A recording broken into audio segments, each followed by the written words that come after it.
He picked the wrong family, and not scared of a conflict, and we're not scared. We're not running. We're coming at him.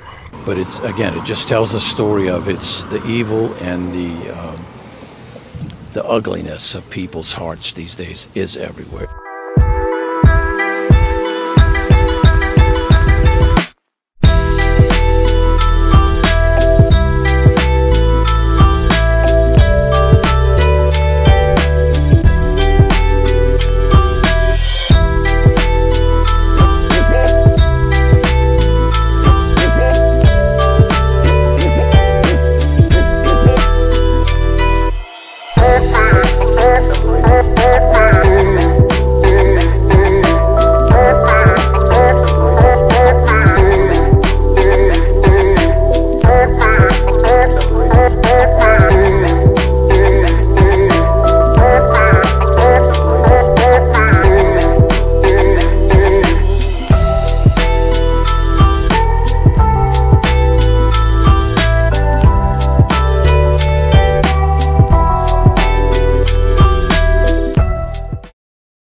Well, welcome to the think tank. Good morning, James. So what do you think? The Gilgo Beach guy, there's a good possibility that they have finally caught him. There is someone picked up. He is an architect of all things, 59-year-old Rex Howerman, I think, Heuermann. Just amazing news. Holy. So I'm going to grab onto this and we can talk while we're kind of looking at it. So, Gilgo Beach. Suspect in the Huskow, guys. Let me just grab this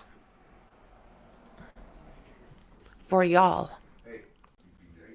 There we are. Yeah, Gilgo Beach. So this is those Long Island Cheerio unalivings that happened. They were looking originally for a girl, Shannon Gilbert. She kind of went screaming out of a guy's house at one point. And they started looking for her. She had called 911 and all these different things. So they went along this stretch looking for her, and they ended up finding all of these other women. Presser at 4 p.m. We will be on this. Hi, Cece. Nice to meet you, friend. Isn't this amazing? Unreal. So, yeah, New York time. I'll be here. An architect. Oh, no. I'm so glad you put something out there, Shauna, because I was busy checking out stuff on, oh my word, on JonBenet Ramsey, because there's been a little bit of movement there as well. So no, anytime, something like this goes on, you guys, stick it in Discord, send it to me if you don't mind. And absolutely, I'm going to jump on and share it. This has been a long time coming. Sadly, Shannon's mom was unalived by one of her daughters. So she is not able to celebrate somebody being caught because, oh my word, did this woman try. You know?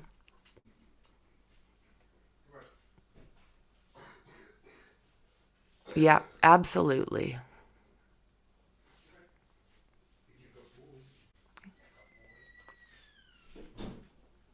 Wow, hey, like it's just been, yeah, long. That's the one. Absolutely, James.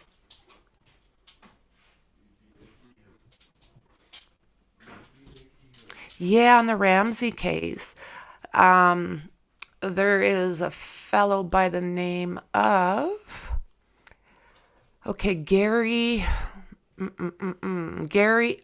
think it's pronounced or said Oliva. He's 59 years old, and he had actually popped into this case at the very beginning because he has been giving confessions basically from the time this happened with John Bonet. But they did a DNA test with him, and he was eliminated.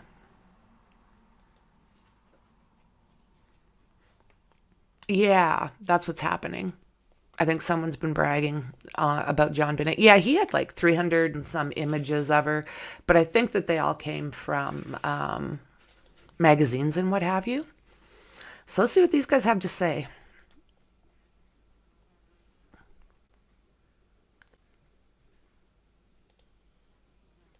Come on, ladies. I'll refresh it.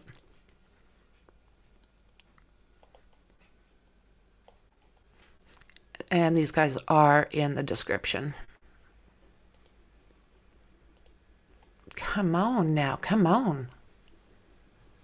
In custody in the so-called Gilgo Beach murders. I'll start it over. We have breaking news out of Long Island, New York, where police have arrested a suspect in a more than a decade-old serial killer investigation, according to a law enforcement official and 2 government officials. A suspect is in custody in the so-called Gilgo Beach murders. 11 sets of human remains have been found along a stretch of highway in the area after police began searching for a missing 24-year-old in 2010. NBC News correspondent Emily Aketa is with me now. What more do we know about the suspect in this break in the case, Emily? Well, Lindsay, this moment, years in the making. Just in the last matter of minutes, we're learning from 4 senior law enforcement officials the identity of the suspect in the Gilgo Beach murders. He's being identified as Rex Herman. Law enforcement on the ground of his home in Massapequa Park area, swarming that area throughout the day. The DA's office describing it as a significant development in the case. And it's coming just over a year after we saw this multi-agency task force form to, quote, reinvigorate the investigation into a case that has confounded. Absolutely amazing, guys. Got to be proud of the ones in blue. It's been many years. And again, I wish Shannan Gilbert's mother was around to see this, because did she ever advocate for her daughter? So again, it was Shannan Gilbert, the search for her as to why basically that they had started the search on Long Island. She had gone screaming into those, I don't know what you'd call it, swamps, I suppose, trying to get away from someone that she said was chasing her. Her mom always said she wasn't into doing drugs, so I'm not sure how that goes. Yes. Absolutely.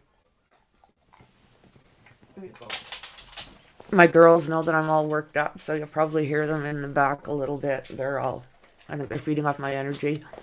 Poor hubby's in the other room, and I shushed him. He needs to be able to... I was like, oh my God, I'm on.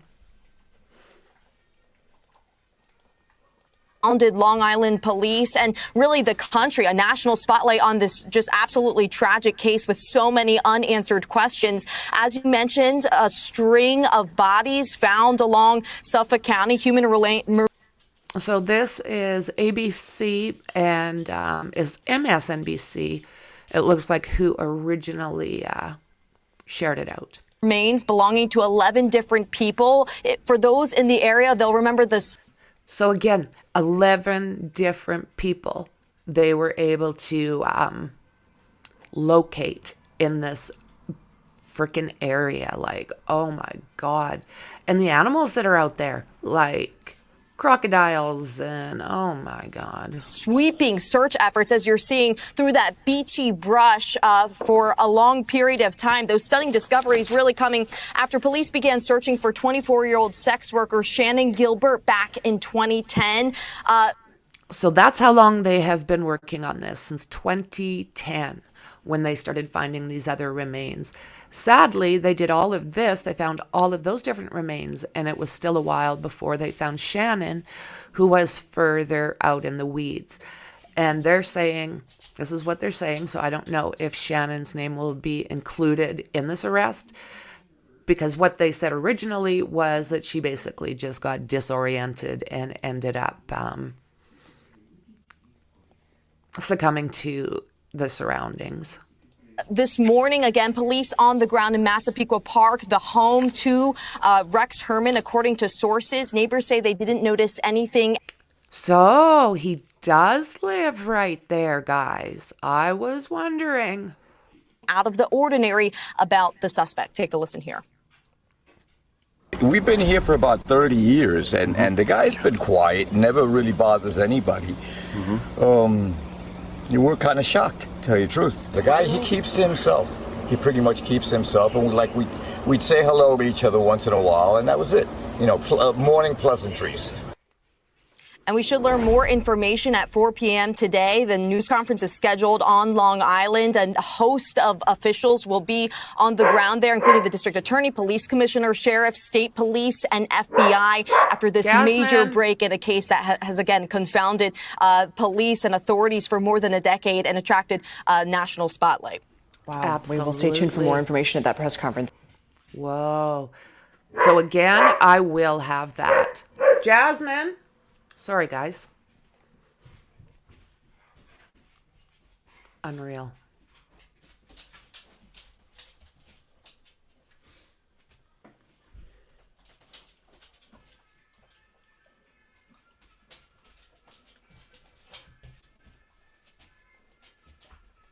I think you're right, Shauna. I think the FBI did get involved a while back, and that may have made the difference. They started up about a year ago. Like a specialized team to attack these cases. And I was wondering if this, look at that down there. My ticker. I'll get rid of that. There we are.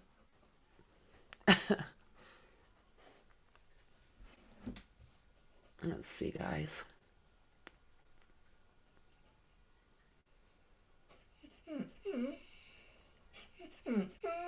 You're okay, Lizzie.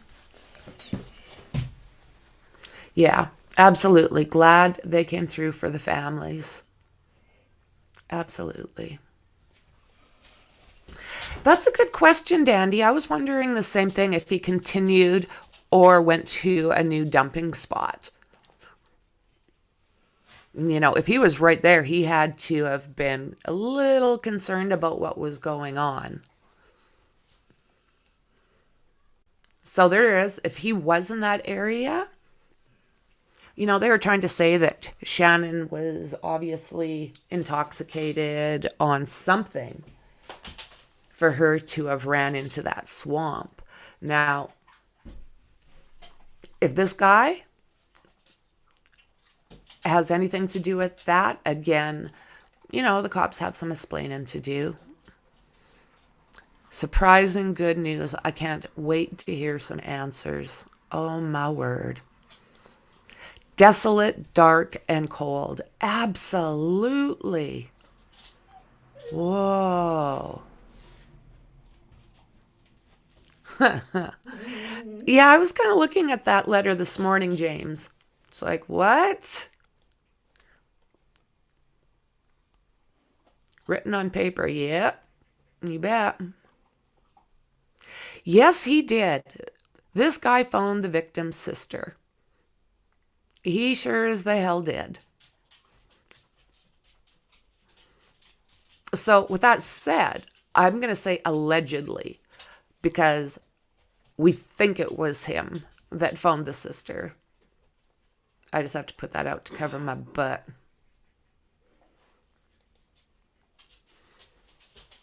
Something about the whole thing is sus AF. Yep. Yep. Can you imagine finding out your neighbor did something like this? You know, buddy who you say hi to every single morning and possibly had over for supper, hung out with your kids, your teenage daughter. I mean, there is so many different So many different thoughts. Good morning, Maxie. Uh-oh. Jazzy guys.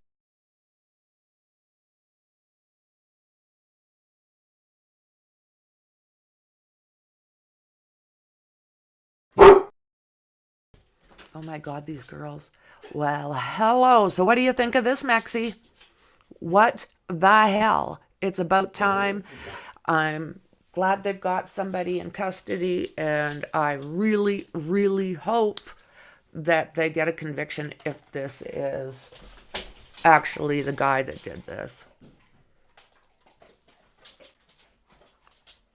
Shauna.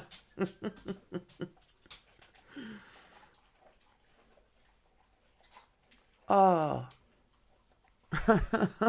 The worst neighbor ever. So, what we know of right now is 11. And I don't know if that is including Shannon Gilbert, because they didn't, I don't think she added her to this. If I remember correctly, they were trying to say that hers was an accident. Rex Howerman. Rex Howerman. Okay, so let's take a peek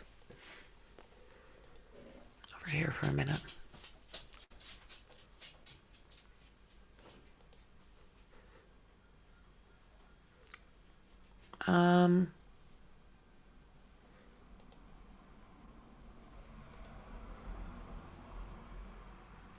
Let's see here.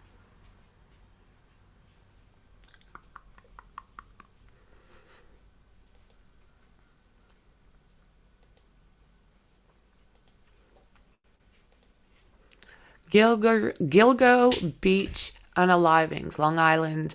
Cheerio suspect identified as a Manhattan architect, Rex Howerman. Okay, let's see what they have to say here. I'll mute the ad. Oh, I can... sorry, guys.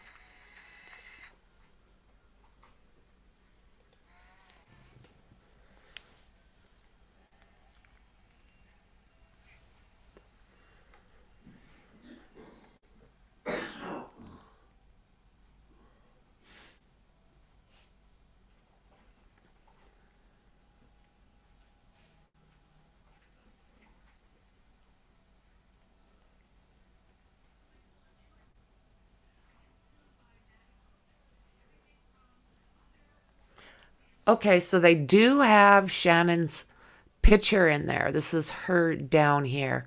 So she is included in those 11. And they were found, as we know, from between 2010 and 2011.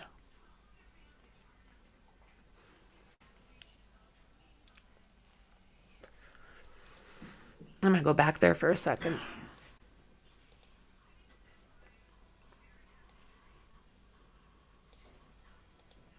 Okay, so all along that stretch there, look at that. Maybe I'll be able to dig up a picture that... okay, that can go down. So starting down here, and look at how close they were. 0.7, 0.05, 0.07, 0.62. And then this one way down here. I'd love to find out where this jerk lives. Which one?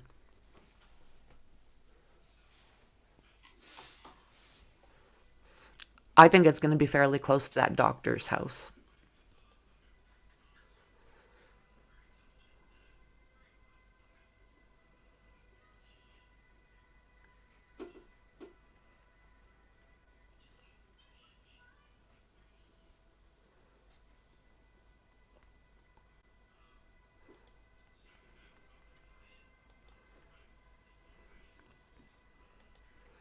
Yeah.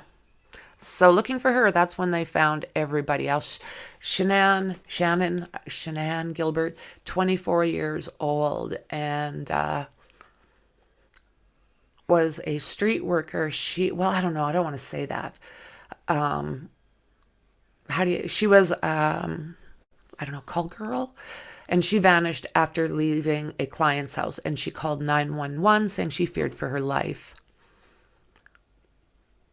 So they're saying during a search for her in the dense thicket close to the beach, and we've seen how thick it was just a second ago, the police discovered the remains of another woman. Within a matter of days, the remains of 3 more victims were found. By spring of 2011, the remains of a total of 10 victims had been found, including 8 women, a man, oh my God, and a toddler. Gilbert's remains were then found that December. For more than a decade, the case has stumped law enforcement officials in Suffolk County who believed it would be the work of one or more Cheerios. So, Gilgo Beach Cheerio, Rex Howerman arrested. Suffolk police confirm significant development in the Gilgo, I spelled it wrong, Beach case is the arrest connected to the lost discovery, heavy police presence at a home in Massapequa. At least 11 remains found.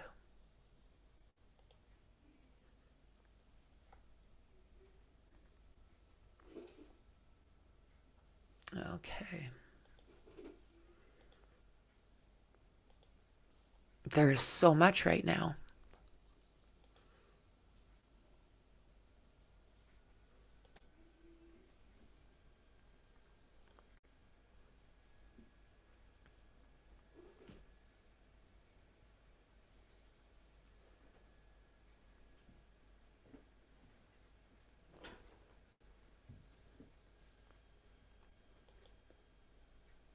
Okay. I didn't even really get enough time to start setting everything up to show you guys.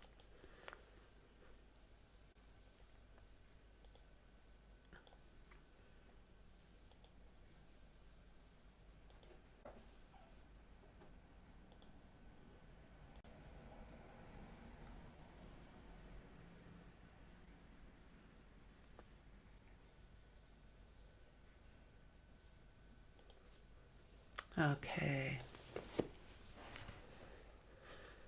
Let's see.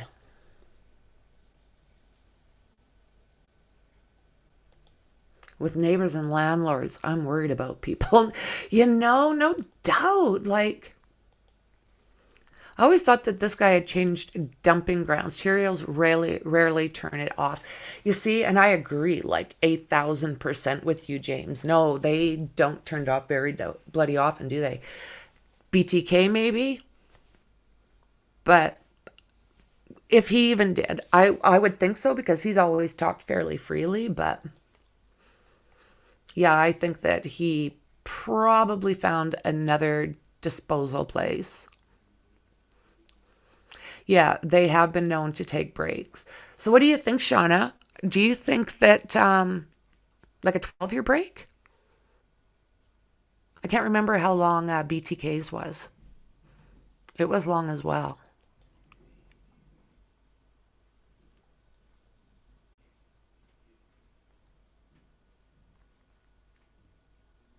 Yeah, rare but true.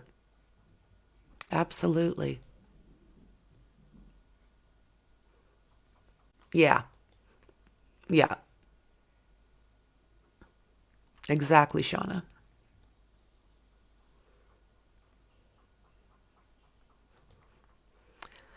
I'd lay money on the fact that there is more victims, much more victims. I agree, James. I really think so. I think they may have just opened up a can of worms with this guy.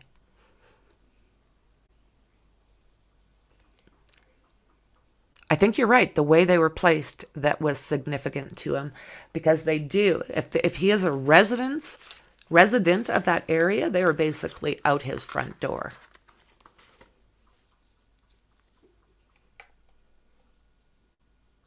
Yeah. Gary Ridgway would go back and go back and go back until the place was found, and then he'd find a new place. Yeah. What a piece of work.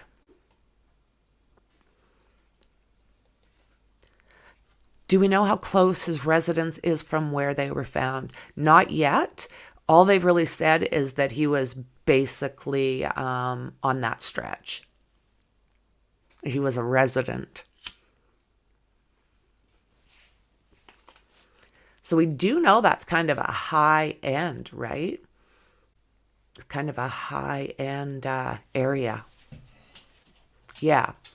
So he is Rex Howerman. Heuermann, 59. And he is the owner and founder of a Manhattan architecture firm.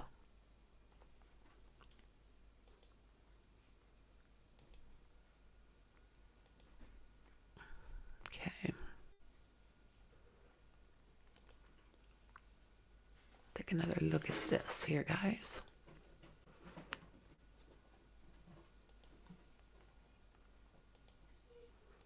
News we've been reporting all morning. Sources tell CBS 2 police have made an arrest in the Gilgo Beach murders investigation.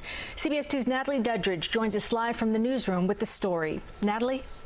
Well, Cindy, this investigation has stumped police for a dozen years. And now today, this major development, two law enforcement sources confirming to CBS News and to CBS 2's Carolyn Gussoff this morning that the Suffolk County Police Department have a suspect in custody in connection with these unsolved murders. Now, we have video of the scene. We have a crew there, this large police presence in Massapequa Park. At this hour, there are no immediate details about where the suspect has been taken. Now, since 2010, more than...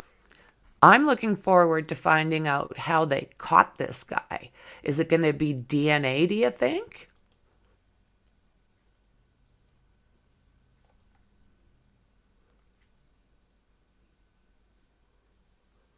So, yeah, I'm not... A belt buckle the cops wanted to identify. Sure, it was our something. So many stinking questions. Yeah, BTK had long breaks.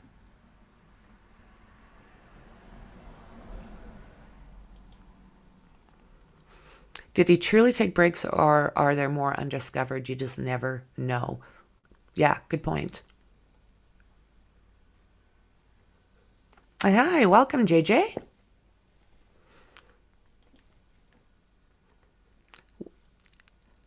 It was on the belt. That's the thing. Like, I think it is a high-end area, James.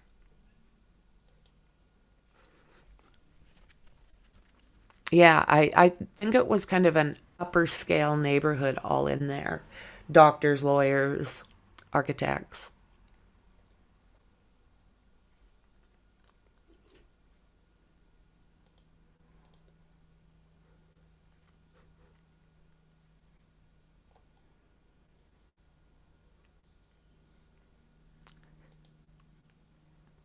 Got to be DNA, surely not a Google search. Yeah, I'm going to be interested to find out how they ended up nailing this guy down. I agree, it's chances are DNA, right? Things have really advanced since this stuff happened. So hopefully they get him good.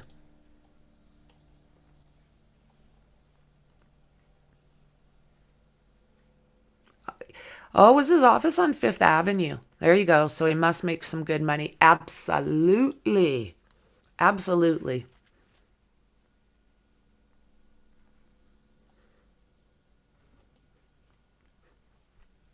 Yeah. Oh, it does. It gets your adrenaline going when they catch one of these guys because, I mean, we work on all of these cases. And once something kind of you work on, you take a deep dive into it, that case is part of your world all of a sudden.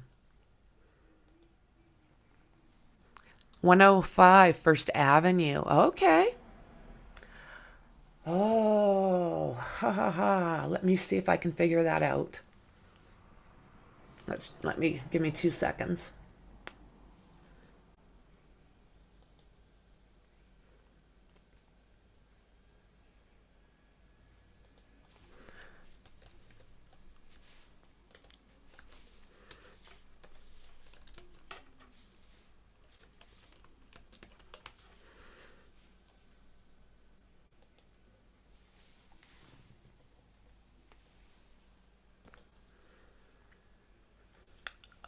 Okay.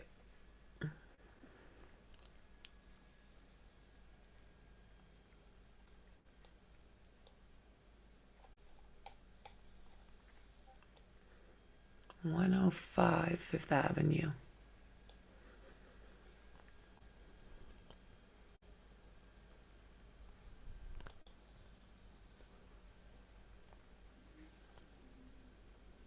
Map time.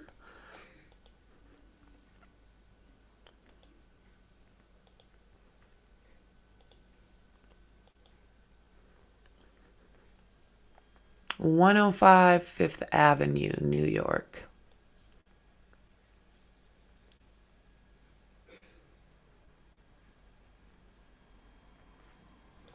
Okay, let me just double check because I have a feeling. Can you guys see that okay?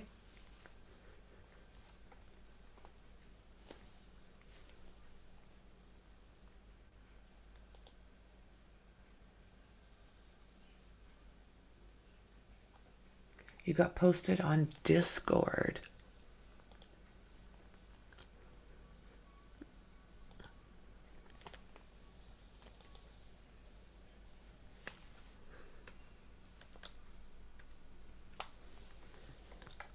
Massapequa Park.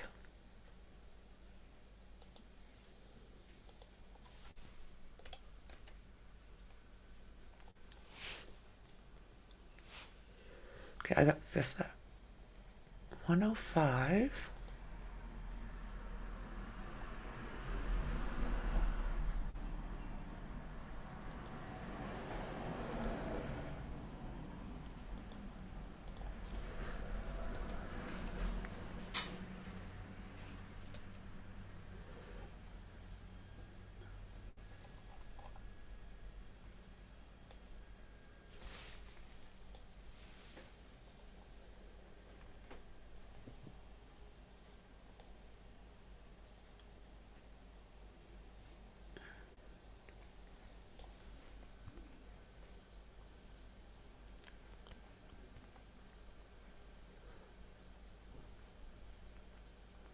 Looking.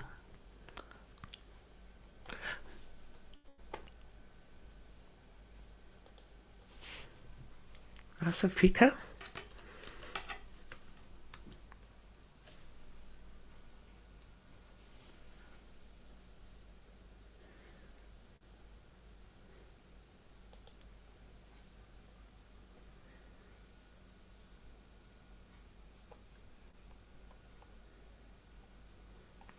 Okay, I think what I'm going to do. So 105.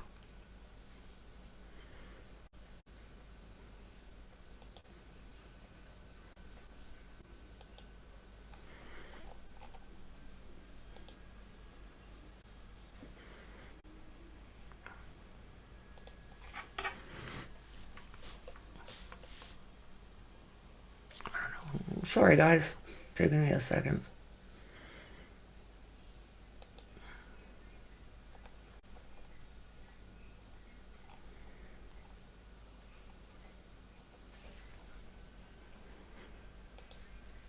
Okay.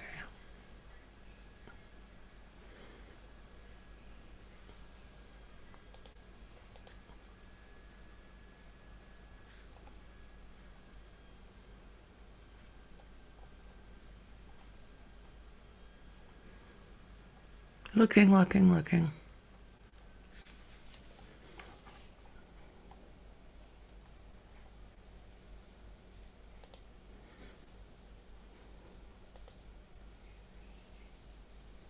Trying to grab that from Discord. There we go. there is. Okay.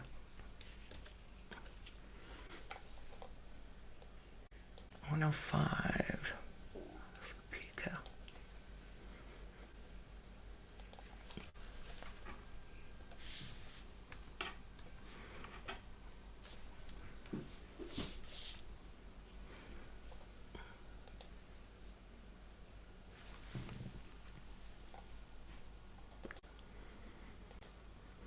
Okay, so it's 105 First Avenue, Massapequa.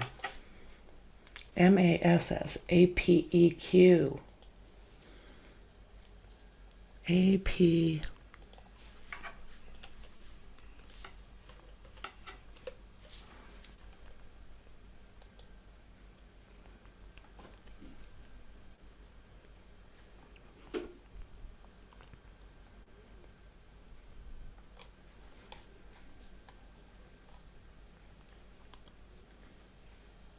Damn. Why am I not finding his freaking place, guys?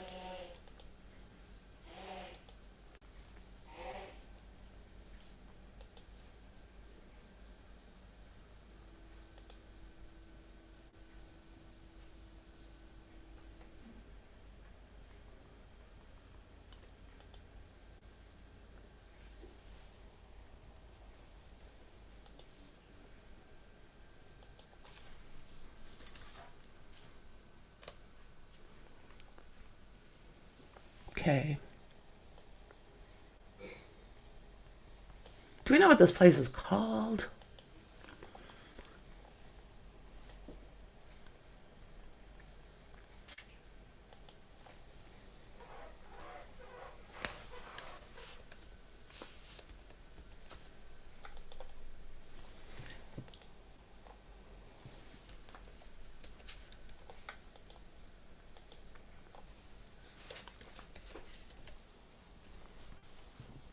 He's got 2 locations.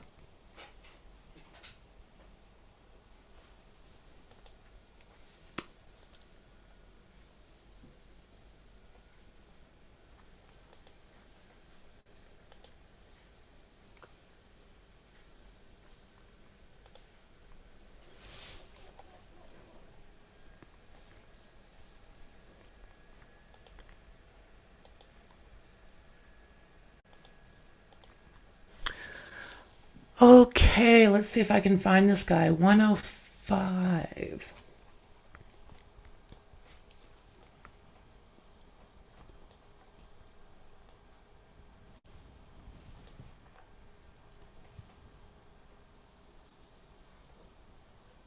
Radiology, postal, massage.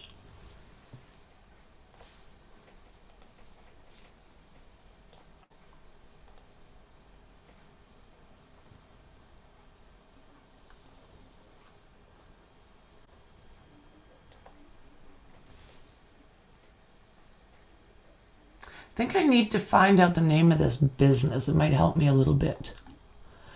Because, New York, New York. So yeah, 2 locations anyways. And yeah, upscale. Very upscale.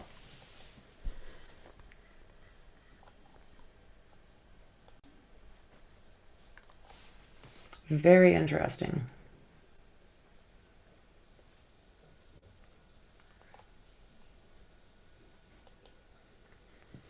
I was watching somewhere where he owns other homes around there in Massachusetts.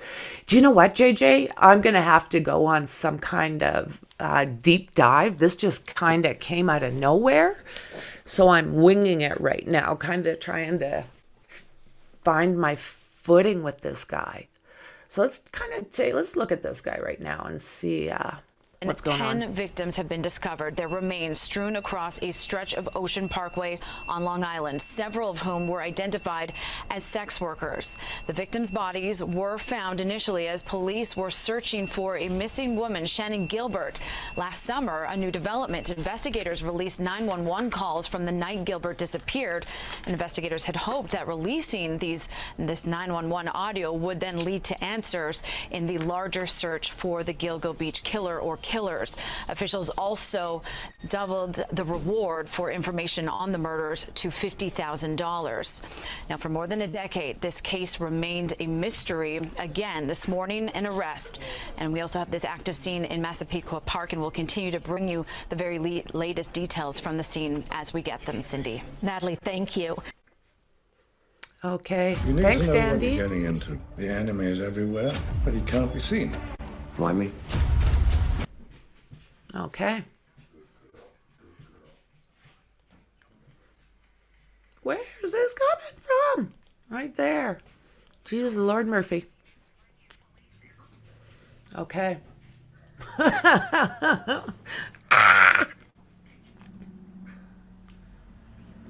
Okay, I got that. Thank you so much. I actually just brought it up, Dandy. Thank you so much. Yeah, I've got the app still, so I'm going to have to take a look and look at his arrest history. Absolutely. This might be a busier day than I expected, but I'm all about it, guys.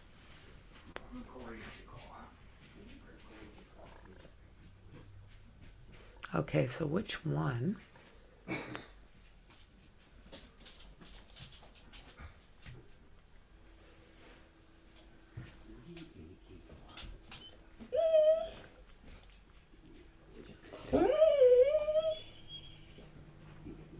Connecticut map. So he is...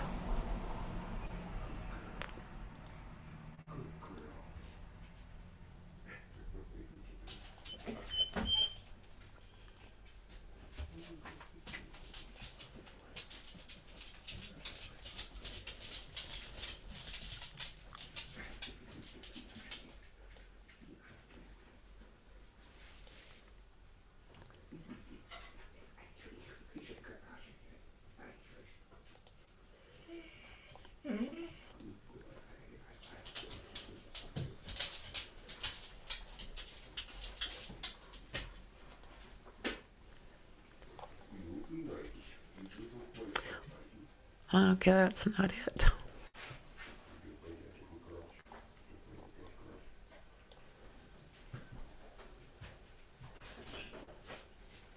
This is showing a house.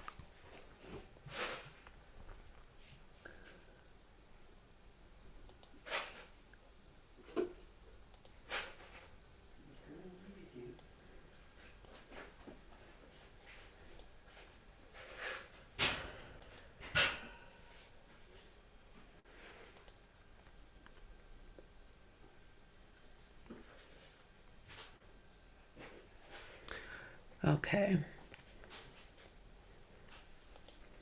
Where are we at, guys?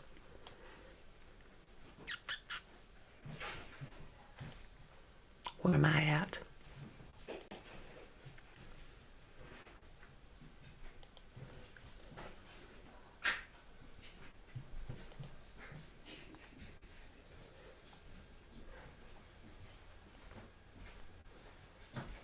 Still looking for the name of it. Like I'm...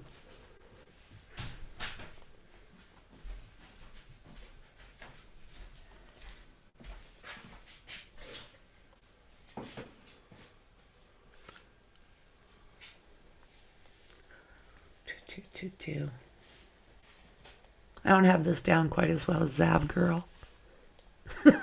I'm sorry. That was bad of me. I'm sorry. A little frustrated by that right now.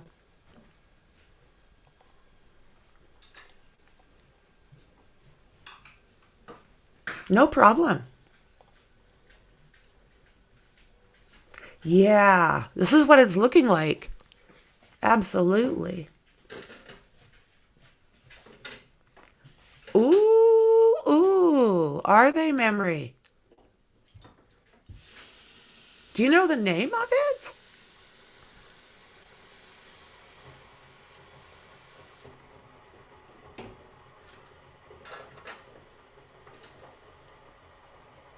I posted a link to my Twitter. I can't post a link here. It was hard to find this site on Google, so I used Yandex to find it. Also, he got in trouble for, oh, really, for building violations in 2007. Thank you. And welcome.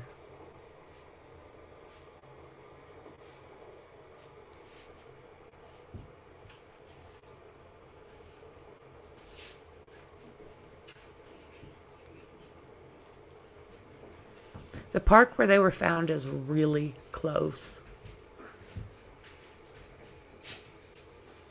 So yeah, if they're scrubbing it, maybe that's why I'm having problems finding it.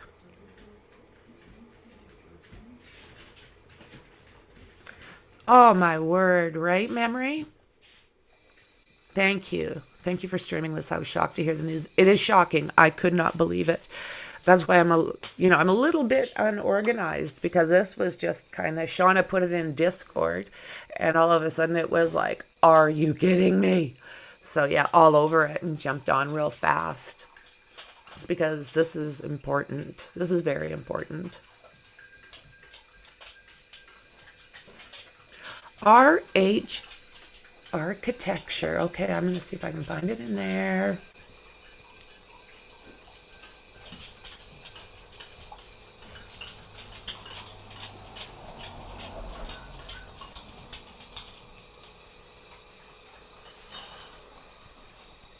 You're on this, friend. Good job.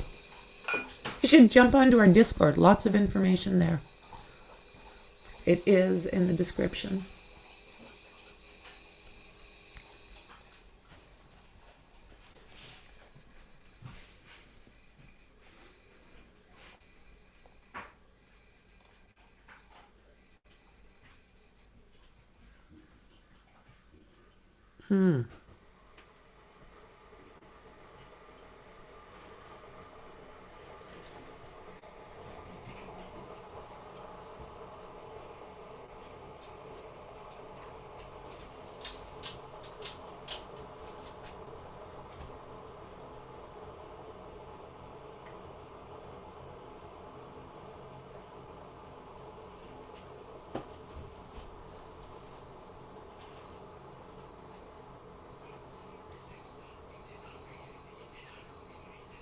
Eat.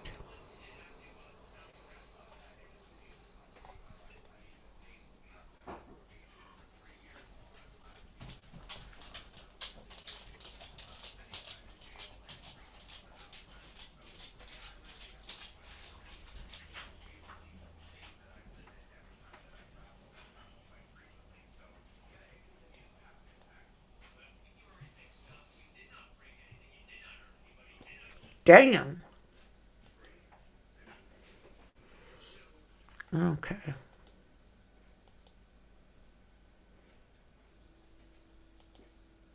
Let's take a look here while we're searching.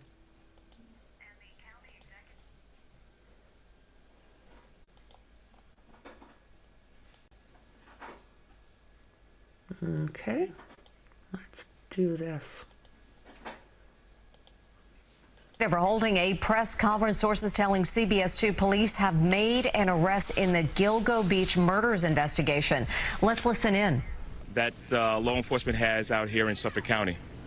I do have to take advantage of this opportunity and thank the teamwork, the effort, the work by all the members of the task force allowing us to get to this point today.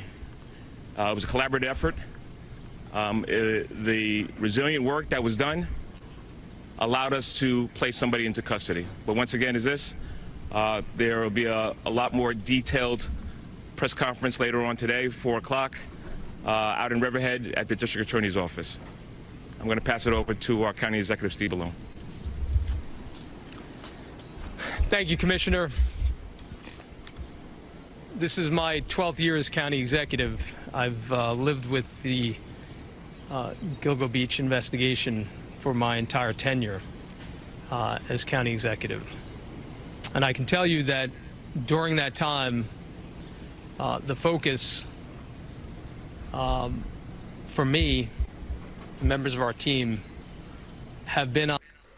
So I'm quite surprised. I'm looking, and I mean, there's a lot of mainstream media that's covering this, but not a lot of social media. So I don't know, guys. It's probably a good idea to kind of keep peeled because there is not much out there. There's really not. Not on social. And like I say, that 4 p.m. New York time, I will absolutely be streaming this.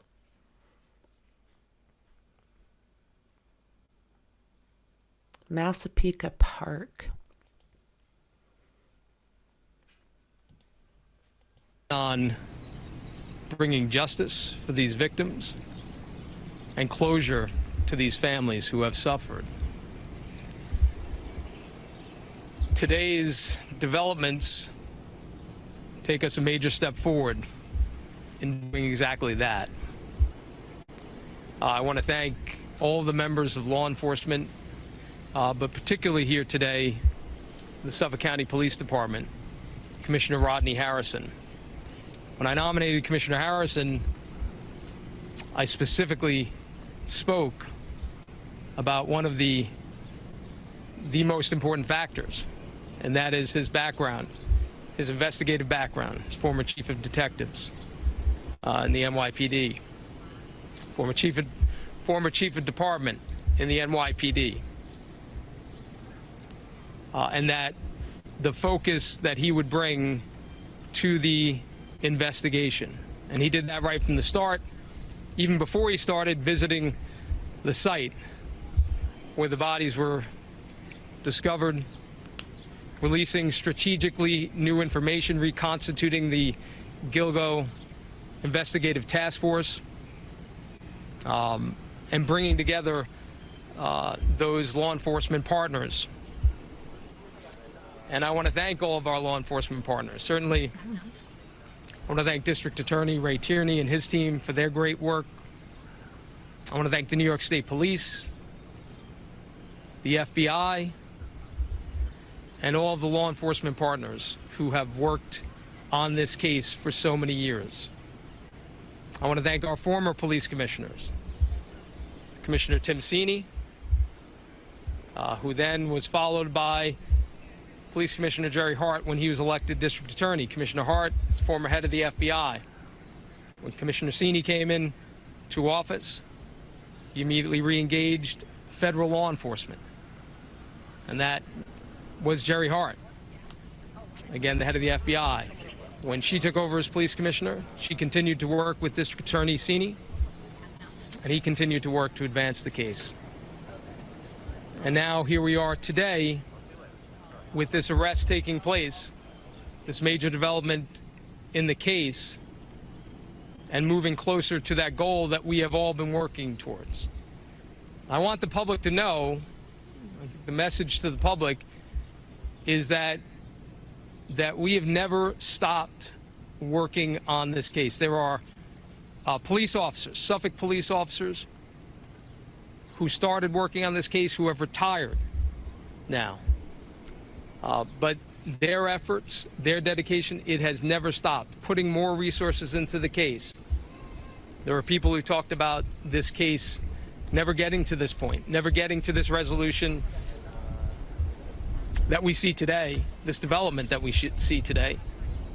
But it was the nonstop, dogged determination of the men and women of the Suffolk County Police Department. Just good job all the way around. This is just amazing. What a great thing to wake up to.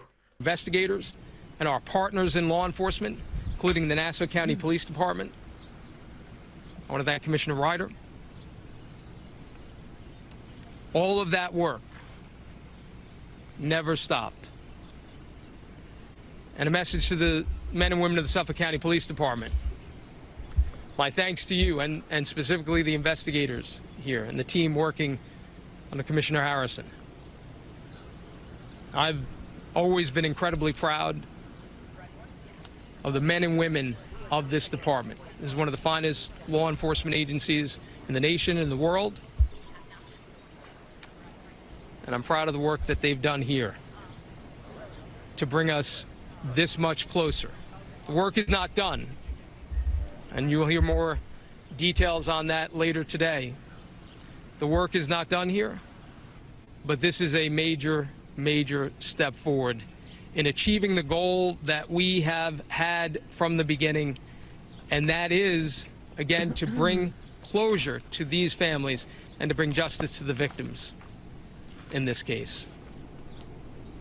There'll be more to discuss later. Thank you very much. We're not going to take any additional questions at this time. There'll be more to discuss later. Thank you very much. We've been listening to the county executive and police commissioner speak about an arrest in the Gilgo Beach murders investigation. We understand one suspect is in custody, expected to be indicted this afternoon, and police say they will hold another press conference around 3 or 4 o'clock. Of course, we will bring you the very latest. Stay with CBS News throughout the day as we continue to update you on this investigation and the arrest. I'm Mary Calvi. Much more coming up at noon. So there we go. Offer for you. We're talking 50.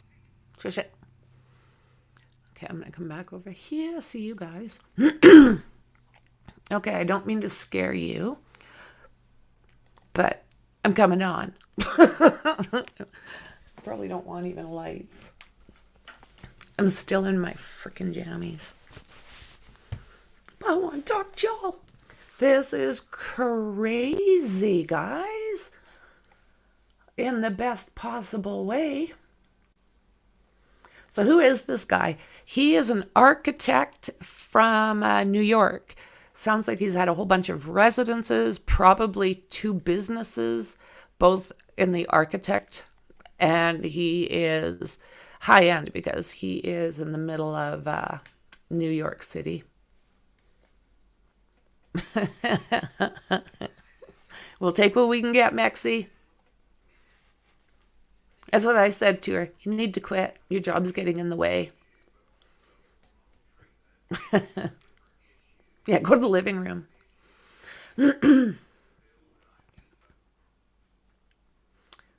Oh, my word. Oh, my word. So anyone who is new, please hit that subscribe, like, and share. And join this awesome community that I call family. So let me just do this here fast. Who is Rex? The Massapequa man that arrested in connection with the Gilgo Beach unaliving. So we're going to take a look at this.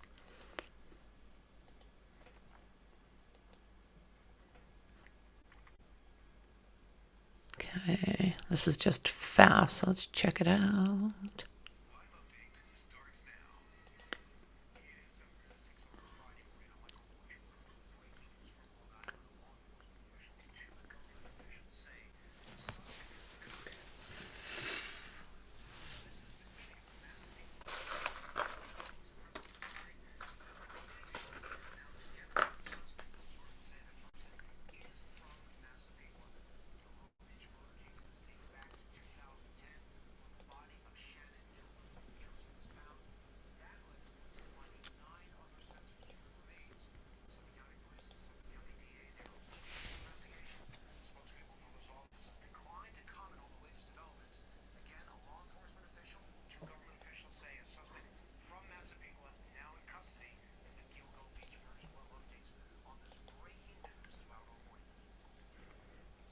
Yeah. Okay, I am still trying to find RH, guys. I don't know.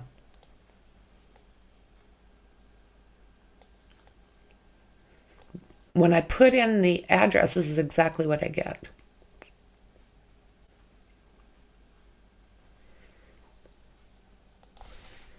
I'm going to try something else. I'm going to add a word.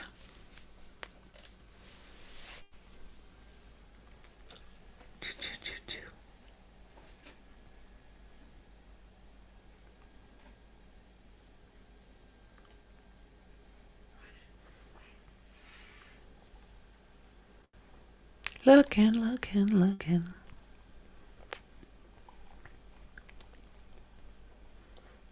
We'll be doing some deep diving. Absolutely. Who the hell is this guy? Massapequa Park.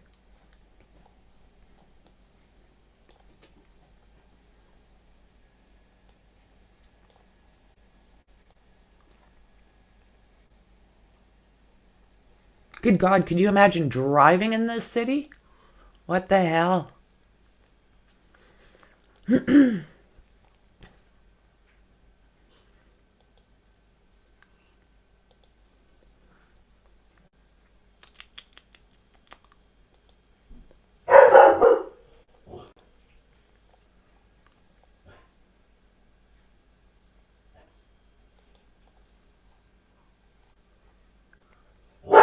Jasmine.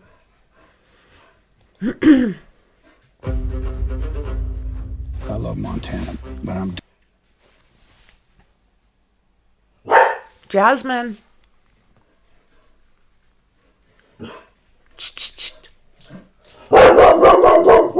Jazzy, come here.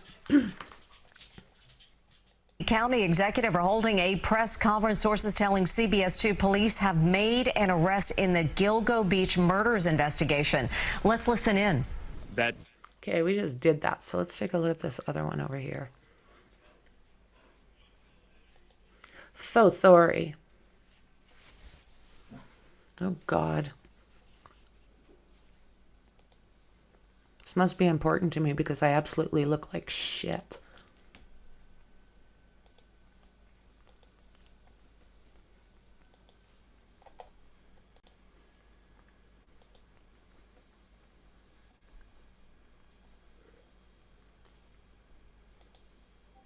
Announced this morning they have a suspect in custody in connection to the Gilgo Beach serial killings. The murders happened over a decade ago. Yeah, those killings made headlines after officials found at least 10 sets of human remains along the stretch of a Suffolk County highway between 2010 and 2011. Authorities discovered the remains during their search for Shannon Gilbert, a missing 24-year-old woman from Jersey City. NBC News correspondent Rahima Ellis joins us now with these late-breaking details. So, Rahima, what do we know about the suspect police arrested at this point, and do they think he is potentially linked to all 10 of the killings? Very interesting questions, and on a case that has baffled authorities and haunted families, victims' families for a decade. What we know now, though, is that a 59-year-old man, Rex Herman, has been arrested. Authorities say he was arrested in Manhattan. He is an architect. Last evening around 8:30, they took him into custody and then took him back to his area, his home neighborhood in Long Island. That's where he is a resident of that community. Authorities have been searching for a decade or more, and you can see the pictures here of this area along the beachfront.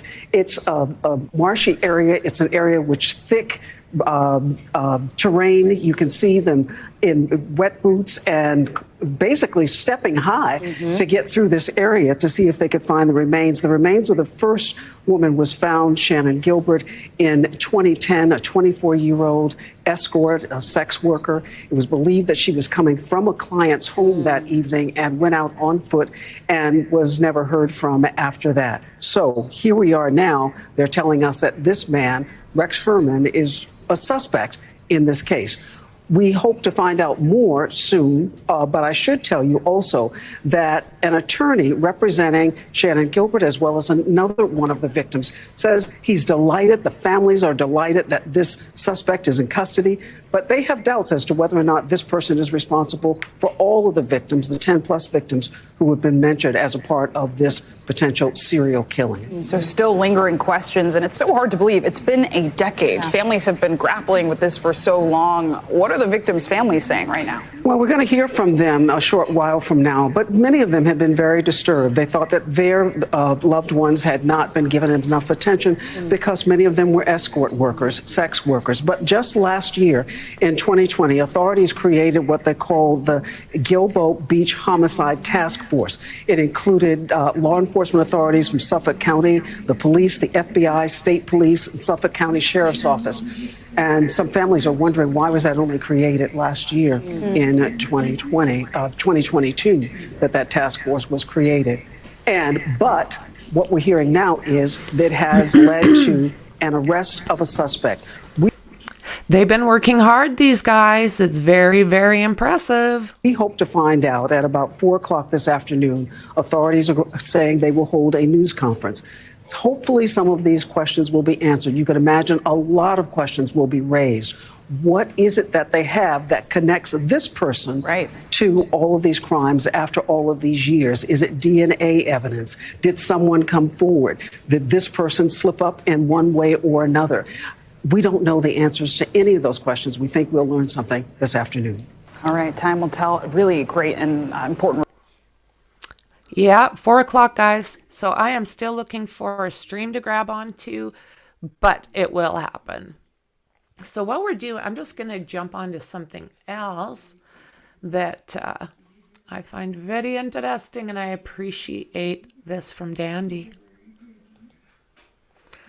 So, RH Architect and Design. Let me get this up for you.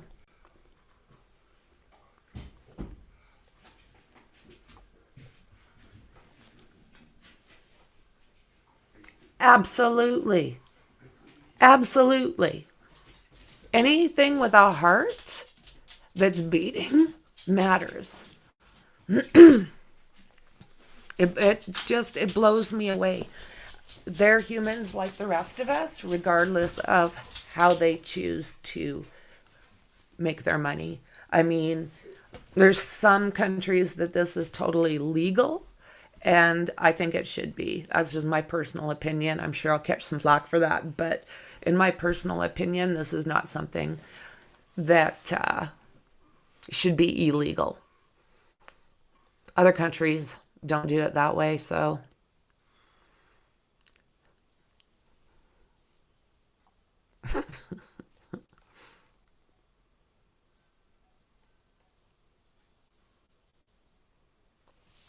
Shauna, right? Okay, so I'm going to take a peek at this. Make it a little bit bigger for us. So, RH Consultants and Associates Incorporated was incorporated in 1994, founded by Rex Howerman, a registered architect. RHC has extensive experience, providing over 30 years of service dealing with New York City Building Code, the New York State Code, the NYC Department of Buildings, and all major city agencies throughout the years. Rex Howerman has provided services to other city agencies, not-for-profit agencies, builders, developers, and individual owners of buildings in regards to ADA, NYC, and NY state codes, as well as zoning zoning consultation. RHC provides expediting services and special inspections mandated by law. He has also successfully presented his clients to New York City Landmark Preservation Commission numerous times. His clients include Catholic Charities, NYC DEP Sewage Treatment, American Airlines, and other major tenants at the JFK International Airport. I'm sorry, my throat's going dry. He has an expert team with successful experience in all aspects. Meet the team. Contact. Ha ha ha. Look at this, guys. So, info at rhcon.com.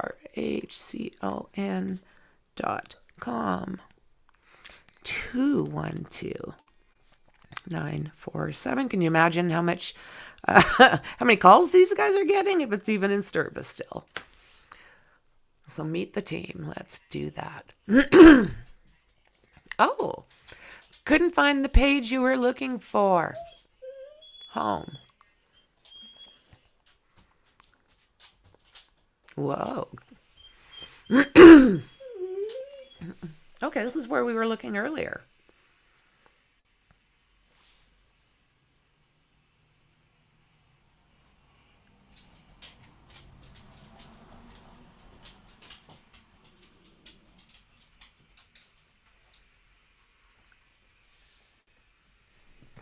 Doors open. I have to go fly murdering.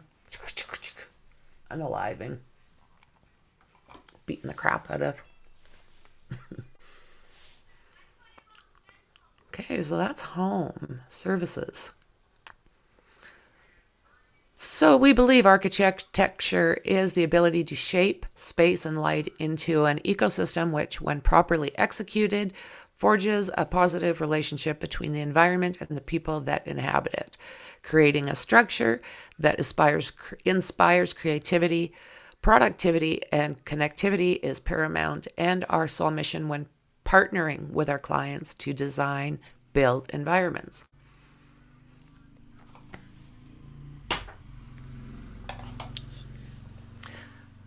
Okay, function and form do not have to be mutually exclusive. In fact, we believe they can coexist. A functional space that effectively scales and breathes can be awe-inspiring and evocate simultaneously when the two are dovetailed. They can create an ecstatic environment which enhances creativity, productivity, and connectivity. Let us help you create your ideal space, whether it be your business or home. Yeah, good with his words. Well, hello, Connor. Hope you're doing well, friend. Been a while. Summertime, we're all kind of in and out, right?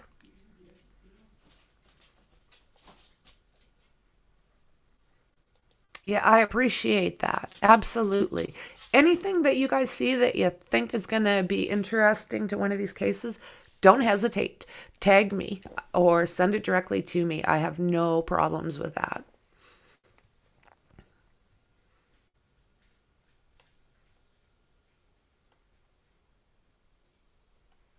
Hello, hello.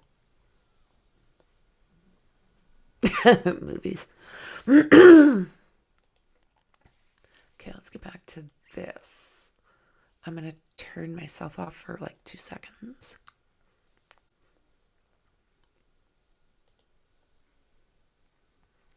Okay, so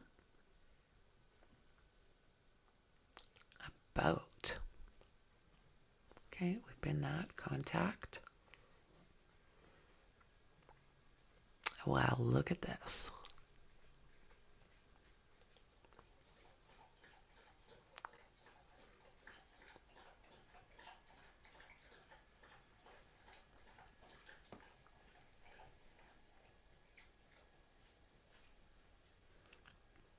Why am I having such a hard time finding this on maps?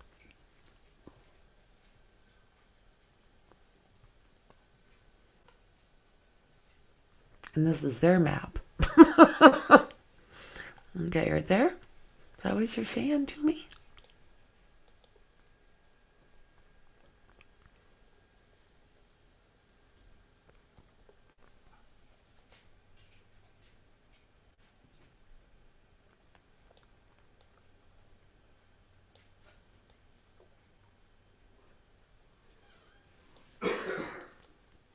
So that's first.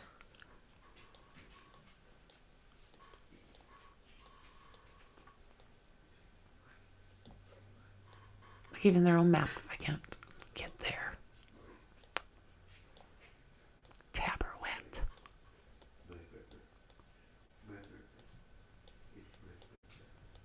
I love listening to hubby talk to the animals. Okay, so right there.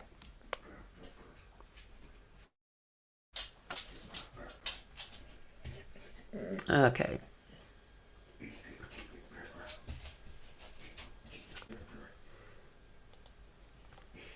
So all of their information. See? Yeah. Projects.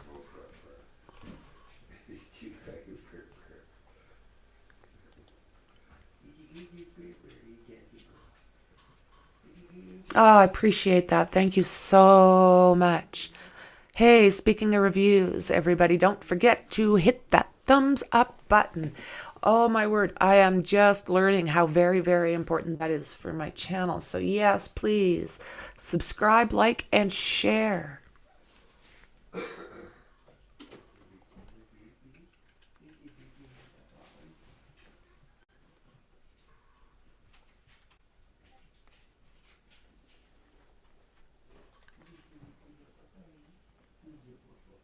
Central Park West, like, I see talent as far as this goes. Just a sick shit, right? Allegedly the sick shit.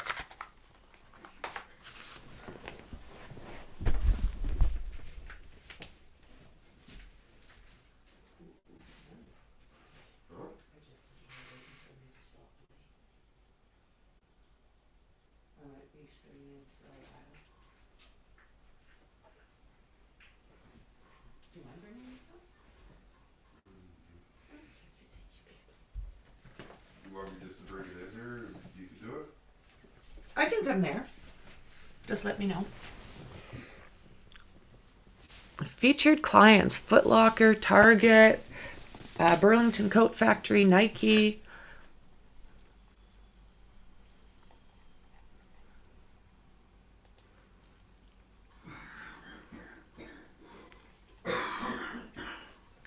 This tells all about the different codes. Wow, hey. Unreal. Unreal. Ah, Mr. Franky. Mexie says, hello, Mr. Franky. Hey, hubby. I don't even want to know what that means. I love SNATCH. Okay. I'll work with it. Hubby.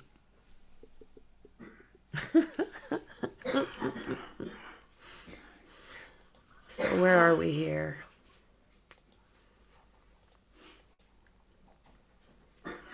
I'm just like absolutely blown away, guys.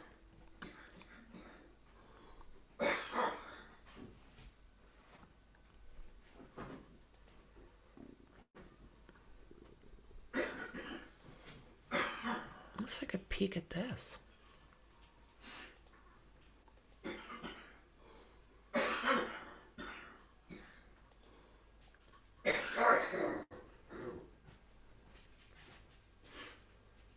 Oh?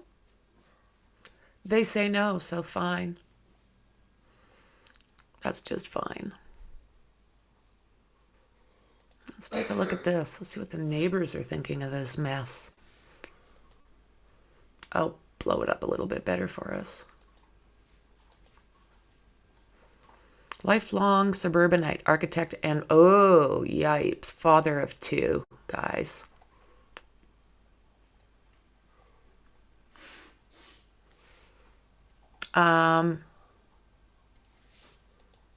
What the hell, guys? Okay.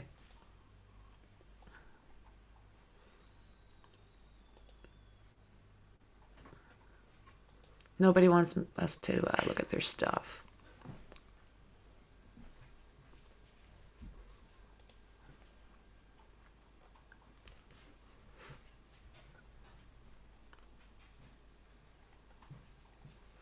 Good Lord. I'm kind of looking here.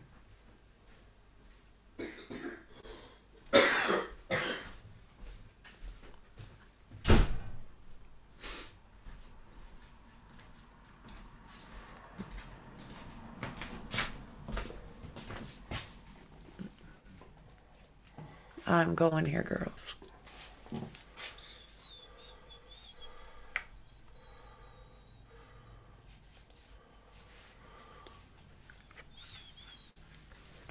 All right. Watch what you're doing.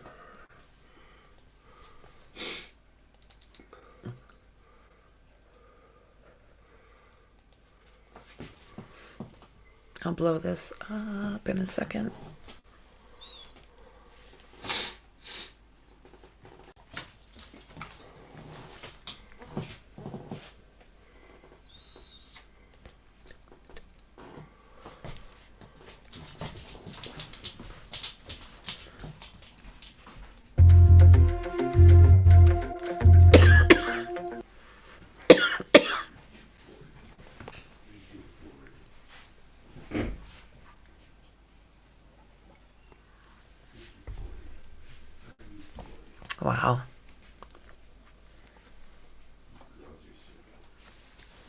Can you imagine? Like, everywhere they were finding remains. And like we were talking earlier, I don't think this is over.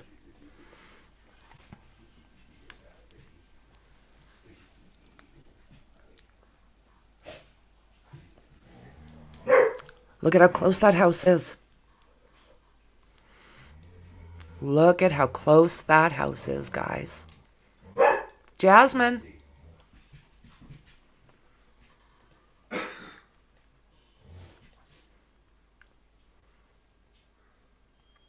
There's someone after me. 911, where are you?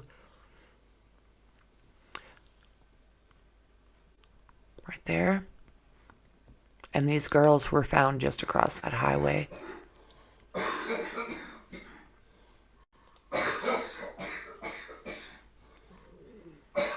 Yeah, I'd say, yeah, he was doing okay financially, eh? Out comes his lung. Okay. So 1, 2, 3, 4, 5, 6, 7, 8. So basically, yeah, right across the highway.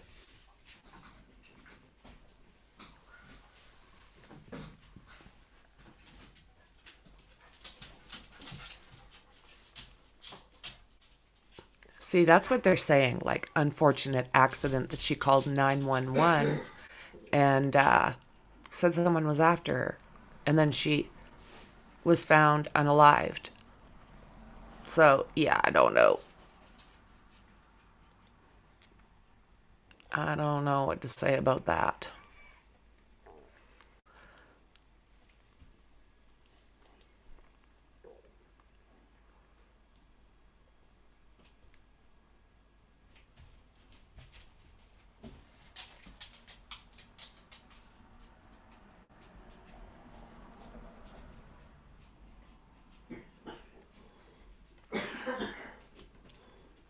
So what do you guys think of this? Are we sure this guy in NJ? Well, sure sounding like it. Sure sounding like it.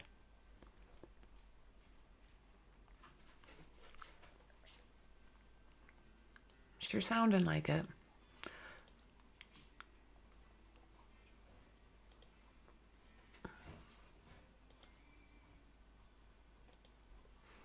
So, neighbors from Gilgo Beach.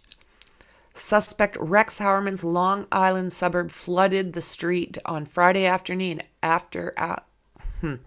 hours after news broke of the architect's arrest. The surrounding area, Howerman's home near the corner of First Avenue and Michigan Avenue and Massapequa Park was blocked off by investigators Friday as they continue to comb the father of 2 residents. So he's got 2 kids. The sick shit. Alleged sick shit. Despite the police tape photos showing dozens of concerned onlookers standing watch over what was once a peaceful, uneventful street, you don't expect something like this to happen in a town like Massapequa. This is as suburban as it gets. Howerman was arrested in New York City on Thursday night and is expected in court at some point today. So if anybody sees that before I do you mind sending that off to me? So the sister of Shannon Gilbert on Rex Howerman's arrest, relieved they finally caught him. So there was a couple siblings that she had. I don't know whatever happened to the one that sadly unalived the mother. I think she was, don't quote me on this, but I think she might have been schizophrenic.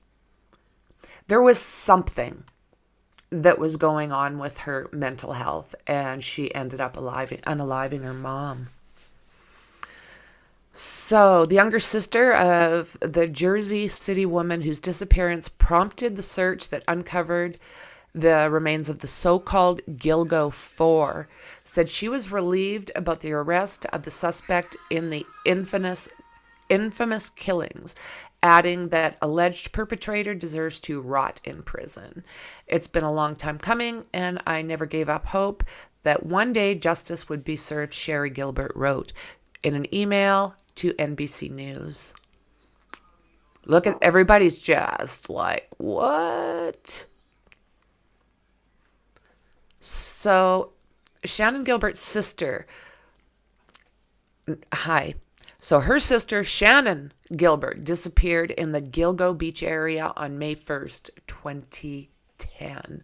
Do you guys remember this? Like, it was all over the news that this girl had made that call, and they were on the hunt because nothing was really making sense. Her driver left.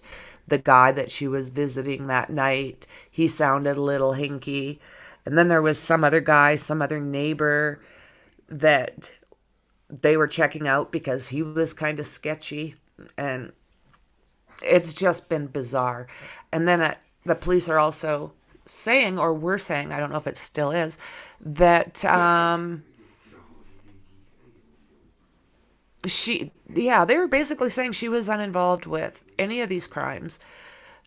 She herself probably had an accident, and it was just a coincidence that all these remains were found in the same spot. So yeah, there's just so many things that were sideways that night. But her running into that swamp, I don't believe is anywhere near accurate.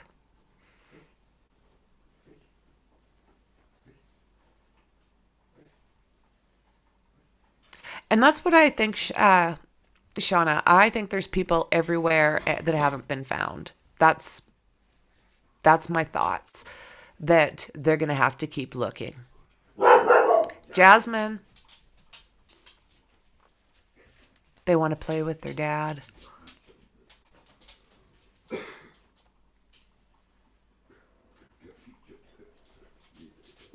Okay.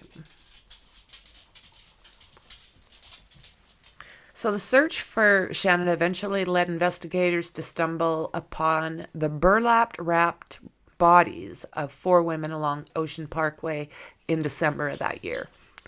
Architect Rex Howerman of Massapequa Park was arrested Thursday night in Manhattan,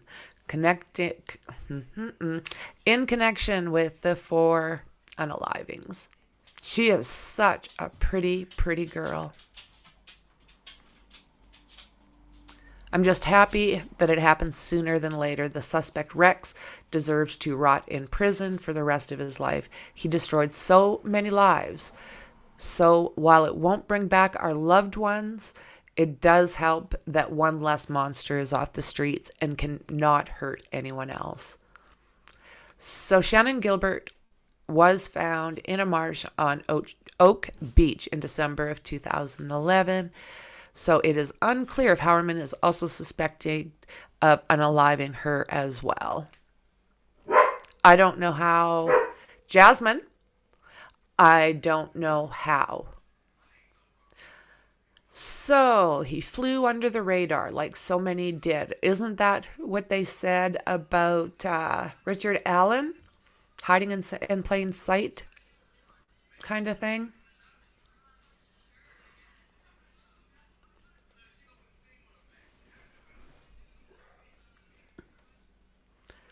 So the Gilgo Beach suspect, architect Rex Howerman, flew under the radar in high school. A former classmate who shared his homeroom class told The Post on Friday.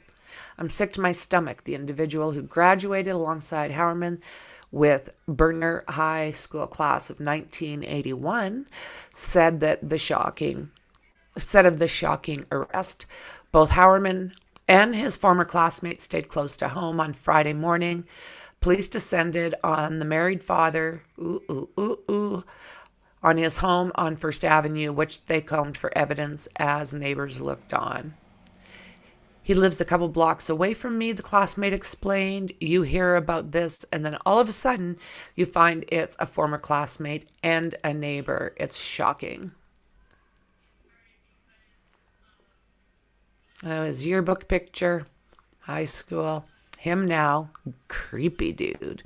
This must be the fellow that actor Billy Baldwin revealed he went to high school with Rex Howerman.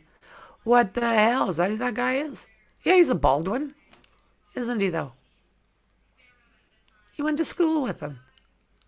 Well, that can't be, that can't be a great claim to fame, right?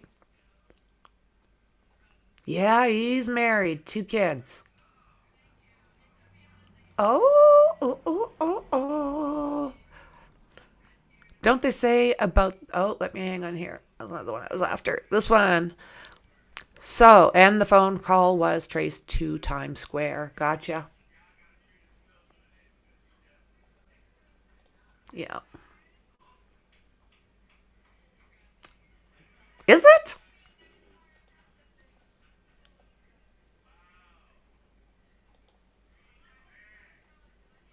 No.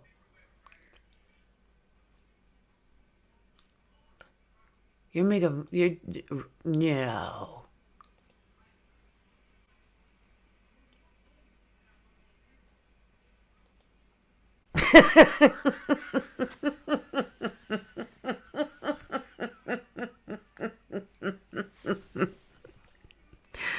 Oh my God, woman. They all kind of look the same in some sort of way. Yeah, love the t-shirt.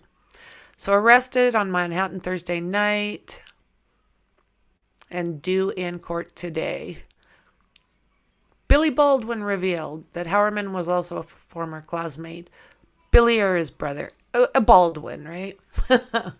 Woke up this morning to learn that Gilgo Beach serial Cheerio suspect was my high school classmate, Rex Howerman, Baldwin 60, tweeted. So he sounds like if he went to the same school as a Baldwin, must have a little bit of moolah, right? Even before. Was he in Flatliners?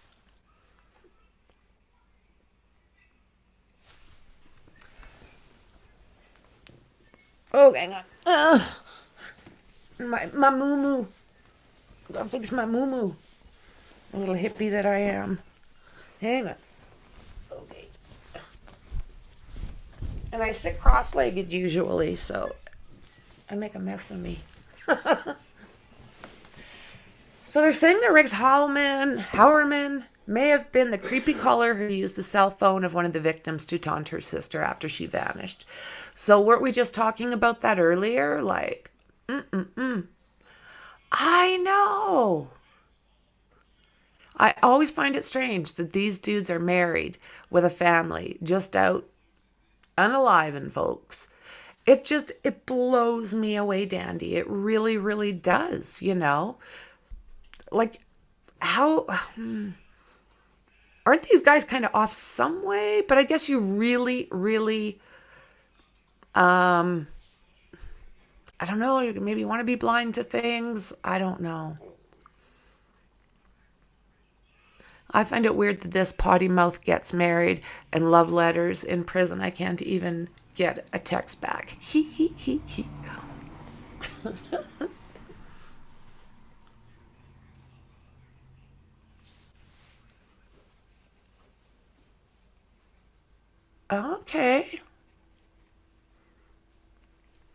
Okay. Soon after Melissa Bartholomew's 2009 disappearance, her siblings received roughly a dozen anonymous calls from an unknown person. Is this Melissa's little sister? The male voice asked in one exchange. Do you know what your sister is? Do you know what your sister is doing? She's yeah, one of those. She was pelted with calls from the same voice before the man subsequently went dark. Hope she taped some of those, so maybe they can do a voice comparison. Investigators managed to trace the calls to both Midtown Manhattan and Massapequa early in their probe, but could not pinpoint locations specific enough to isolate a suspect. So, I mean, Midtown Manhattan and Massapequa, not looking good. We know he works in Midtown and lives in Massapequa. High school yearbook photo. In the drama club. What do you think of that? In the drama club. I don't know. There's so many Baldwins. Oh, my word.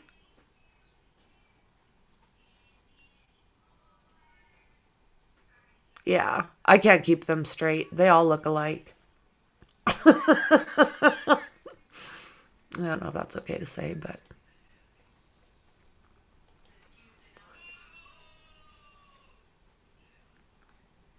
Damn.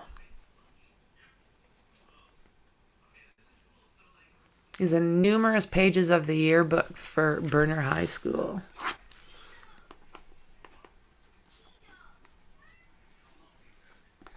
This is awesome, you guys.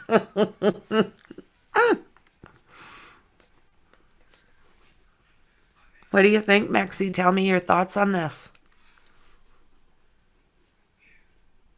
Are you shocked as, I mean, I didn't know if they would ever catch this guy.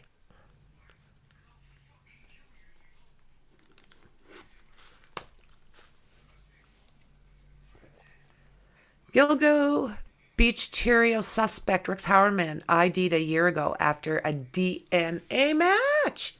Boom. Okay, they got this little knob. What do you guys think?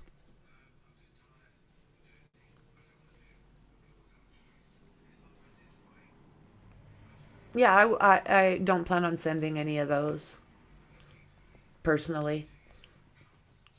I'd blind someone these days. Okay, so the suspected Cheerio arrested over the notorious Gilgo Beach unalivings in Long Island has been pinned as a person of interest more than a year ago after a DNA match. Rex Howerman, 59, was taken into custody after the slayings of 4 women who were found wrapped in burlap and dumped within days of each other in the late 2010, multiple sources said. What is it with, like, he's just creepy looking. Creepy. Must have been in better shape.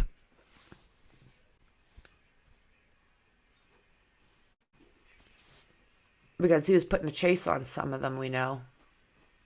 Allegedly.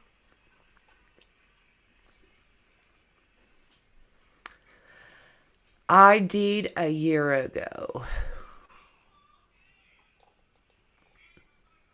His arrest marks the culmination of what appears to be a slow and methodical probe by investigators, which saw them eventually arrest him at his office in New York City Thursday evening. Bye-bye.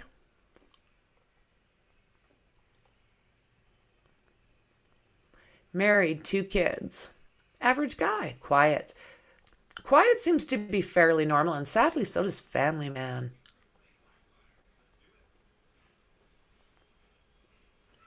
Younger brother of Alec Baldwin, born and raised in Massapequa.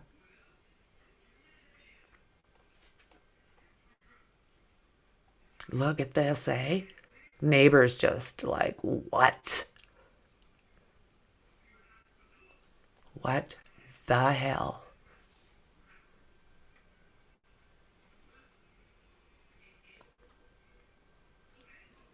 Yeah, exactly. Messy. Messy! Mexy. Exactly. Yeah. We were talking about that a little bit earlier. That Shannon Gilbert's sister fatally attacked her mother one night. And it was Shannon Gilbert's mom that was just like pushing to get this, don't deny her justice due to the fact that she was making money differently than you are, I suppose. And yeah, this is amazing. Yeah, I don't know about that, and I sure hope so too. Does anybody know? Mexi, you know people from there? No, he's not a Baldwin, but a Baldwin went to school with them. Oh my God. Yeah, I couldn't even. I couldn't even. Like, look at the faces of the people that... That's exactly what I was thinking. That's exactly what I was thinking. And look at the neighborhood. Beautiful. Uh-oh. No DP in New York. Thanks, Mexi.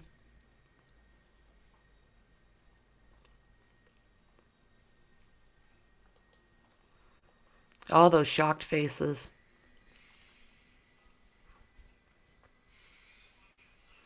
Do one of the mods or Mexi...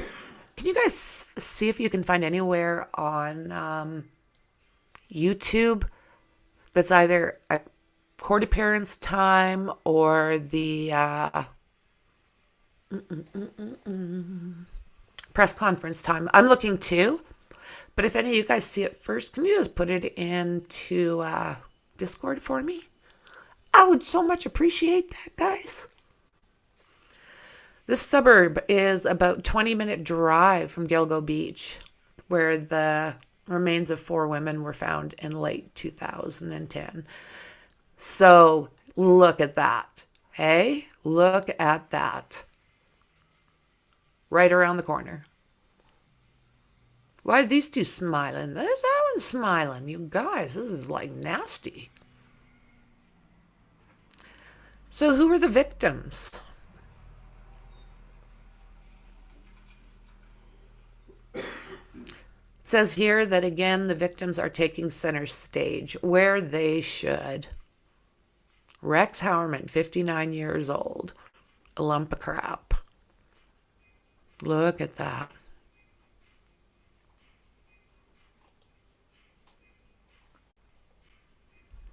Ooh. Second article says 4 p.m. Channel 12.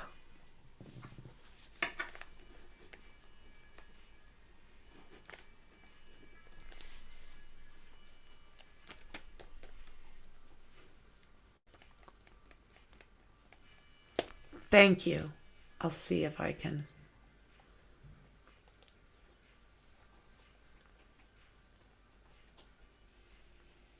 Oh, look what you found.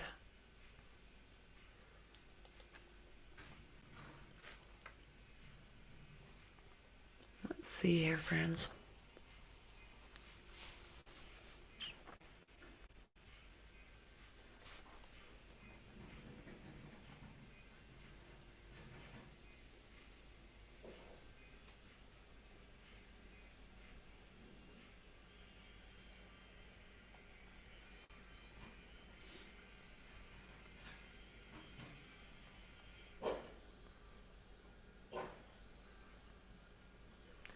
Arrested 59-year-old.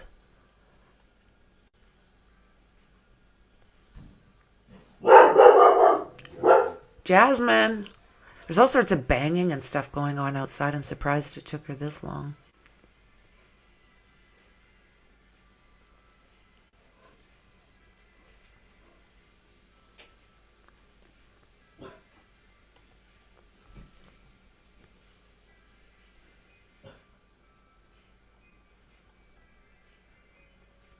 Starting to hit the airways a little bit better.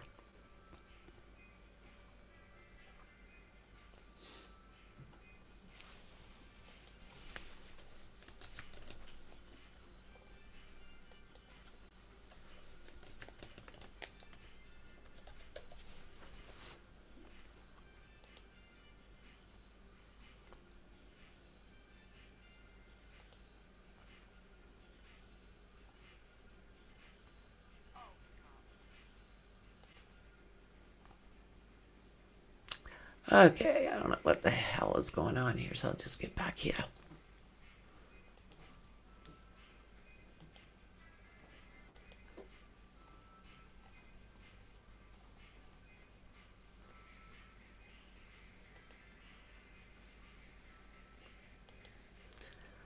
Oh my word.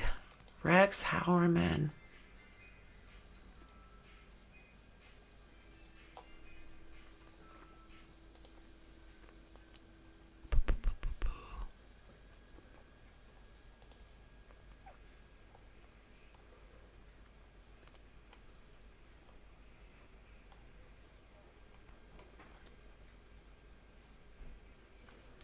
Let's see what we got. I'm sorry, guys. I am so unorganized right now.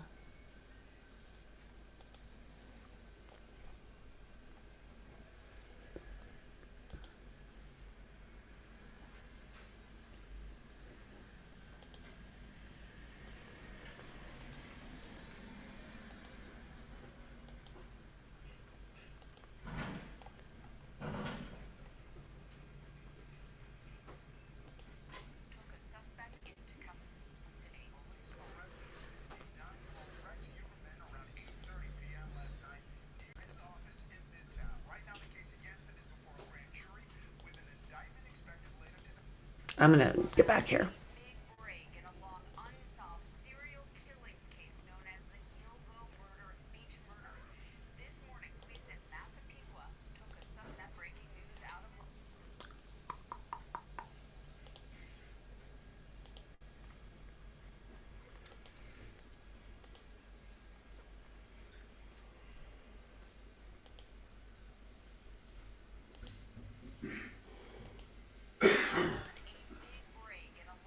Of serial killings case known as the Gilgo Beach murders.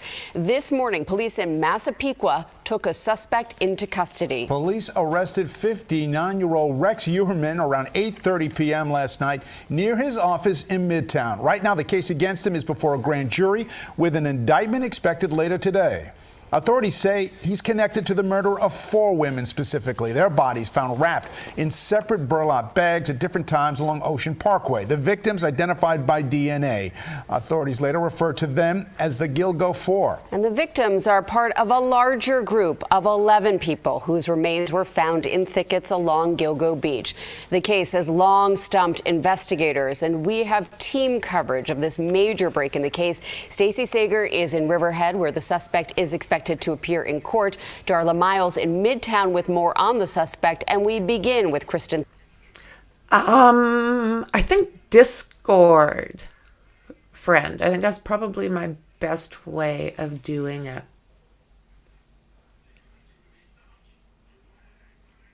Yeah, and a lot of girls came from New York. You bet. Yeah, same kind of profession, I guess you'd say. And yeah, they went willingly. They didn't know what the hell they were walking into. I mean, holy crap. So yeah, they weren't kidnapped. They went willingly.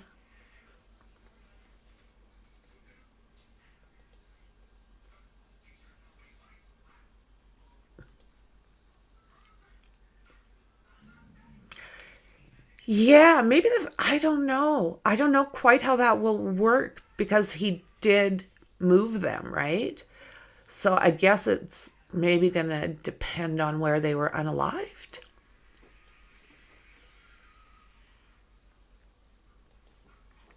That's what I'm wondering, Mexi.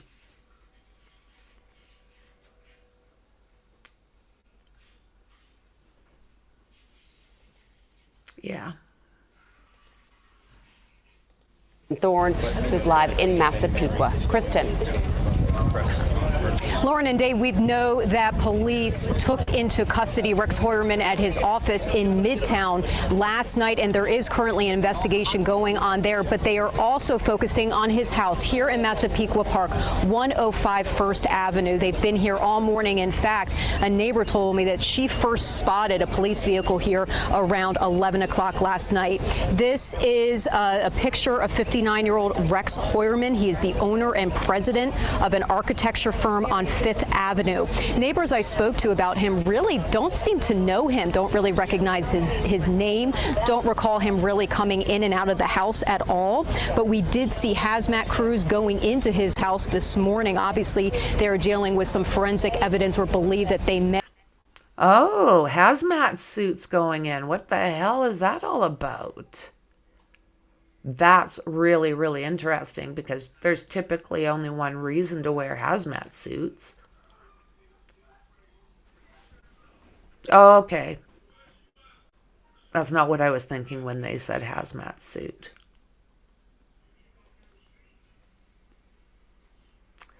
Yeah, so what would that be? False pretenses.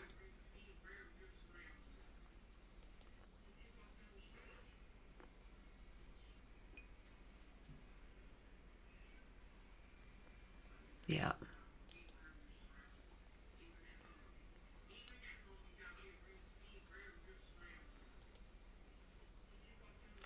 Yeah, paper suits. That's not what what I think with hazmat suits. It's like hazmat suits. And that's why they're wearing those to go into the house. Hoyerman, law enforcement tells us, was on their radar the last few months and was under surveillance recently. And they used telephone records to zero in on him here in Massapequa Park. Boom. They believe. Boom. It's this technology that's catching these guys. Well, hello, little star. Welcome. Trying to protect the evidence. That's why they have to cover up their head shoes. Exactly. Yeah, absolutely, friend. Yeah, absolutely. That's not when I was thinking hazmat suits. Like I was thinking like, but yeah, with those, I think it's just like exactly like you're saying, to protect the evidence so they don't leave any biologicals behind. Absolutely.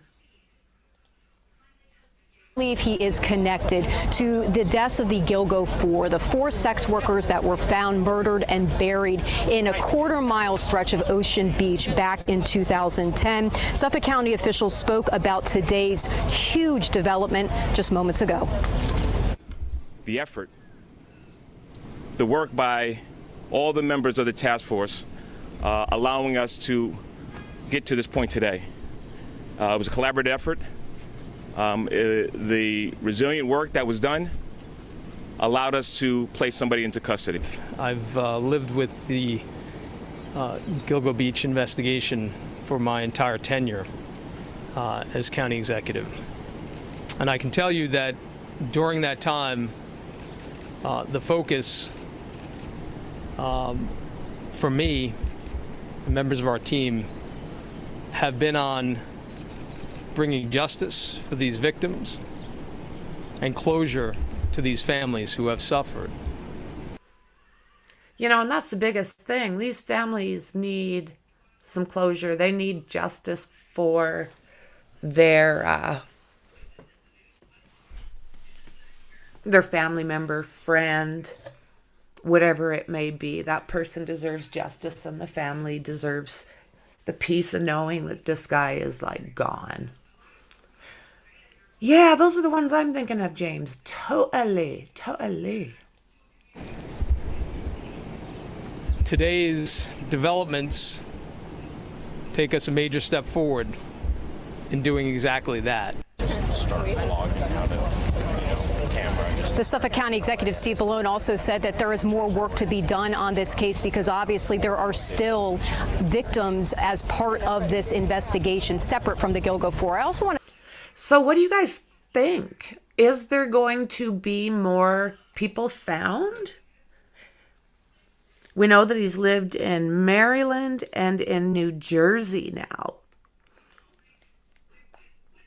And his company was RH Architect. RH Architects. Going digging.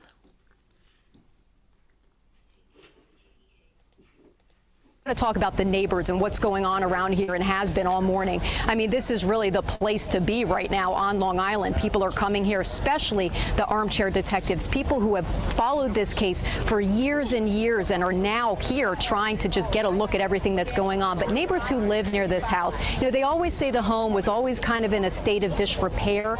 And if this turns out to be the Gilgo Beach serial killer, they cannot believe that this person was just simply living amongst them in this small, quiet neighborhood on Long Island. So to say that they are shocked is putting it lightly. This is a big case, you know, and it's like I knew it was going to be a strong presence out here because a lot of people are interested. There's a lot of unanswered questions. For me, just me alone, but I can see that I'm not alone in this because there's a lot of people that want to know how, why, you know, a lot of questions. And hopefully, if this is the guy, he's cooperative. That's Nick, one of the armchair detectives I was talking about, who's been following this case really since day one. We know that Hoyerman is going to be arraigned at 2 o'clock this afternoon in Riverhead. We are hearing that his wife has already arrived in court.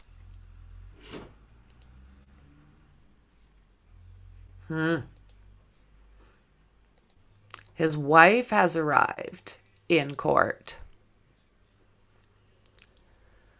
Cold case investigation that dates back to 2010. Arrested last night about 8:30 p.m.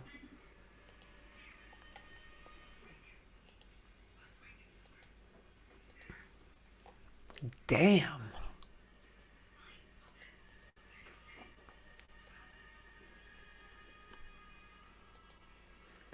Okay, so this.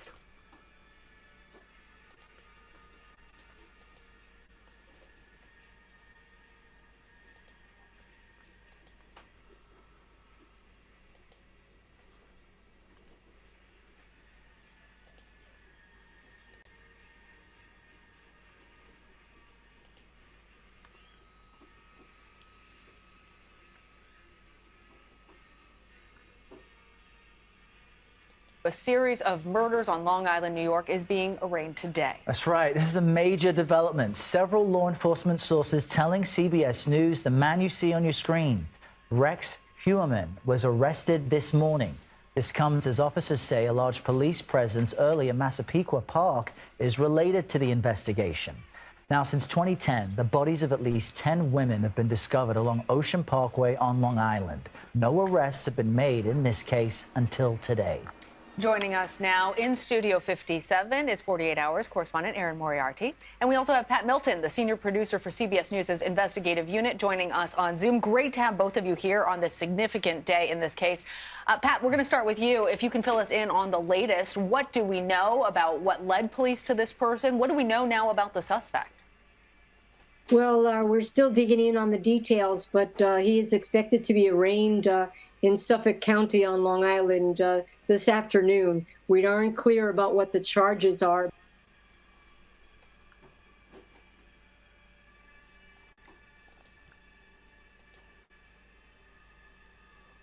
What the hell? Okay, I don't know what really happened there, guys.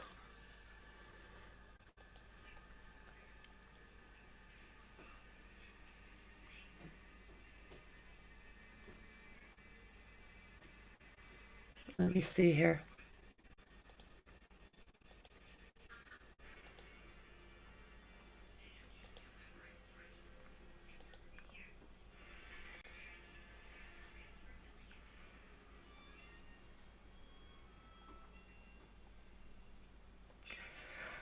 I'm trying to find it, friend.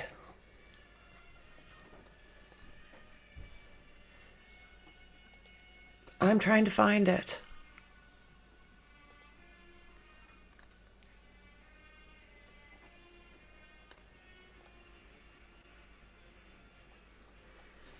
Damn.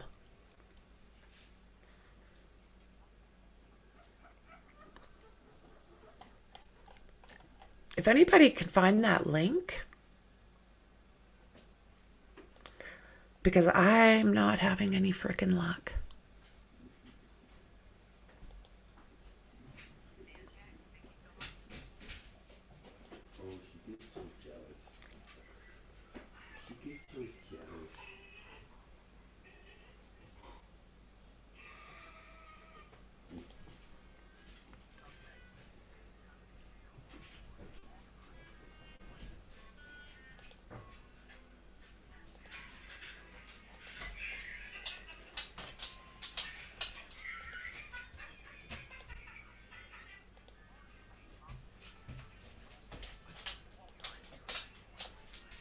The perp walk of that suspect. Take a look right there on your screen. This is from our Fox 5 New York team and happened just moments ago. It's what's known as a perp walk as they walk that suspect out of the building into the courthouse, it looks like is where they are going to be heading next. The case itself involves the murder of 11 people whose remains were found in 2010 and in 2011. Most of the victims were young women who had been sex workers, and several of the bodies were found near the town of Gilgo Beach. This is a story that so many people across the country have been paying very close attention to. So today, news broke of that arrest, originally coming in from sources, but then we heard from police a bit earlier on this morning. They held a brief news conference outside of the suspect's home that was being searched at the time. They did say they expect to release more information at 4 p.m. Eastern time today during a news conference with the district attorney's office. So again, that is a live look inside the courtroom in New York where that suspect is currently being arraigned. We'll bring you more information as we do get it.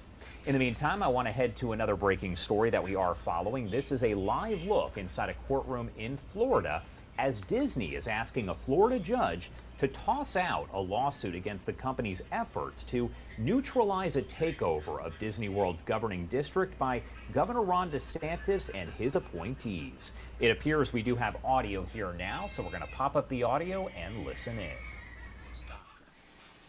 And they discussed 3 of those exceptions. None of those exceptions applies. Okay. Thank you, thank you.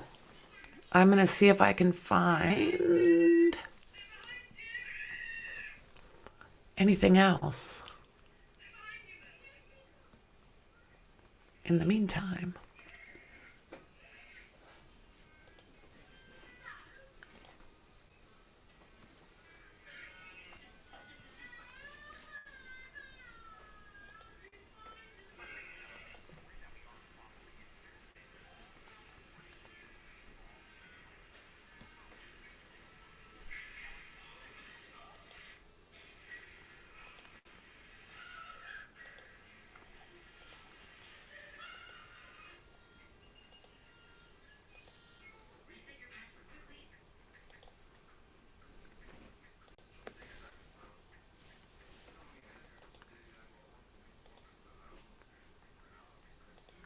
String of killings has been taken into custody on New York's Long Island, more specifically in Massapequa. Now you're looking at a live image of the suspect's home, and we've seen people going in and out all throughout the morning. The case itself involves the murders of 11 people whose remains were found in 2010 and 2011. Now most of the victims were young women, and the bodies, many of them, found near the town of Gilgo Beach. Joseph Jackalone is a retired NYPD sergeant and the author of the Cold Case Handbook. He joins us now live to talk more about the case. Thank you so much for taking the time to be here. Thanks for having me, Josh. So a big development here in a very big case. Now, I know you are very familiar with it. Can you start by kind of breaking down how this whole thing played out? Certainly. This case dates back to at least May 1st of 2010 when Shannon Gilbert was seen running from the Oak Beach village, basically out on Long Island near Gilgo Beach. And this is what tipped off the entire case, because shortly thereafter that, in a few months, investigators found the remains of several bodies along Gilgo Beach. Now, there is 4 in particular that are interesting. They're referred to as the Gilgo 4. They were 4 women that were found wrapped in burlap, not far from each other. So I have found a stream. So that will be in about an hour and a half for that press conference. You know, one can surmise that that killer was responsible for all 4 of those. Now, one of those victims, Melissa Bartholomew, was also, her sister was harassed by an individual who was using her cell phone, calling her up and saying terrible things over the phone. Now, that phone pinged in Massapequa. And also, they had tracked this phone call, this person, all the way into Manhattan, near Penn Station and Times Square. Now, the suspect that they have here lives in Massapequa, and he has his office on 36th Street in Manhattan, not far from Penn Station nor Times Square. So that's an interesting little connection there, where people are saying all over the internet, you know, what's the connection to this guy? If anything, I think that's what they keyed in on. And it seems like overall investigators seemed fairly certain as this all played out that there was just one suspect and these were essentially serial killings. Well, the problem that you had here, you had a public dispute between the police commissioner at the time, Richard Dormer, and the district attorney, Spoda, about how many killers they would have. Richard Dormer, the police commissioner, said there was one. Spoda, the DA, said that there were multiple. So that is a huge problem for a... Well, and that's the thing. I mean, a lot has changed when it comes to this case. A lot has changed. Yes, thank you, Lister. That is so awesome. Much appreciated.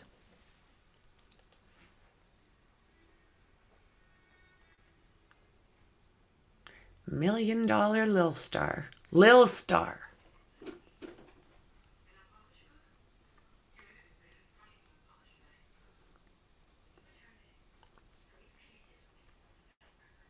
Lil Star.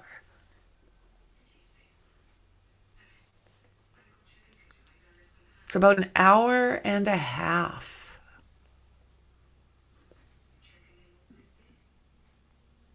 I wonder, do you guys think they'll include Shannon Gilbert in that collection of crimes he's committed?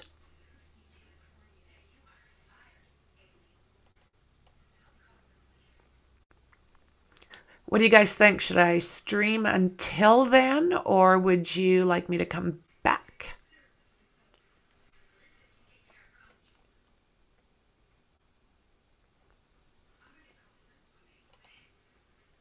There's still lots if you'd like. Boom. Boom.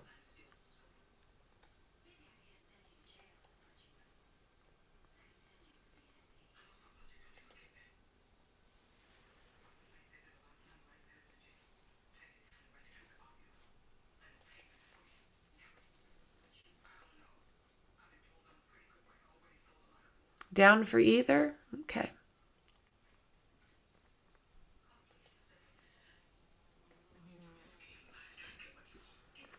What I'll do is I'll see if things keep coming up, and if there's still information to show you guys, I'll continue to do it. A prosecutor now going forward on this case. So if I was investigating something like this, and I used to do this for the New York City Police Department, the issue that came down to, I would have focused in on what we refer to as the Gilgo 4, because those had seemed to be the latest in the killings, and the fact that they were wrapped in burlap, which separated them from everybody else. Other remains that were found, you could then say that these 4 victims were killed by one person. So it's going to remain to be seen, right? So we have a big press conference. Remember, this is just my guess, so to speak, based on what we already know. I don't have any inside information, nor do I have all the answers to this this developing story. Now, we do have that, as you mentioned, news conference that is scheduled for later on today, where we could get some more information, and we'll likely get a lot more information. What do you think it is about this case that so many people have been captivated by? I mean, this is one that you can talk about and folks know exactly what you're referring to. What is it about this case that so many people were paying attention to? Well, there's been a number of Netflix movies on this. The true crime community, of course, has been involved in this. And there was a book written by the author. His name was Bob Kolker, who wrote Lost Girls, which was victim-centric. And I think that was one of the draws about how even Netflix came about doing a story on this. But this happened practically in my backyard, so to speak. You know, growing up on Long Island, living on Long Island, not living far from Jones Beach, where some of the remains were found. You have to remember there are several victims that were dating back at least until 1996 or earlier. We have the Fire Island Jane Doe, where parts of her remains were found. We also have what was referred to as Peaches, which was found at Hempstead Lake State Park, which then was her rest of her remains were found. So there you go, right there. Are they going to start connecting all of this together? Is there going to be many, many, many more that they're going to connect to this guy? Oh my word. So you guys know I'm working on Aileen Wuornos right now on her case, and I'm going to show it to the members, and then I'm going to put it on my other channel. So that's going to be this month's members only. So as I was going through there, I couldn't believe it, but I found an excellent article on her case in Scotland. So yeah, there's a chunk of my information on Aileen Wuornos that is probably some of the better information I found, and it came from Scotland. I think that's pretty awesome, but it also shows like, what, America, what? We if they can find this, we can find this, because well, not me, everyone's local. You know, Canada and the US, like, I mean, we're such close neighbors that sometimes it surprises me the different laws, right? No haggis. No haggis, thank you. In Gilgo, and then of course you had Manorville. You have Valerie Mack and Jessica Taylor, whose torsos were found in Manorville, and the rest of their remains were found on Gilgo. So Gilgo seems to be the ground zero for either one person or several persons who was using it, unfortunately, as a dumping ground for the remains of these victims. And the other sad part of this is that you also had, remember, Hurricane Sandy happened around this time too, where most of that barrier reef or island out there was covered under water too, so it could have wiped away other human remains or other evidence in this case. What questions do you hope are answered during this news conference today? I mean, of course, we'll get court documents at some point that will provide a little bit more information, but what questions? So I just want to go back that for just a second. Come on. One person or several persons who was using it, unfortunately, as a dumping ground for the remains of these victims. And the other sad part of this. So he just said something about things washing away, evidence washing away. And you know what? That's the thing. That is absolutely the thing. There's going to be a lot of things that probably won't be able to be connected to him right away.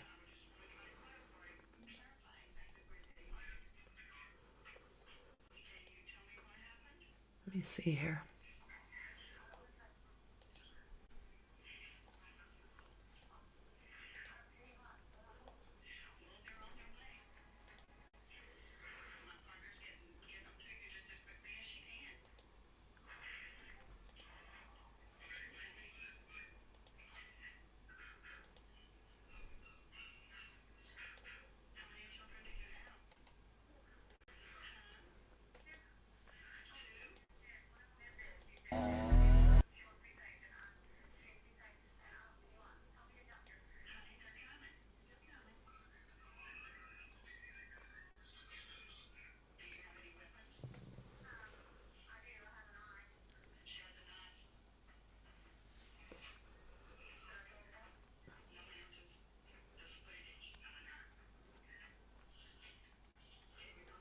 Just look at the terrain there. It's unbelievably horrible.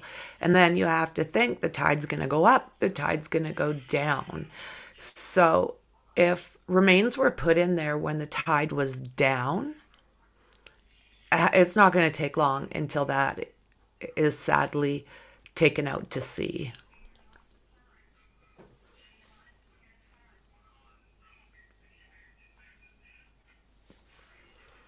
So there's also a Jane Doe that they found. So maybe this is going to help us find out who she is. Again, there is pretty good diagram.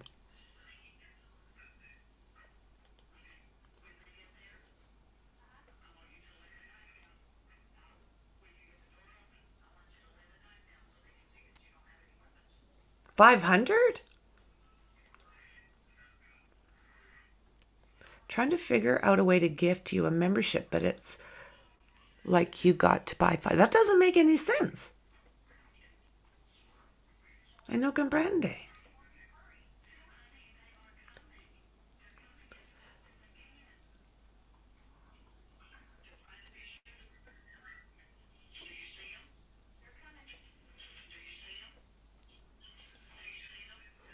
Might have to go to the library and do it there on the computer. I've had issues with it on...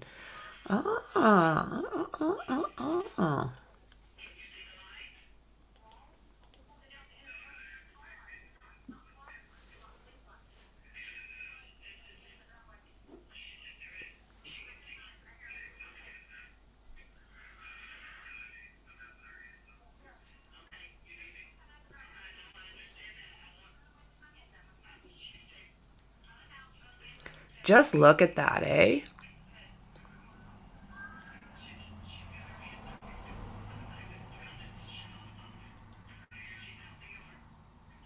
Beautiful.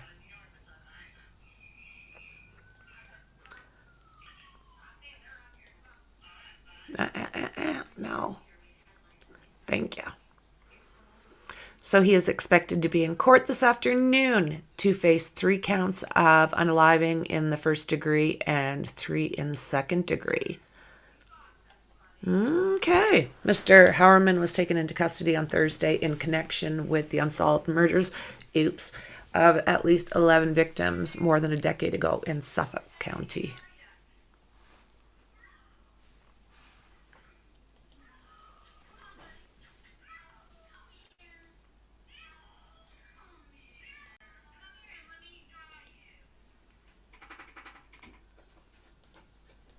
This is that you also had, remember, Hurricane Sandy happened around this time too, where most of that barrier reef or island out there was covered.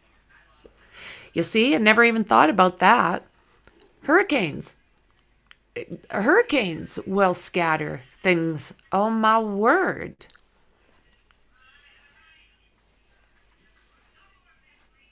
Oh, hey, thank you. Thank you so much. Oh, nice. That is so awesome, Dandy. Thank you, Mexi.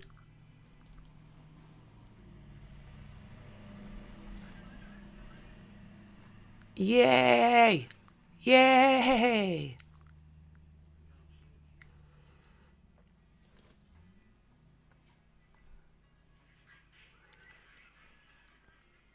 How'd you do that?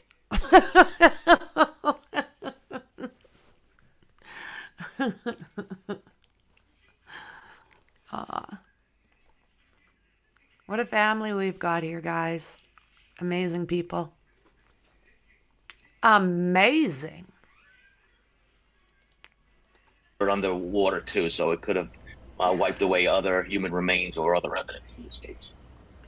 What questions do you hope are answered during this news conference today? I mean, of course, we'll get court documents at some point that will provide a little bit more information, but what questions do you have that you do hope are answered today? Well, first of all, like how they zoned in on this individual And what evidence did they go by? Was it the digital evidence from cell phone calls way back when? You have to remember, Suffolk County had a complete overhaul in their criminal justice system.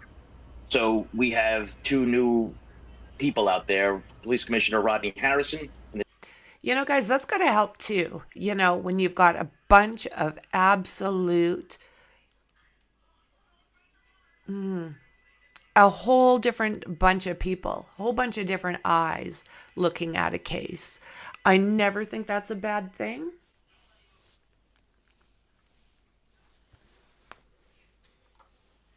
No. Okay.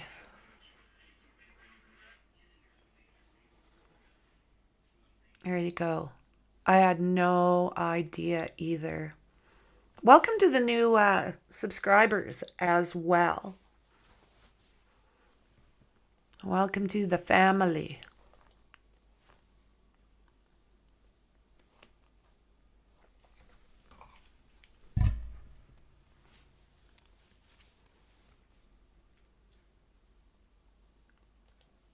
The District Attorney Ray Tierney, who were elected to the position. He was elected about a year and a half ago, which was a big change from everything that was going on previously in other generation, going on in government.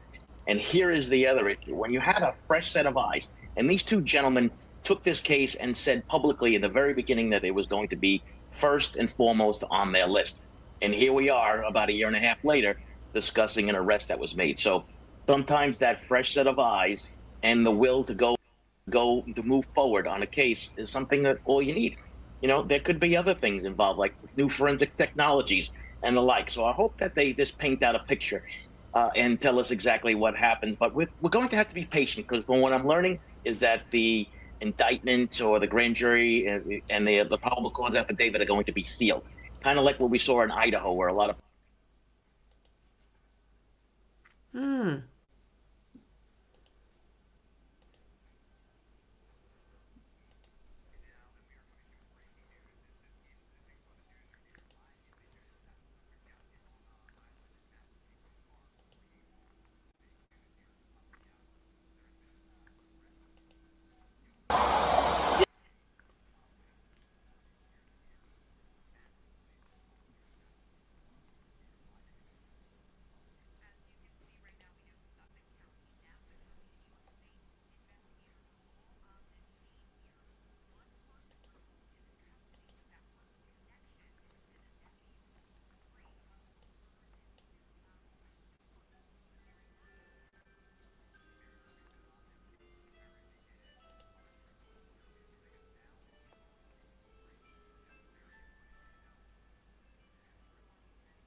Okay.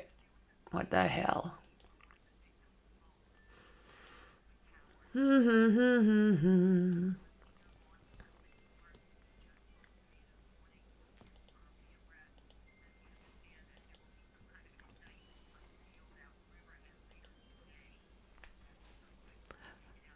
Okay.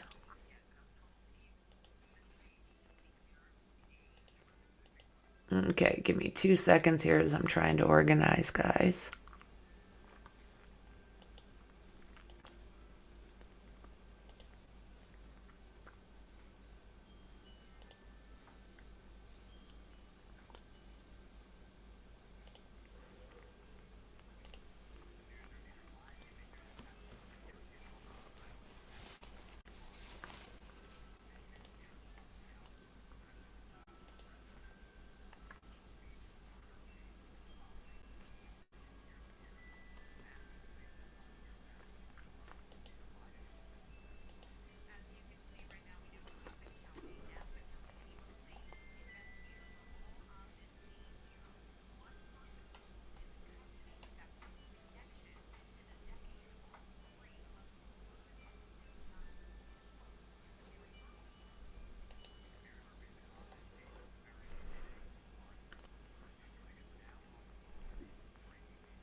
Oh, my word.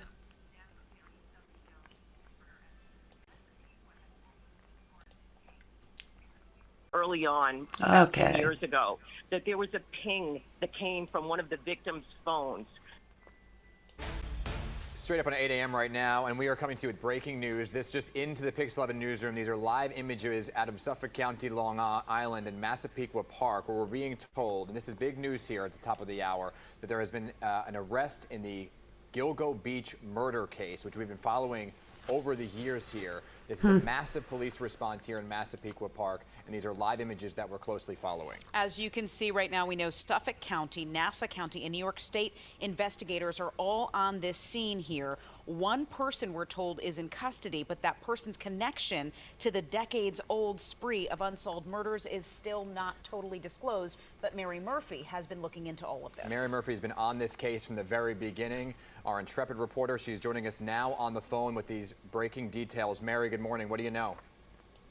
Good morning, Dan and Calla. I can tell you that it is a man that was arrested this morning in Massapequa Park, which is right near the Nassau County, Suffolk County border. And Massapequa has always been part of this case because we reported early on, about 10 years ago, that there was a ping that came from one of the victims' phones that went to a tower in Massapequa. And a senior law enforcement source just spoke to me this morning. He confirmed the arrest. And we understand that there will be some kind of an indictment unsealed out in Riverhead later today, and that the suspect will be taken out to Riverhead. No name yet, but I'm told he's middle-aged to senior in age, between his 50s and his 60s, which would make sense because some of these victims were found back as far back as 1996. 2 legs were found in Dayton. Like, look at how long this has been going on, you guys. Unreal. Unreal. This park near Fire Island. But the real big beginning of this investigation was December 2010 when the first 4 victims were found along Ocean Parkway in Gilgo Beach. I mean, Mary, this has been years in the making, right? Documentaries, movies been made about this very case. Rodney Harrison, the Suffolk County Police Commissioner, even formed a specialized unit to investigate these murders, and he said he believed there would be an arrest in the near future, and here we are today. Any word, Mary? I know this is early on and you're just getting word. This has been a long time coming. Oh my word. Hey guys, 1996. And God only knows what was happening before that, because he's gotten away with this stuff for a very long time. Word of these details on how police were able to navigate their way to Massapequa Park and this specific individual. Well, what you know that the task force was formed in February this year. It involved the Suffolk County District Attorney's Office, the Police Department in Suffolk County, Nassau County was involved, the FBI, the state police, a huge task force. And I did learn this morning that within a month, this suspect was identified. But then you have the work of DNA. You also had extensive phone analysis that was done. It sounds like they've got this guy pretty much nailed down, pretty much from where he works to his home. They've got phone, they've got DNA. I mean, I am looking forward to seeing what happens. I mean, you know, in these cases, what do? Do you say you want to, that you want to have him plead guilty just so the family doesn't have to go through things? Or do you think that you like to see them go to court so the family gets justice? Oh, hello, Perry. Welcome, friend. Good to see you. They have done a great job. Amazing. Now, what made the case difficult was it was believed that the killer was using a burner phone. So when he would make the dates with some of these victims who were sex workers, a lot of them, he would use a burner phone. So those are harder to track down. But the thing about Massapequa just stands out to me because I've long reported that there was a ping that came from one of the victims' phones. And the killer apparently was taunting the younger sister of one victim using the victim's phone and saying very nasty things. And there was a ping that went from Penn Station and then apparently along the railroad and then Massapequa. So this makes sense that they found someone in Massapequa. It does. Mary, can you go over, I know in the past. It really does. They've done their due diligence.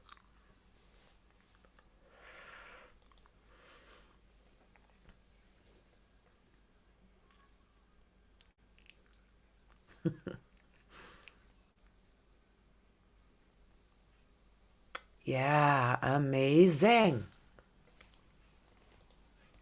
Past, your reporting has included so many of the victims' families. Police have said that over half of the victims worked as prostitutes at some point. Can you talk about what these victims' families have gone through over the last decade trying to track down a killer with very little leads? Well, first of all, they were concerned early on that no one cared because these young women were sex workers. But they repeatedly went out to Ocean Parkway between Gilgo and Oak Beaches, because Oak Beach is also a big part of this investigation. Right. And they repeatedly went out there and they held vigil, and they would not be unheard. And finally, they were heard. You know, there was a big thing made about the Suffolk County Police Department, the prior administration, that they shut down the investigation, allegedly, that they wouldn't allow the FBI to come in. But then several years ago, right before the pandemic, a new police commissioner had come in, Geraldine Hart, and she used to work with the FBI, and she brought the FBI back in. And also during the pandemic, one of the unknown victims was identified, Valerie Mack, through the use of familial DNA genealogy.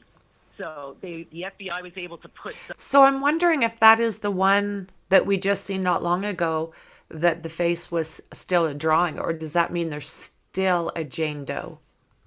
I am not sure on that. Not sure.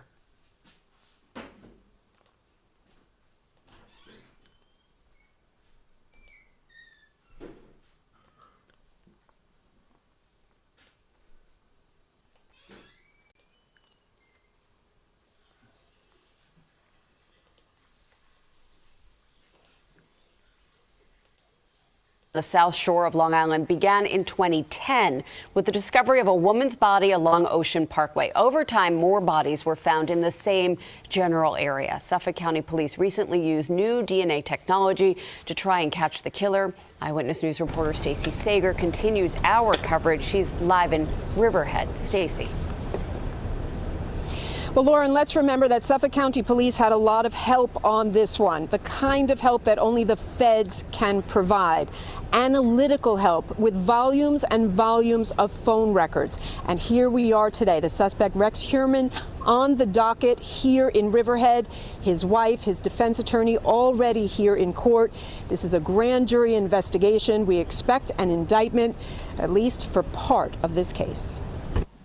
Already today, a large presence of law enforcement outside the courthouse here in Riverhead, where a suspect in the Gilgo Beach murders is set to appear before a judge later this afternoon. So I just checked. We're at 75 minutes away. So we'll play it by ear here. That's just a little, what?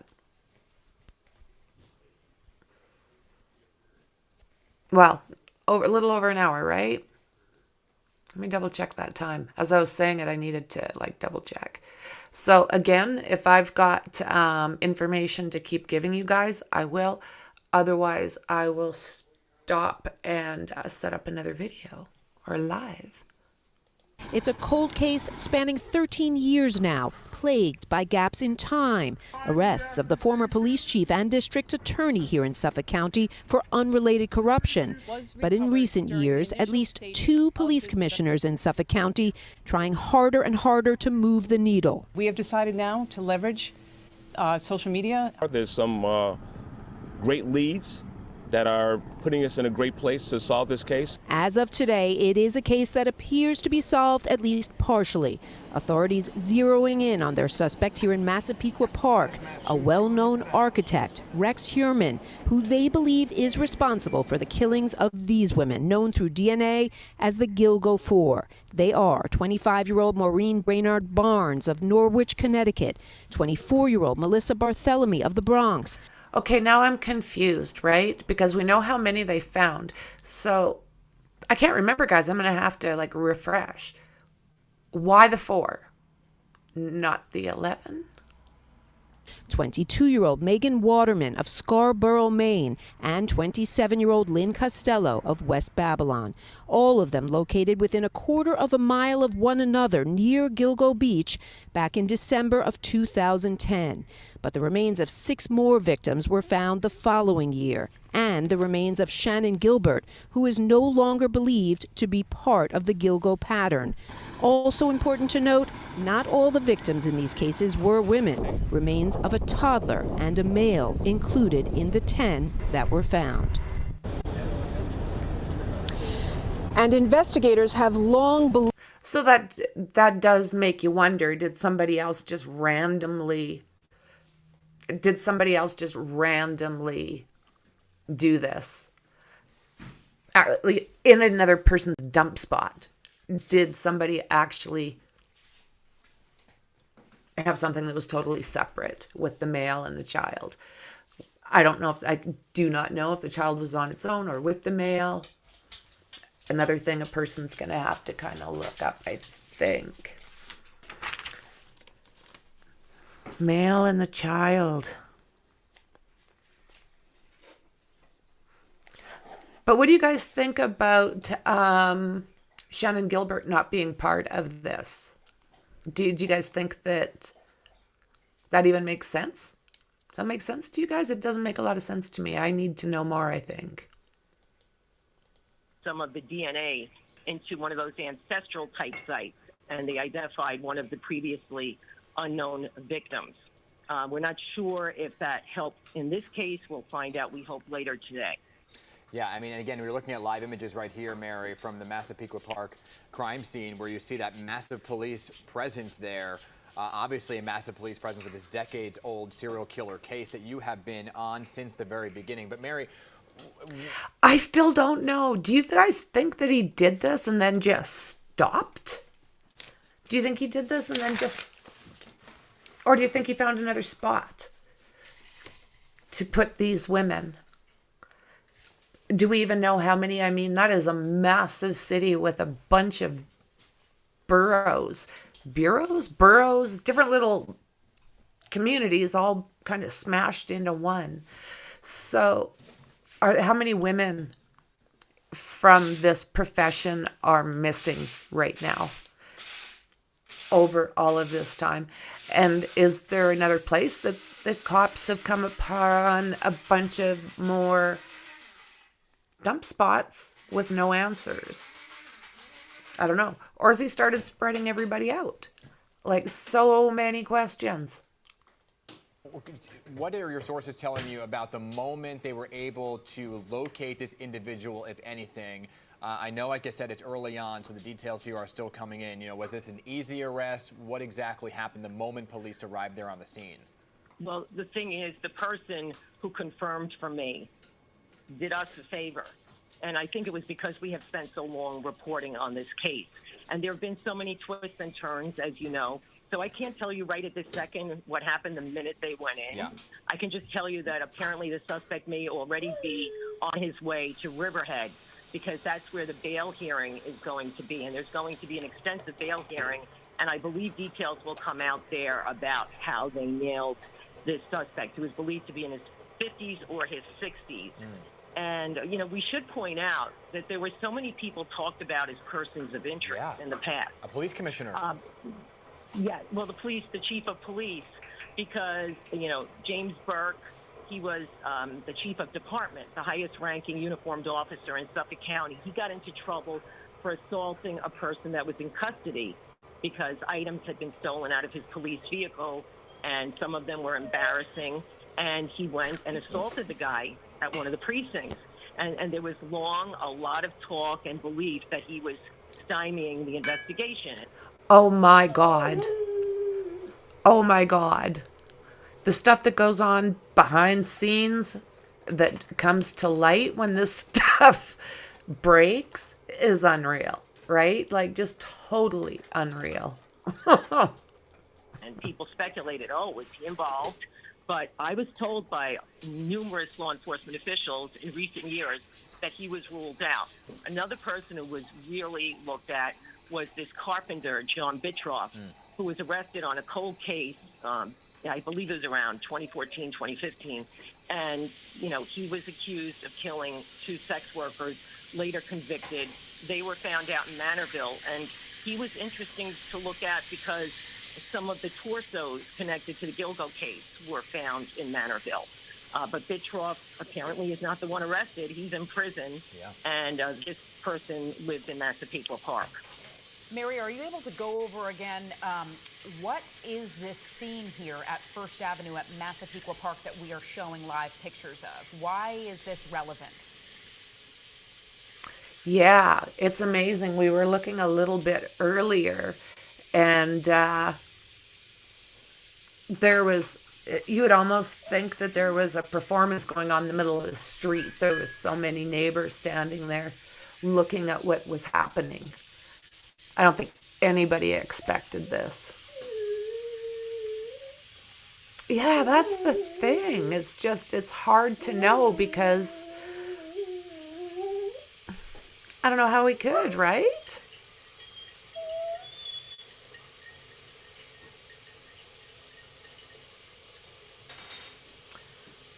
That's what I think. I think he changed his dumping ground.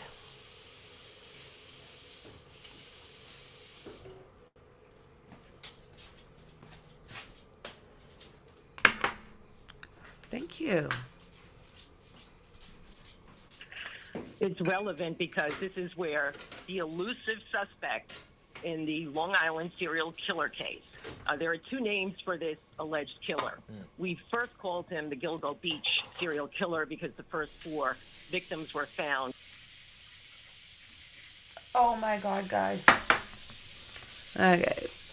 Pay attention there, Franky. In Gilgo Beach along Ocean Parkway.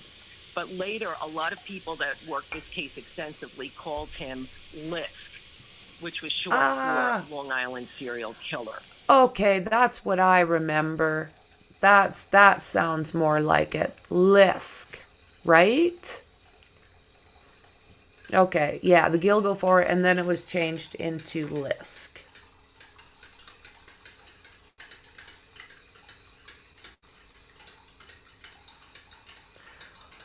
Oh, I know, right? It's crazy from the UK perspective to contemplate the sheer number of these unsolved missing persons and unalivings. It's true. Canada is the same. It's why I mean, sometimes there's a Canadian case that I can cover, but from a Canadian perspective, it's wild. It's wild. I never run out of something to talk about. It just blows me away. Because the victims' body parts were found in various parts of Long Island, not just Gilgo Beach. Some of the women, their torsos were found in Manorville, which is 40 miles to the east. And then when this investigation really went into high gear in 2010, 2011, some of their other body parts were found along Ocean Parkway, and that's when those connections were made. In terms of the scene in Massapequa Park, obviously this is one of the biggest law enforcement arrests we've reported on in some time. It's not often that we deal with serial killers, and this one eluded us for a very long time. So the fact that Yeah, it eluded them for a very long time. Oh my word.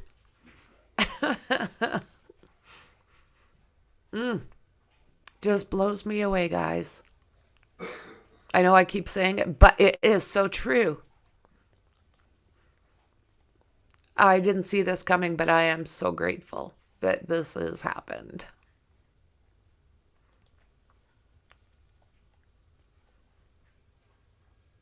I'm so grateful that he is most likely going to get the justice that these families have been waiting for. As heartbreaking as it is. Custom-made shelters. A new primetime lineup on Fox News Channel. The right voices at the right time. Starting July 17th. On Fox News, America is watching. Fox News Alert. Fox Now has confirmed police have identified their key suspect wanted for the murders of several women, Rex Heuermann. He's a married father of 2 in custody in the unrelenting search for a serial killer. It's a huge break that's being called good old-fashioned police work. The case dates back more than a decade. Now a man from Long Island, New York, is in custody in connection with an unsolved string of killings known as the Gilgo Beach murders. The remains of 11 people were found between 2010 and 2011 along a highway near that beach. Most of the victims were young women. It made national headlines. And then the trail to catch the serial killer went cold. Police news conference scheduled for later this afternoon. We'll, of course, bring you that live. But we've just caught up with former prosecutor and investigation expert Nancy Grace, host of Crime Stories on Fox Nation. Nancy, you're on the phone. So I just checked to see how far away now. So we're about an hour away from that. So I think we'll probably keep going.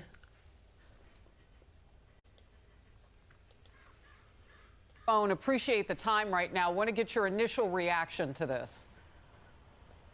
Oh, well, thank you for inviting me. I'm torn between being elated for the victims' families who have sought justice for so long and being distraught.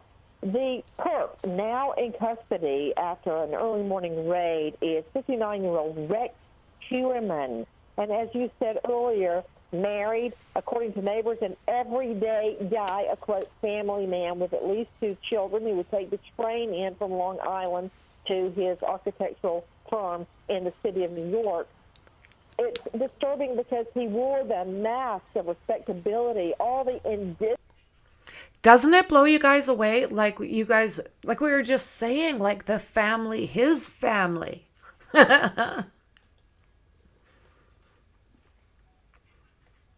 Yeah. And I want to watch this trial. From where I'm sitting, yeah, I want to watch this trial. But, I mean, I guess ultimately, right, we're going to want what the families want. We're about to catch some whole bunch of angry ranting. So, yeah, we'll just kind of stick to it right now. Hour away, we've gone this long, may as well. Being just an everyday guy, anything but. I've been to the scene multiple times. It's a lonely stretch of beach. And what we're learning is the neighbors say, quote, not surprised. Not surprised by him. I mean, that's almost hard to believe when you consider how police tracked him. You know, there was always this thought that DNA or something scientific. But if the neighbors couldn't even pick out this guy, if people who were closest to him, he'd lived in that house for many years as a husband and a father. But a source is now saying to the Daily Mail that good old-fashioned police work cracked the case rather than DNA developments. They traced phone calls, Nancy, made from a burner phone this nice neighborhood guy allegedly had to the victim's cell phones over 10 years ago. Exactly. Burner calls to prostitution victims, many of who had advertised on Craigslist, seemingly the key, and that is good old-fashioned detective work. Now, we're also hearing there may be a DNA link, but it's these calls which seemingly crack the case wide open, which leads me to the question, if it really is based on cell phone identification, why was it not done earlier? But for this moment, I'll worry about that later. For this moment, I am so thankful an arrest has finally been made. And, you know, all these women are lumped together as, quote, sex workers. I have spoken to relatives, lawyers for family. They had children. They had mothers looking for them. They had families searching for them, only to find out that their remains were thrown off the side of a beach there at Gilgo. Tell me about that beach area again, that highway. You see, that's it. Like, you can't not feel bad for the family. Like, what the hell? And yeah, great detective work. Damn straight, friend.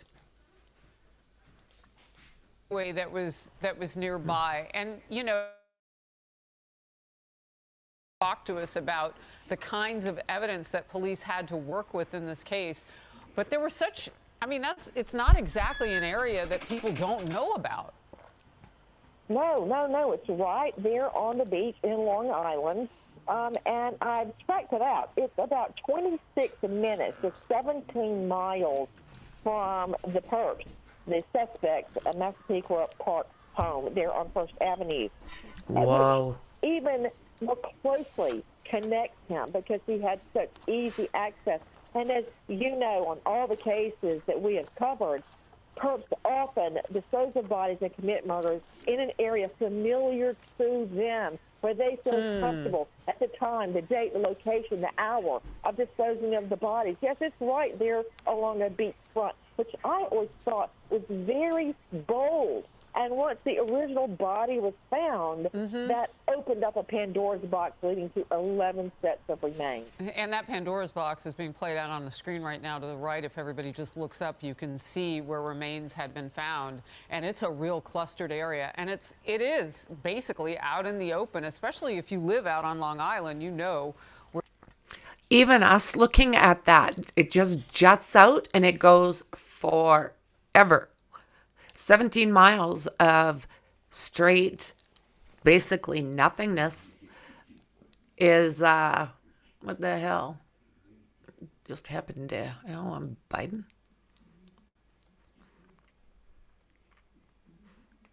So yeah, it's just, whoa. Fox News Alert. Tell me about that beach area again, that highway that was nearby. And, you know, we have Dr. Michael Biden coming on later who will talk to us about the kinds of evidence that police had to work with. Don't know what happened there. But there were such, I mean, it's not exactly an area that people don't know about.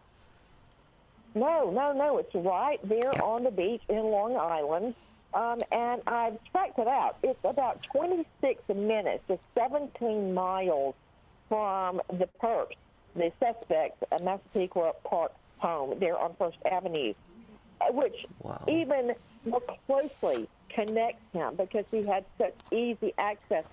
Okay, I thought that they were saying that jut there was like the 17 miles, but from his house there, now that's close. That is very, very close. To have that all barren, it would be long. But if somebody's from home to a spot where they're finding remains is like 20 minutes? And as you know, on all the cases that we have covered, perps often dispose of bodies and commit murders in an area familiar to them, where they feel comfortable at the time, the date, the location, the hour of disposing of the bodies. Yes, it's right there along a beach front, which I always thought was very bold. And once the original body was found, that opened up a Pandora's box leading to 11 sets of remains. And that Pandora's box is being played out on the screen right now to the right. If everybody just looks up, you can see where remains had been found. And it's a real clustered area. And it is basically out in the open, especially if you live out on Long Island, you know where this beach is. Nancy Grace, always great to start the program off with you with breaking news. Thank you. Yeah. Wow, guys.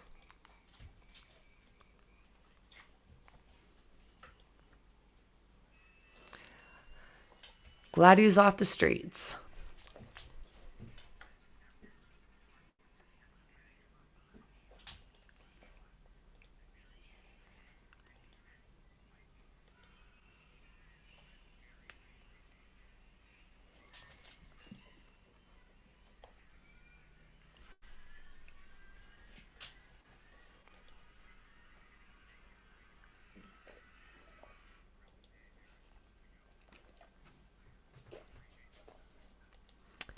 Yeah, absolutely.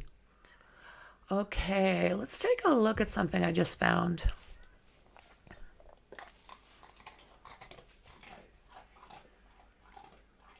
Is it going to let me? Oh, no. You bastards. Okay, if it's there, it's got to be somewhere else.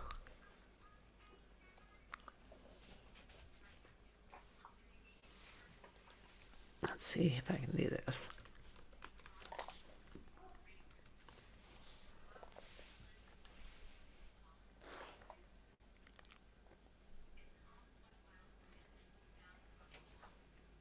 New York architect is facing charges. Let me see here. Where are you guys?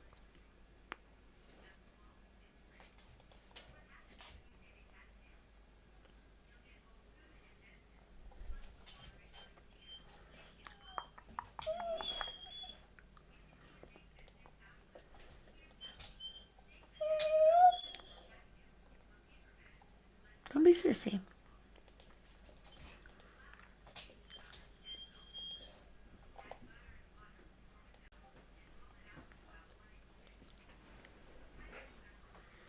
Okay, so you're good.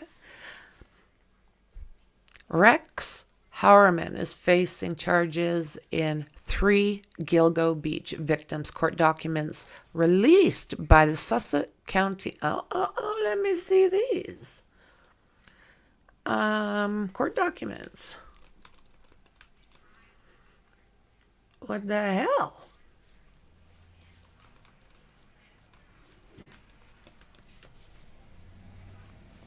Seriously.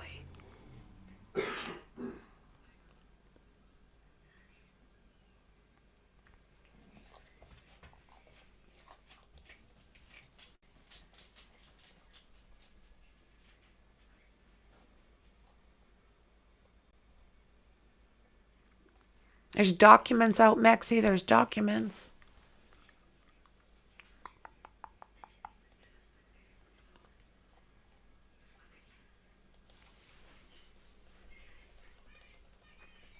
Ew.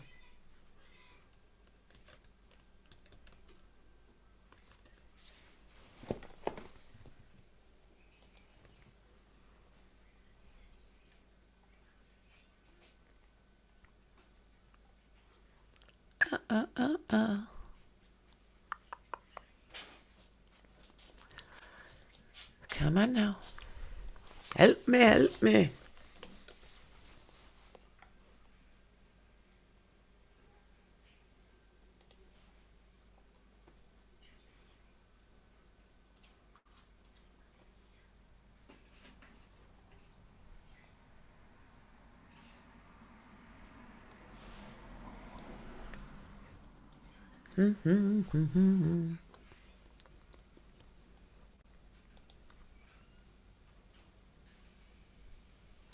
Looking.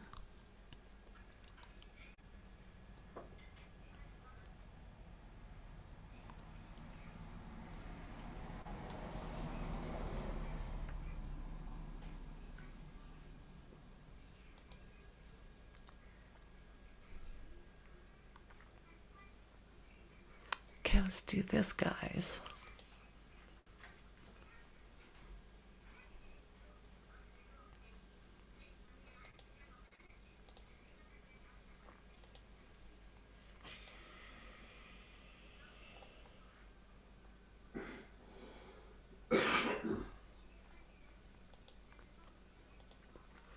Okay, so we have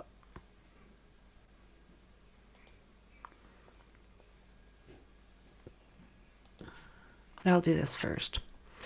So, defendant Rex A. Hewerman stands before this court charged by the grand jury with, in the first degree, in violation of New York State Penal Law Section 125.27, a Class AI violent felony for the unaliving of Melissa Bartholomew on or about July 10th, 2009.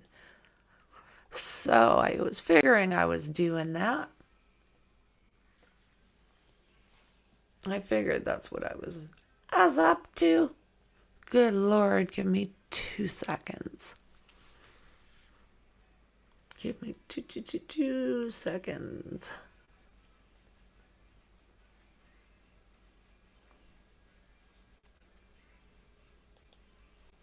There you go. And I am going to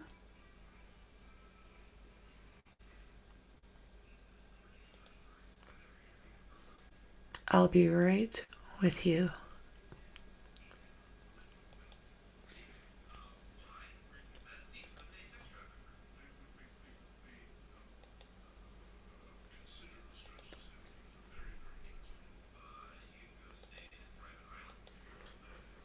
While I'm doing this, if you have not subscribed already, subscribe, like, and share. Very much appreciated.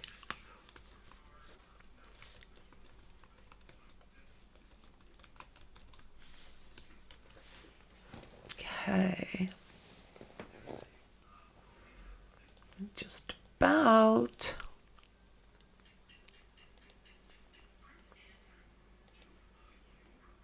Don't forget to share. Very important, that thumb.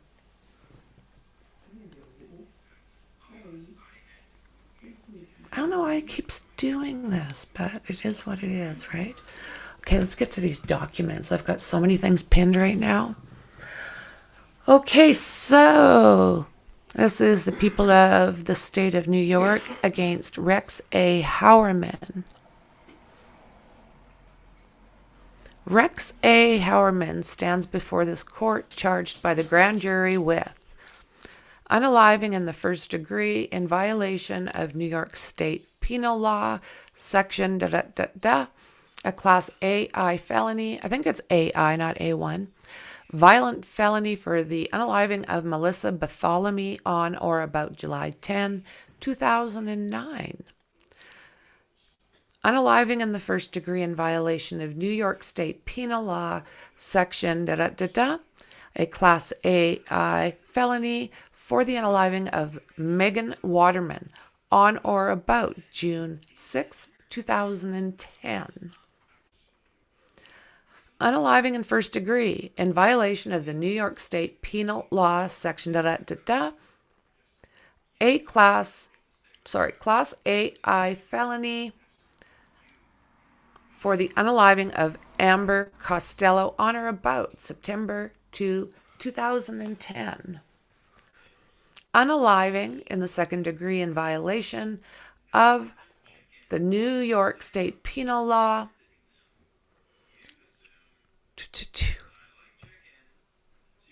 Section for the unaliving of Melissa Bartholomew on or about July 10, 2009, and second degree in violation of New York State Penal Law, Section A, Class AI violent felony for the unaliving of Megan Waterman on or about June 6th.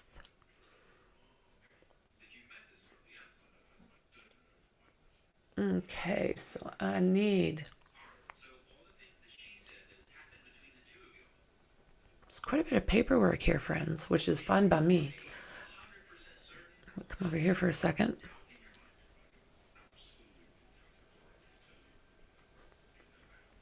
Okay, there's that. There's that. Don't need that right now. I don't need that.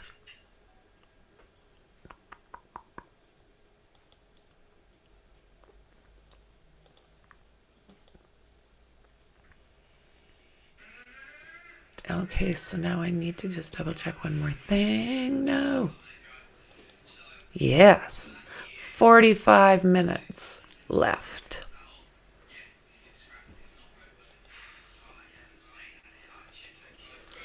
Okay, so page 2 of this. We got, like I say, about 45 minutes left. So we'll see if we can get through this. Not quite sure.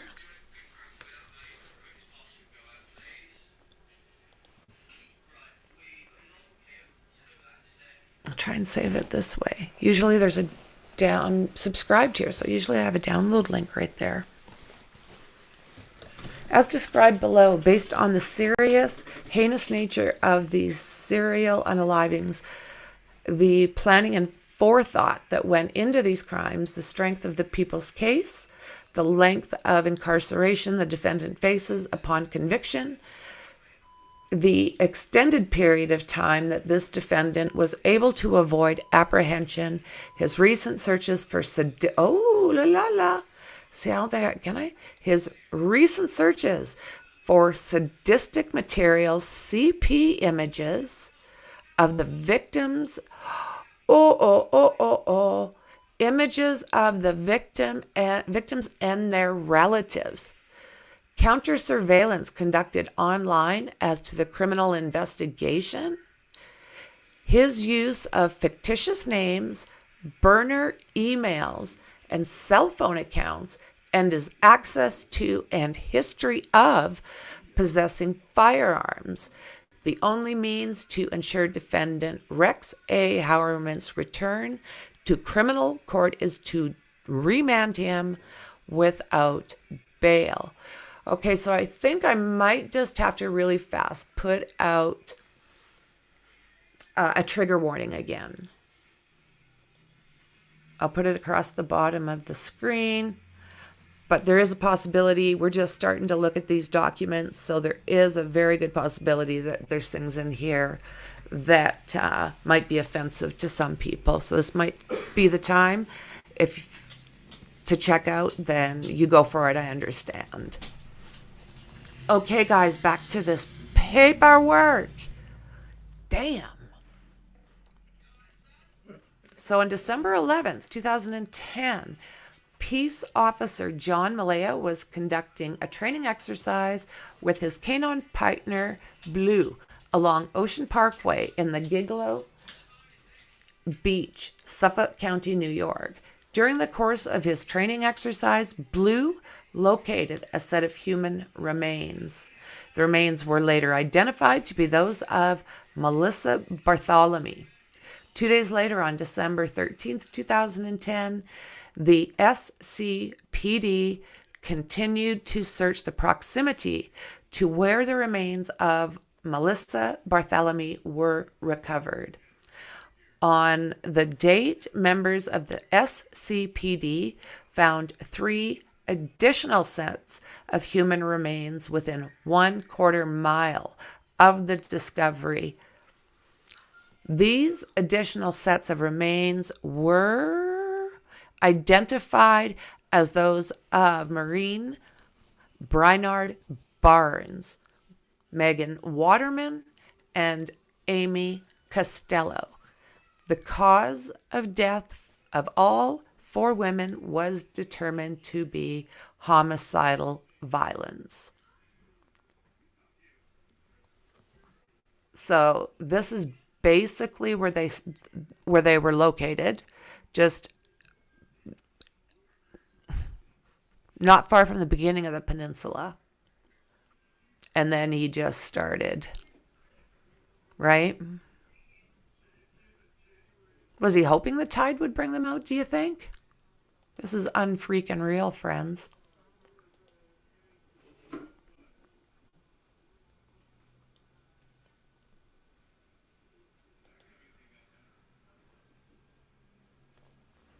Wow.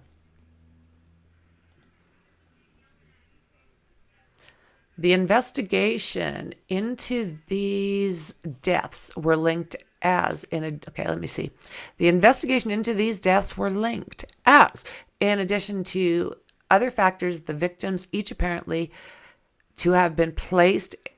Here we are. What's this? Have been placed in close proximity to one another, 22 to 33 feet from the edge of the parkway.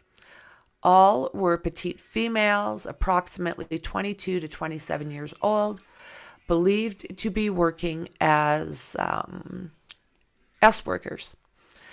All had missing clothing and personal possessions. All had been unalived by homicide. All had contact shortly before their disappearances with a person using a burner cell phone, which is a cell phone that is not associated with any name. You could write Moon and they would say, okay, hi Moon. The cell phones of 2 of the 4 victims,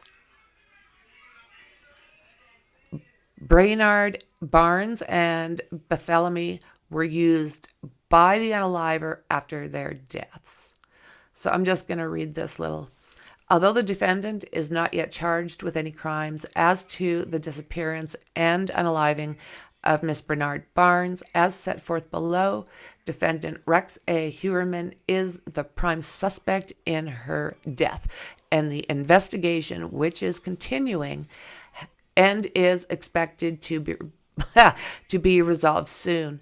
Moreover, there is substantial evidence of defendant Huerman's involvement in the disappearance and unaliving of Miss Bernard Barnes, which evidence closely fits the modus operandi of a defendant in relation to the unalivings of another 3 women, and which supports the current charges. As such, this bail application contains descriptions of that evidence which demonstrates the strength of the people's case as currently charged. Okay, need a sip of water. What's going on over here? Ah, yeah, hey? Oi, oi, oi. And we know that he's lived in 2 other states, I suppose, right? I feel like I need to take a breath. Ooh, yeah, Mexi. I'm going to go back up here. Okay, no.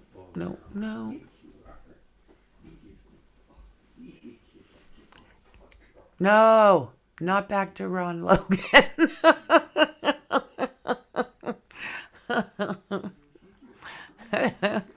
Back to Lisk.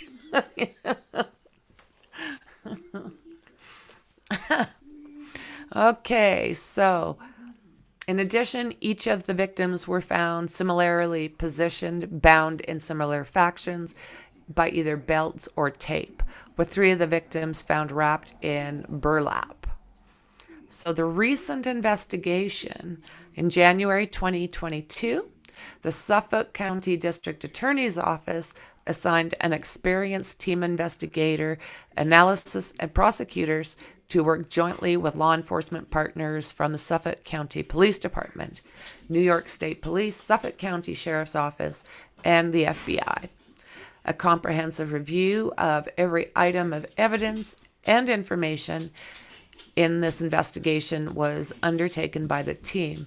On March 14th, 2022, approximately 2 months into the renewed joint investigation, this comprehensive review led to the discovery of a first-generation Chevrolet Avalanche that was registered to defendant Rex A. Huerman at the time of these unalivings, as described below. This was significant because a witness to the disappearance of Amber Costello identified a first-generation Chevrolet Avalanche as the vehicle believed to have been driven by the unaliver. Look at how much information they had, behind the scene. So what do you guys think about this? Are they going to have enough information? Do you guys want me to do a video on them?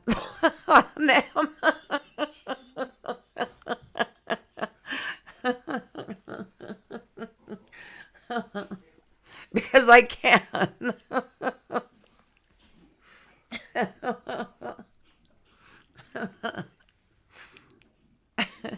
Oh my God. You guys. Okay.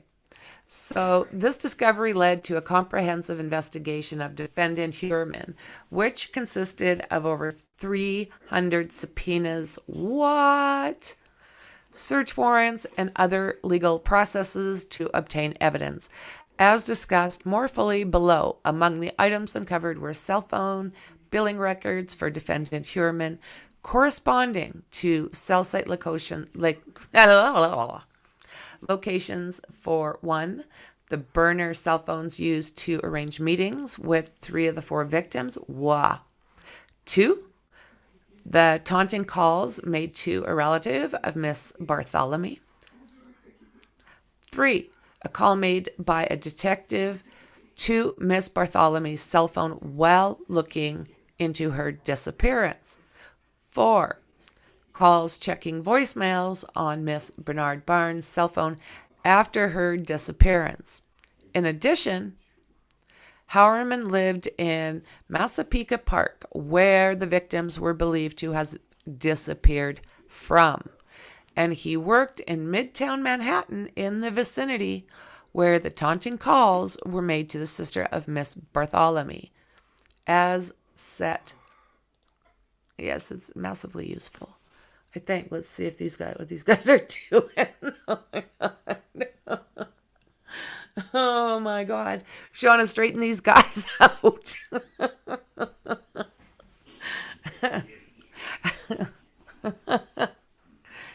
Damn.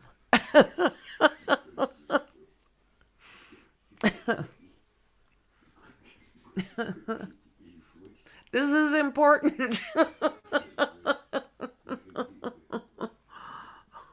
Here we go.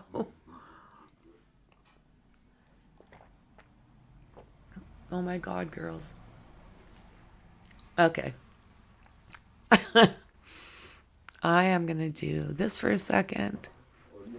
And I am just stepping away for about 2 seconds.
To work. Is it stay there? Okay. Here we are. Let's get back at it.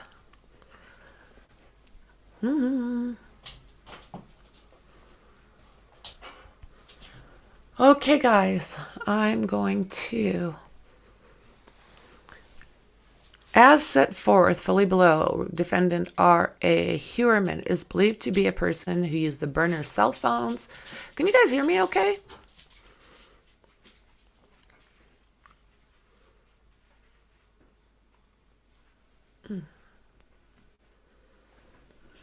KKK, I think so.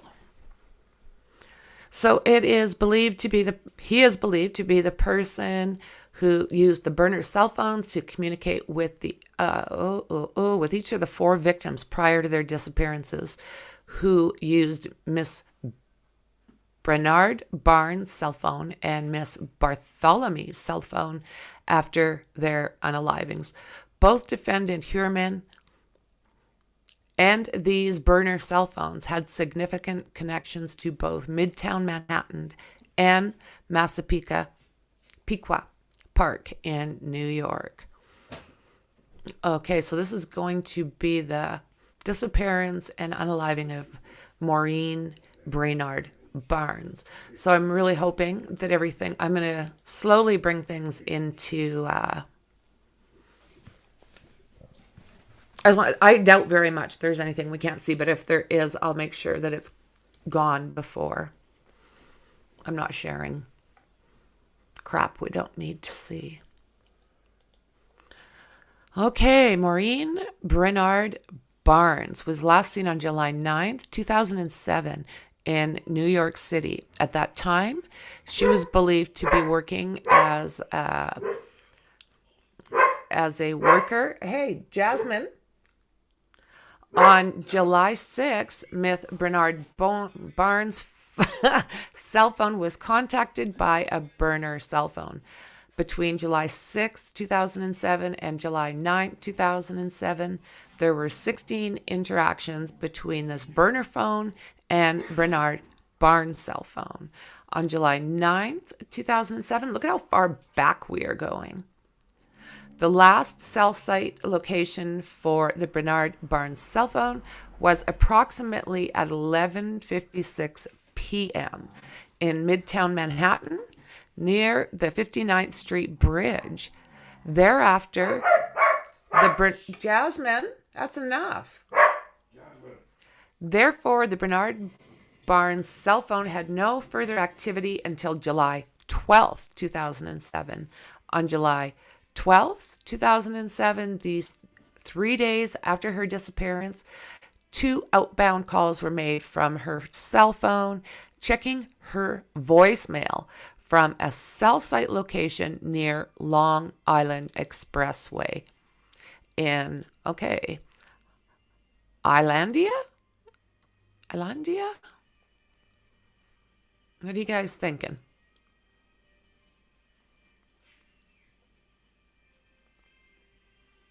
Alrighty then.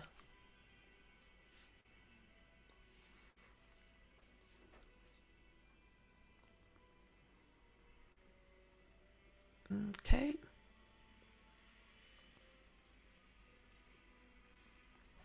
Hey, Dandy, check out the numbers there. Do you notice what's happening?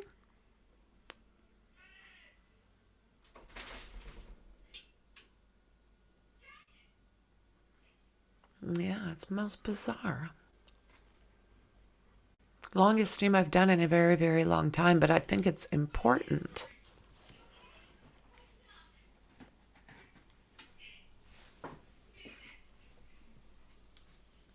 I'm just going to see how long.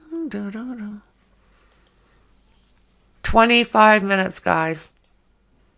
25 minutes and the press conference.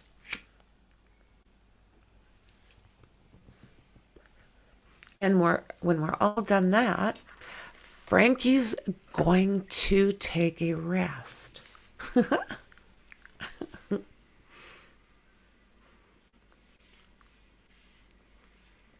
So what do you think, guys? What do you think about this, Shauna and Dandy?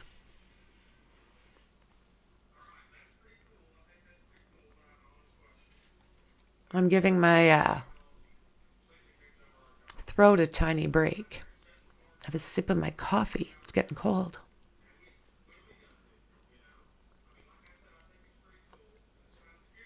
I'll go through this. I'll actually print this paperwork off and go through it.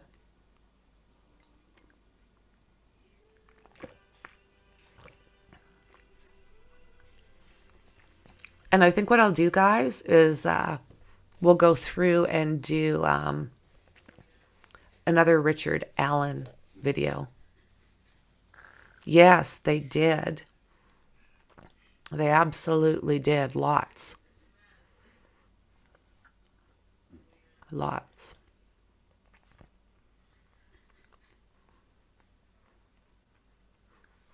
I am very much looking forward to this press conference. They're usually brief.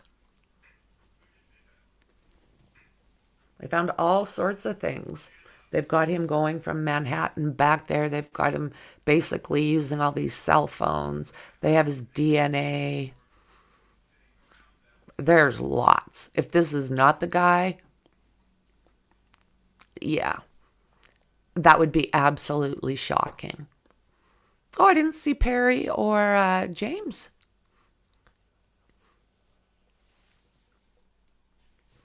Okay, so I'm going to get into this a little bit more, and then we'll jump over, and we don't want to be late for that.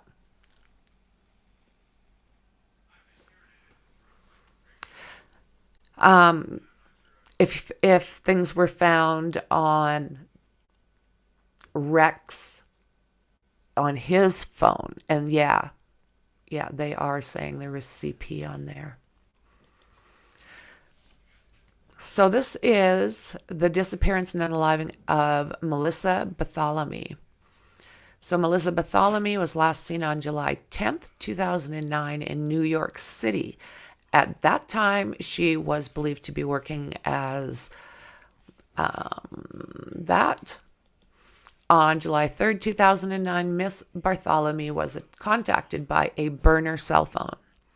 Thereafter, the Miss Bartholomew cell phone was contacted by this burner cell phone, on July 6th, July 9th, July 10th, 2009, which was the last day she was seen alive. On July 10th, 2009, cell site records indicate the burner cell phone traveled from Massapequa Park to Midtown Manhattan. Later that evening, the Bartholomew cell phone traveled from Midtown Manhattan to Massapequa. The last cell site location being in Massapequa on July 11th, 2009 at approximately 1:43 a.m. On July 11th, 2009, Miss Bartholomew's cell phone was used to make an outbound call, checking her voicemail from a cell site location in Freeport. On July 11 and July 12, 2009, the Bartholomew phone made 2 more outbound calls, checking her voicemail from cell site locations in Babylon. July 17th, July 23rd, August 5th, August 19th, and August 26, 2009, the Bartholomew phone made taunting phone calls to Miss Bartholomew's family members, some of which resulted in a conversation between the caller, who was a male, and a relative of Melissa Bartholomew's, in which the male caller admitted unaliving and S-ing Miss Bartholomew. As described below, the cell site locations of the Bartholomew phone during these taunting calls were all in Midtown Manhattan. Wah. Wah. Do you know what, Shauna? With that said, things are really acting up with this. Like, strange things are happening with this platform, and I'm not quite sure why or what have you. There's nothing consistent. I'm just hearing a few people say that, 'cause I was thinking, what the hell? But yeah, get a rope. Wasn't that commercial for something back in the day, right? Yeah, I don't know what's going on, guys.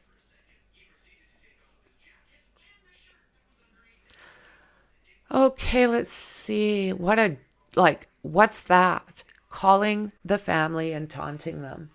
Some of these guys are just sick AF.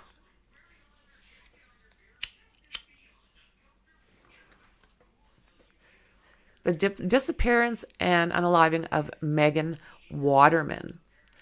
So she was last seen alive at the Holiday Inn in Hopog, New York, on June 6, 2010 at approximately 1:30 a.m. At that time, she was believed to be working as, and on June 5th, 2010, Miss Waterman's cell phone was contacted by another burner cell phone, which had just been activated that day. Therefore, the Waterman phone communicated with his burner cell phone on June 6, 2010 at approximately 1:31 a.m. Wonder if this guy drinks. Which is around the time Megan Waterman was captured on video surveillance exiting the Holiday Inn in Hopog for the last time. Following that communication, the burner cell phone had no further phone activity. However, cell site records show that the Waterman phone traveled to Massapequa Park, with the last cell site location being in Massapequa Park at approximately 3:11 a.m. in the vicinity of the residence of defendant Howerman. Howerman? I don't know. He's a dog.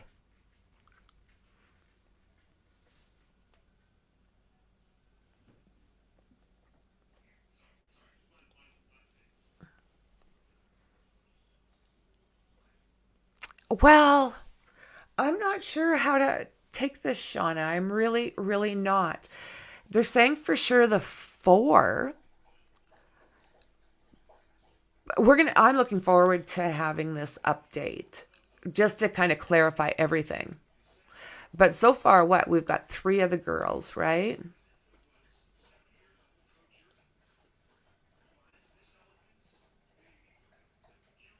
Oh, that could be, eh?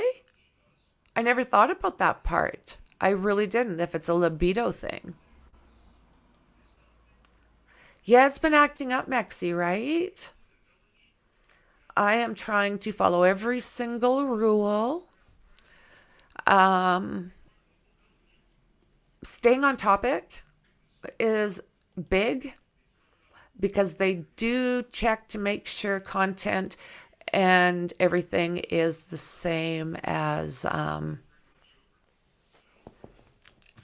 they need to follow. The chat has to follow the same rules as me up here, basically. So, and I'm just learning all this stuff. They get a hold of me and yeah, they explain like, check these and check these rules and learn about this and learn about that. So it's being that I'm working with them now or for them now. I don't know how it is once you get monetized. But yeah, you've got to be a lot more stringent as far as their rules go, or they just cut off your monetization and stuff. And if nothing else, I would like commercials to at least pay for some of the costs, because man, this is a hell of a lot. Hell of a lot more expensive than I ever knew. I had no idea as time has passed, but I enjoy it. I appreciate every single one of you. I've got the best mods. I've got the best group. So we're all just kind of going through like a learning curve. So let's see. I'm just going to check on this again. 15 minutes, friends. And yeah, no worries. Just, it's like a learning curve. And I suppose I should probably have been like kind of sharing information as I've been learning it as well. That's on me. That's on me. So let's look at this paperwork again, friends. So this is the disappearance and unaliving of Amber Costello. Amber Costello, last seen alive on September 2nd, 2010, leaving her residence at 112 America Avenue in West Babylon during the late evening hours. At that time, she was believed to be working same as the other girls. On September 1, 2010, the day prior to the disappearance of Amber Costello, Miss Costello's cell phone was contacted by a burner cell phone. On September 1st, 2010, the burner cell phone had communications with the Costello phone at approximately 11:33 p.m. and 11:34 p.m. During those communications, the burner cell phone connected to the cell site towers in West Amityville and Massapequa Park. Thereafter, the burner cell phone traveled to West Babylon in proximity to the residence of Amber Costello. and had contact with the Costello phone at approximately 12:05 a.m. on September 2nd, 2010. Like, how the hell is this guy? He's got a family. How is he getting away with being gone at these times? Does he say he's doing work out of town? Does he? What the hell is this man doing?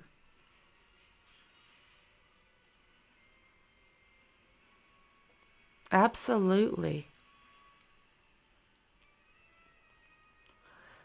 I think you're right. I think you're right. It seems like a lot of these guys do that.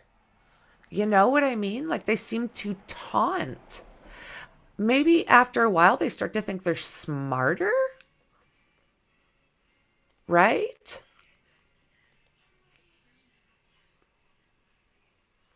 Okay, so let's get back at this with our remaining time. So according to witnesses, around the time of these communications between the burner cell phone and Costello phone on September 1 through 2nd, 2010, the client showed up at Miss Costello's residence located in West Babylon, New York. After the client entered the home, a ruse was executed on the client whereby a person pretended to be the outraged boyfriend of Amber Costello, and the client left from the residence while Amber Costello retained the money the client had brought to her to pay for her services.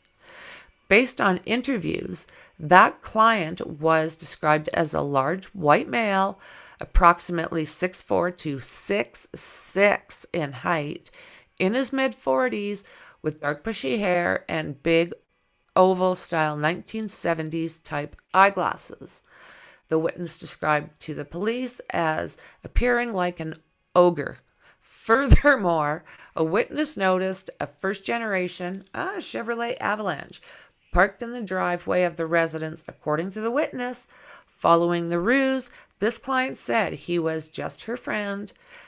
Tell her I'll give her a call, and walked out the front door. At approximately 1:18 a.m., September 2nd, after the ruse had been perpetrated, the burner cell phone sent a text message to the Costello phone which stated that was not nice, so I blah. Credit for next time. Phone records show that the burner phone was located in Massapequa Park within 2 minutes of this text message being sent. Whoa. Yes, unreal. Yeah, there's all sorts, like, let's see here. It's more advertising for one thing and doing something else during your stream. It's more like that. It's not banter. Banter is never an issue. Blah, blah, blah. Not at all. I think the way I'm understanding it is it's whatever I advertise is what I talk about and what we talk about. So, and I know that like certain words, I'll see if I can kind of send on what I get, and that way everybody, but no, I mean, we can still do our thing. I think all it is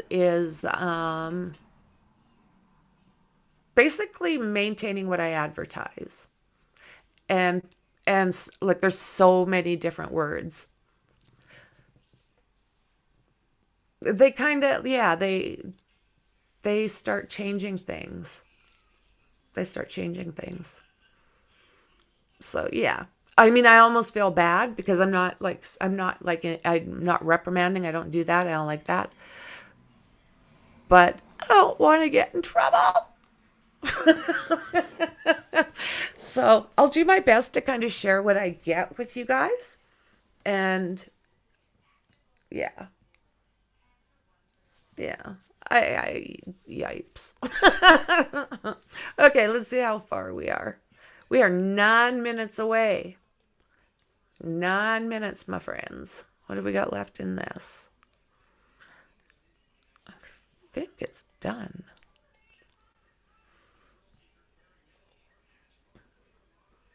What all it is the curse, like heavy curse words, like all the, just like the curse words, and how do you put that? Like SA, things like that.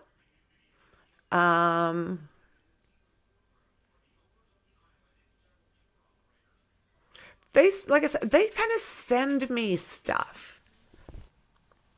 And I'm pretty sure if like FUCK was FUK, it's not something that will pick up in the algorithm or whatever the hell they do to check on us.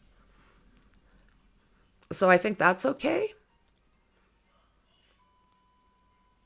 I'm just learning, guys.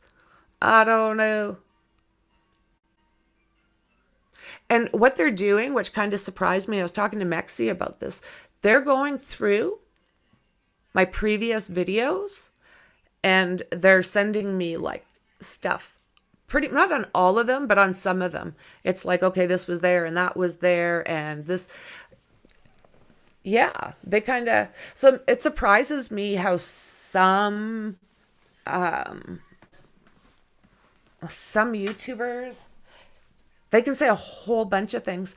But you know what? I suppose when they don't care, when they've got all the money in the world, and not all the money in the world, but when they can literally afford to, they can start doing that because it doesn't affect them. I mean, it still stops their commercials, but there's so many other things that are associated with those large ones. So, yeah. Definitely not a rant.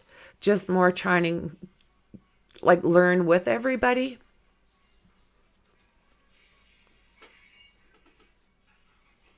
Yeah. Bad ones that you usually try to avoid. Those are the ones. Like we usually do really, really good. Jasmine. We usually really do. We do really, really good.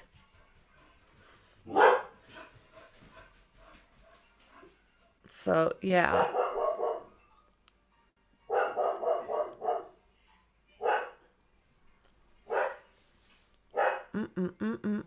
Maybe what I'll do, guys, is this for now.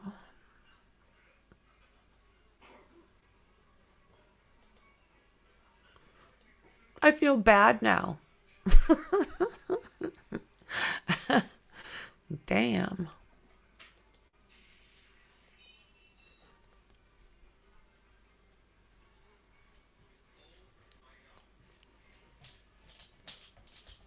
The bad ones we usually try to avoid.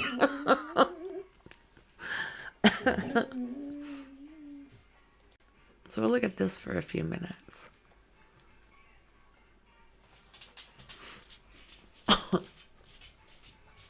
I'm sure you guys understand.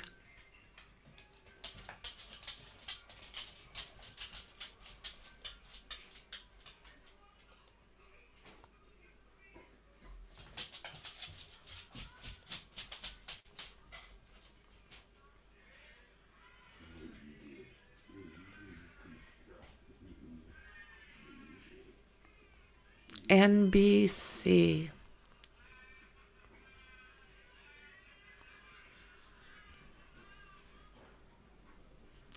Under 5 minutes, friends.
James. They won't let me bring up that page. Right, James.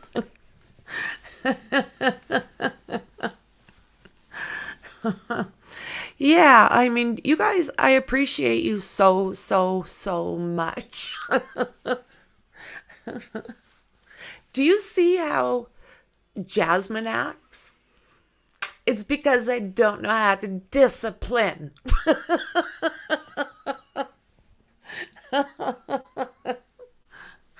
True story.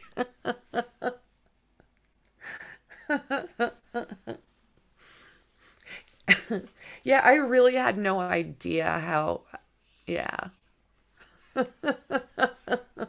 Oh, it would so suck. Oh, my word. Yeah.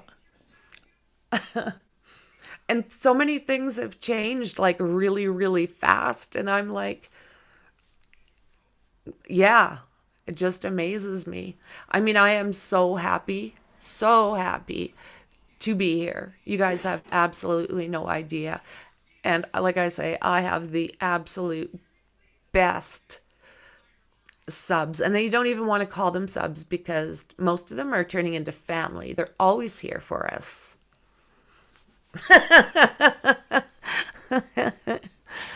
Do you know what? I think I've got a place. I have to look. I probably could too, James.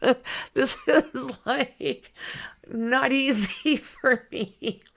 I got like a French and English freaking potty mouth. I like bite my tongue. So this is coming. You're such a doll, James. Thank you so much. All y'all. Oh my word. They just like, it surprises me what some platforms can do, and it's okay, but I'm not one of those platforms. So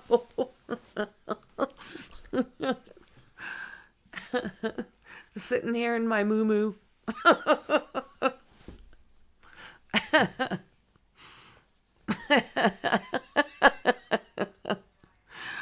Oh my word. Okay, so we're waiting for them now, guys. Let's do this. NBC. If they're not in my description, I'll be sure to put them in there. Look at that beach. Windy day. Is it always windy there? I don't know. I've never been. But I think most peninsulas get a fair amount.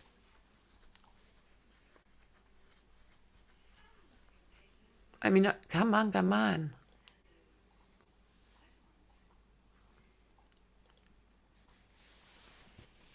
Bring it. Is my moo-moo.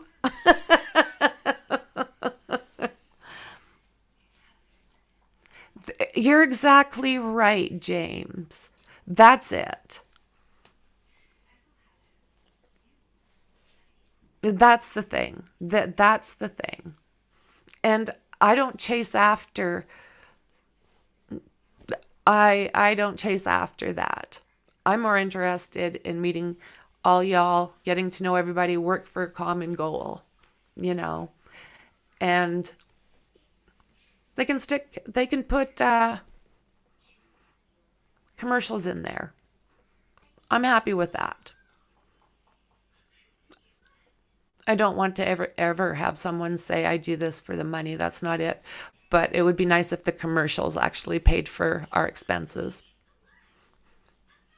As I tell you what, my hubby has been awesome. He pays for all of this for me to do this, and it's not a cheap venture.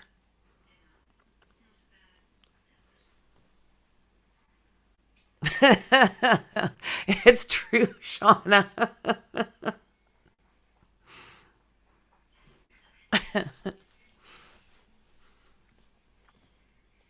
Oh my goodness, come on.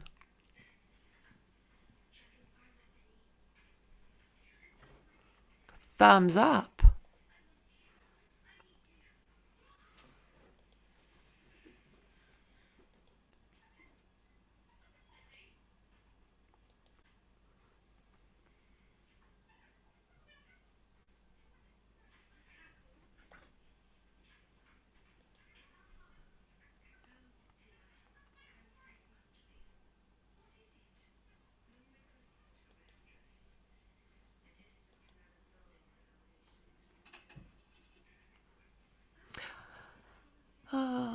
Oh, James. Is James leaving? No.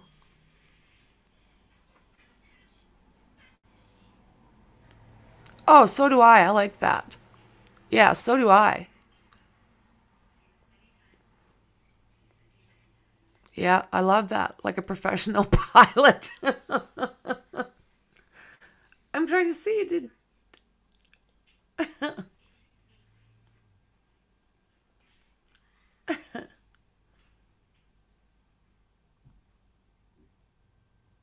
Oh, good, James. I don't know how to do this.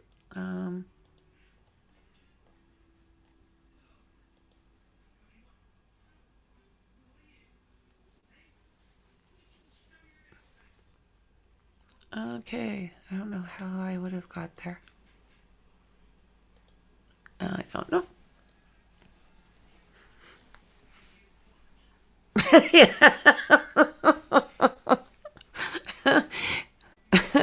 But you know what? I came on here and Shauna put something on about this, and I was like, no way. So I'm on. I'm doing a live. So I'm like I was when I was like surfing this morning.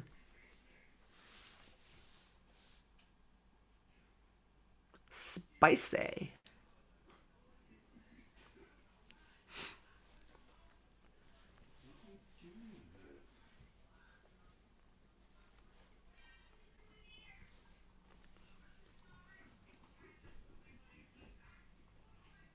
Come on, people. Come on. We're waiting. We are so excited. What the hell? What the hell? So do you think this guy's going to confess? What do you think the chances are?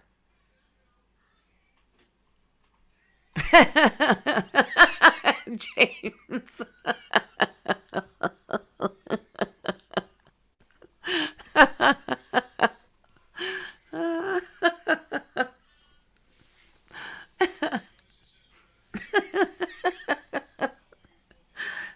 So creative.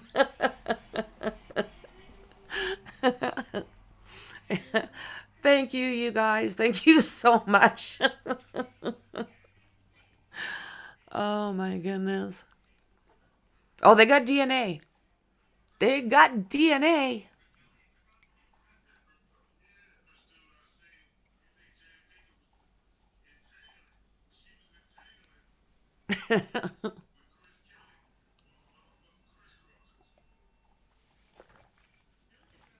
So we were going through we do. I'm gonna go through that arrest warrant, probable cause after the stream is done, and probably do a separate stream on that probable cause, because it's enough pages that it probably deserves a good look through 1 or 2 times.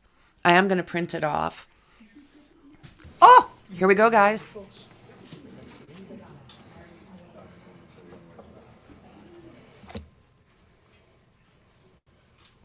Boom.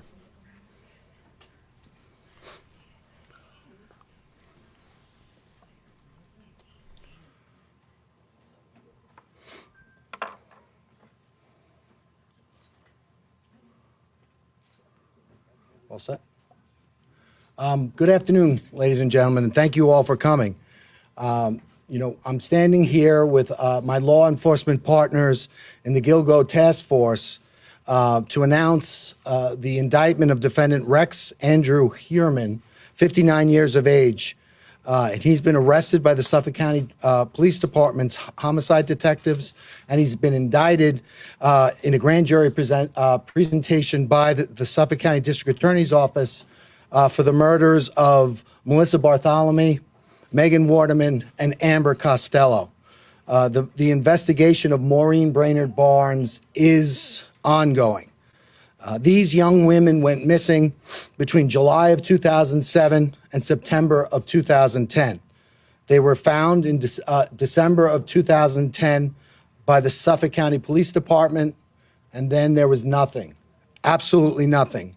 For the next 13 years, their cases went unsolved until today.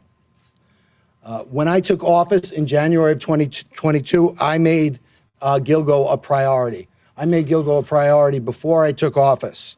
I met with the victims' families, some of whom I'm proud to have standing with us today, and I told them that we were going to handle this case differently. We were going to do it differently, and that when I showed up, you weren't going to see me calling the media and being on Gilgo Beach with a giant magnifying lens looking for clues 12 years after the case. What I was going to do was I was going to work with my task force. We were going to form a task force. We were going to work with the Suffolk County Police Department. We were going to work with the Suffolk County Sheriff's Office. We were going to work with the New York State Police. We were going to work with our FBI. We were going to form this task force, and we were going to work together, and we were going to use the grand jury, the power of the grand jury to reach a determination in this case. Because the grand jury has two things. It has power, it has reach. You could obtain documents, you could interview witnesses. But the other thing that the grand jury has secrecy. No one knows what you do when you operate a grand jury proceeding. And we knew that when we were investigating this case and when we dealt with the media or whatever it was we were doing, we were playing before a party of one, because we knew the person responsible for these murders would be looking at us. So we were very careful how we handled the investigation. We maintained the integrity of the investigation. Most importantly of all, we maintained the secrecy of that investigation, and I think that's paid dividends as we've seen today. Now, I think that when we had the task force, the first thing we did, got together with Suffolk County Police Commissioner Rodney Harrison, and we formed the task force. Our first meeting was February 1st of 2022. And what we did, all of the agencies here, we made the commitment. We were going to take our most talented investigators. So in the district attorney's office, we took ADAs, myself included. We took analysts, we took detective investigators, and they worked on a daily basis with other talented investigators from all of the agencies here. We started that in February 1st in 2022. 6 weeks later, on March 14th, 2022, the name Rex Heerman was first mentioned as a suspect in the Gilgo case. A New York State investigator was able to identify him in a database, and from that point on, we used the power of the grand jury, over 300 subpoenas and search warrants looking into this individual's background to bring us to this day. So I'm proud. I know that this case is over, but I'm proud of what we've accomplished up to this point. I know we have more to accomplish, but I'm also thankful for the partnership of the task force, because certainly without the participation of the task force, we wouldn't be standing here. Before I thank some folks and turn it over to our partners. I just want to talk a little bit about the evidence in the case.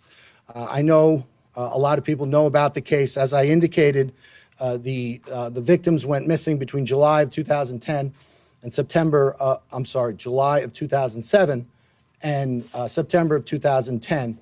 And in December of 2010, they were their bodies were recovered.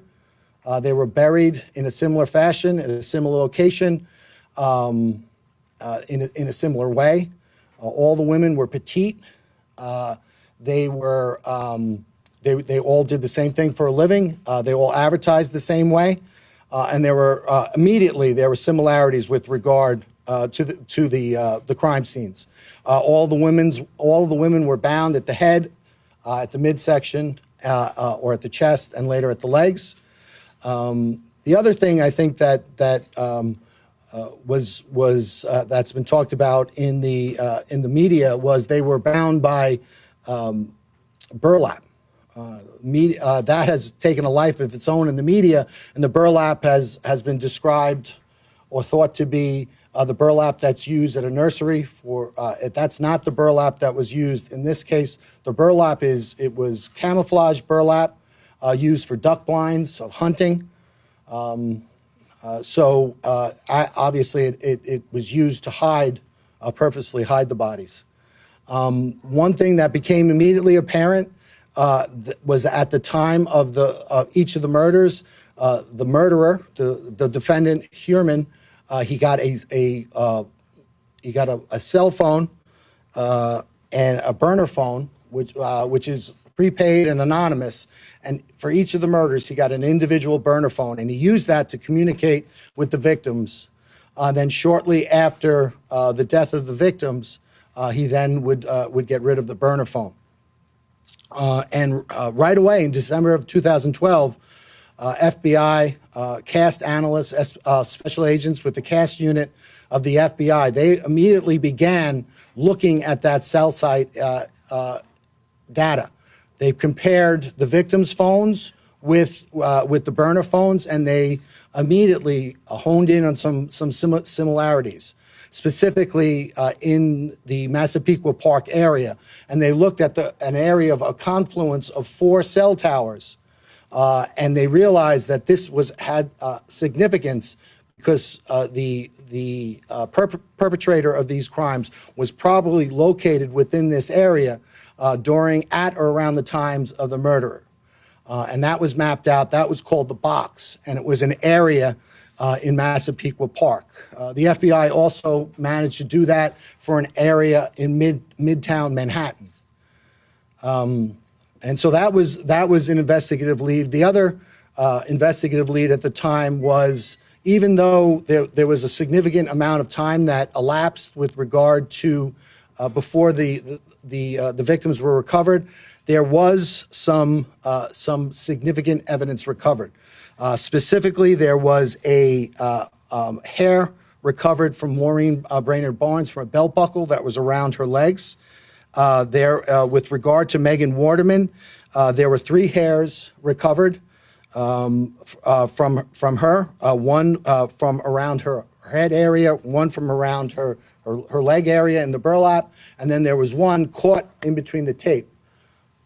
And that was recovered. Amber Costello also had a significant hair that was recovered during the time of the recovery. But again, the crime scene, because it was out there for so long and because it was exposed to the elements, those hairs were degraded, so you couldn't use traditional DNA analysis on it. You would have to wait and use mitochondrial DNA. And back in 2010, the technology wasn't there for mitochondrial DNA. So the investigation proceeded, but also technology proceeded as well. And then in January and February of 2022, we formed the task force. We began working collectively.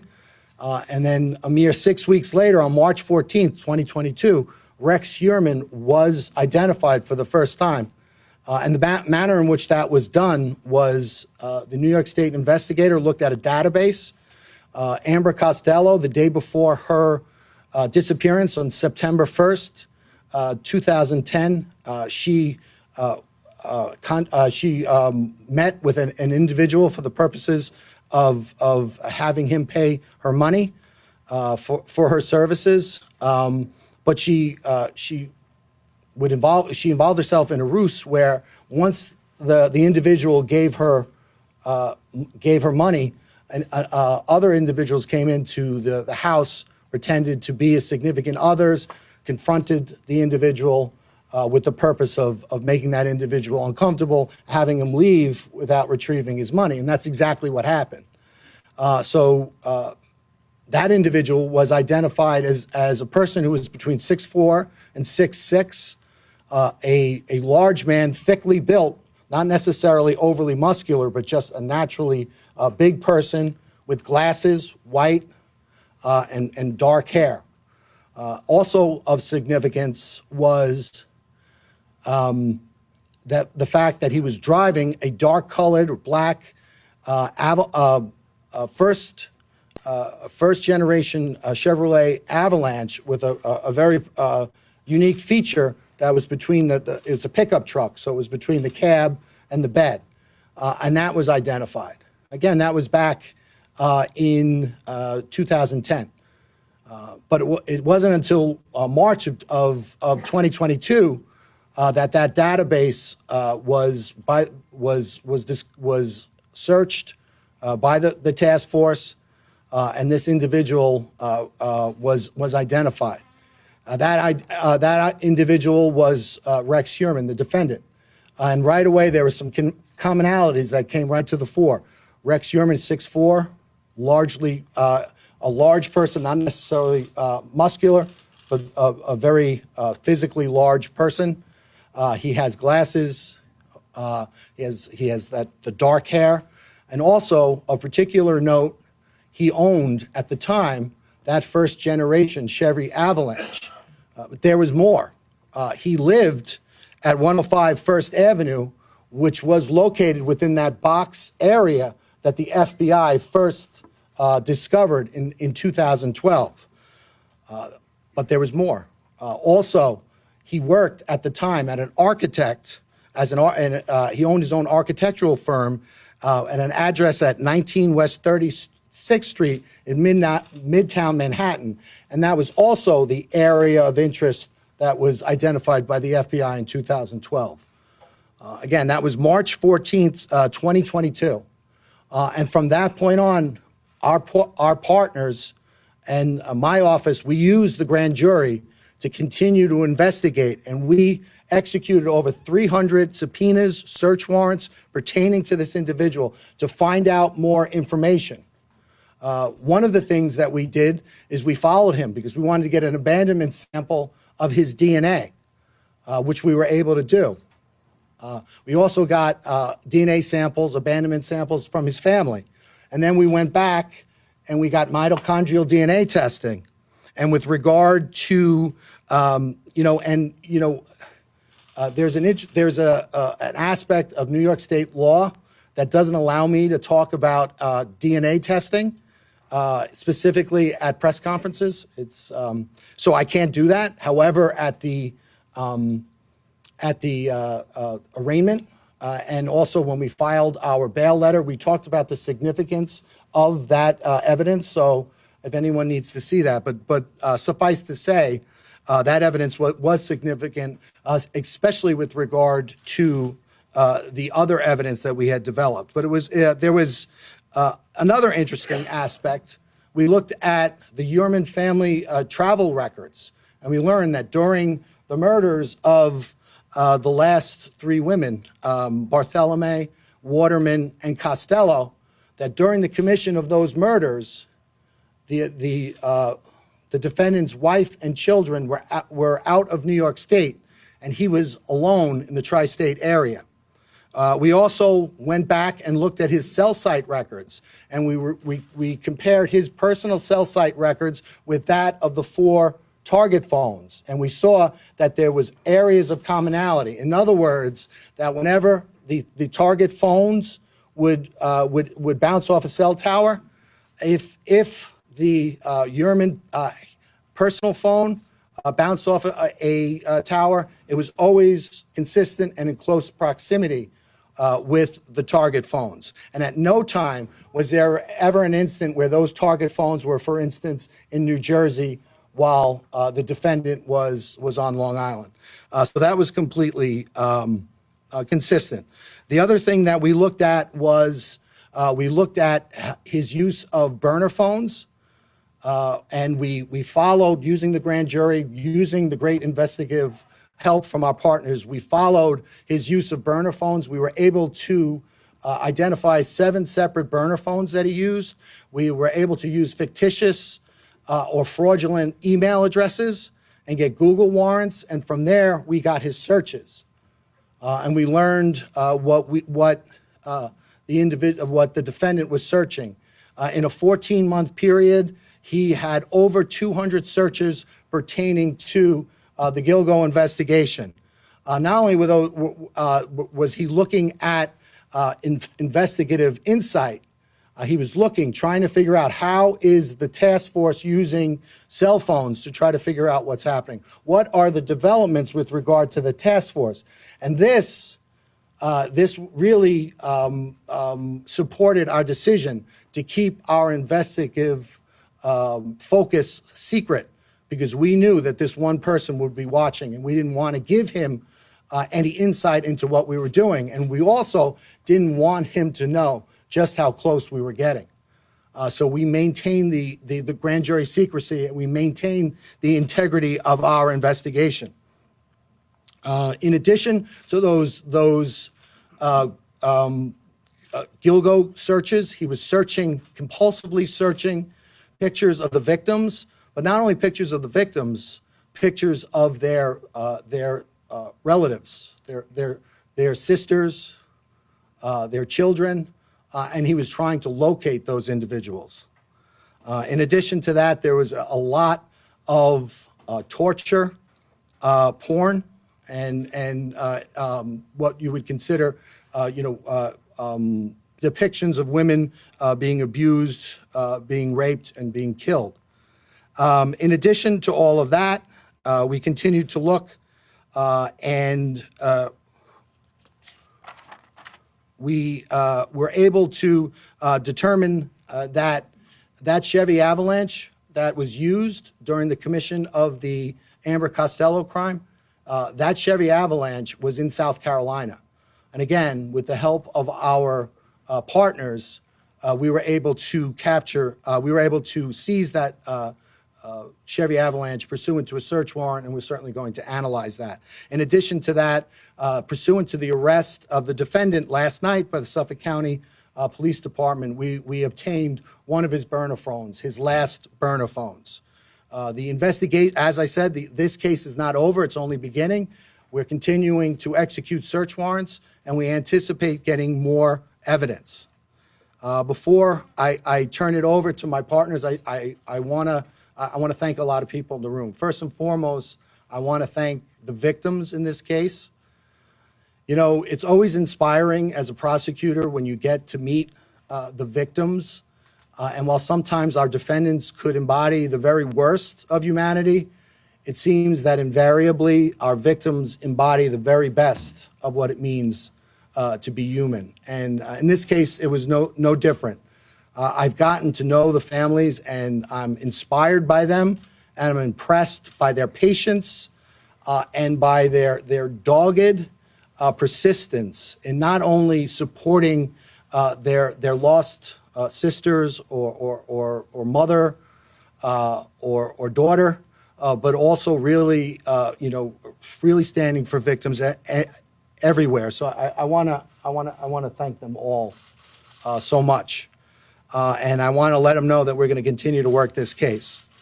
The next thing I want to do, I want to thank our partners. I want to thank Suffolk County Police Commissioner Rodney Harrison. We said it was a change, and when we talked about, not going before the media, if you see, this is amazing. Rodney did go before the media, but it was always in a very controlled manner, and it was always with a controlled purpose. Again, we did that because we knew we were playing before an audience of one person. And so I want to thank Rodney for his partnership. Most importantly, I want to thank Rodney for his integrity. I think in the past, the reason why these various investigations fell short was because there was a lot of outside influence, a lot of people who had nothing to do with the investigation, nothing to do with the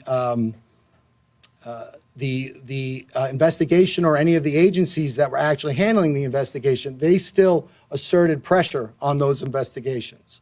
That did not happen with our task force. Our task force was run by our members, and we did what we thought was in the best investigative steps and what was in the best interest of the investigation. So I want to thank Rodney for that, and his whole team. I know that we have Suffolk County Homicide here, Kevin Byer. We've got Inspector Rowan. And I know that they've been around, and I know that they're here, and I know that they stand in the shoes of their past investigators, and I want to congratulate them, and I want to thank them for their partnership. I also want to thank Sheriff Errol Toulon. Everything I said about Rodney, I could say about Errol. Errol is an unbelievable partner. He was an unbelievable partner in this case.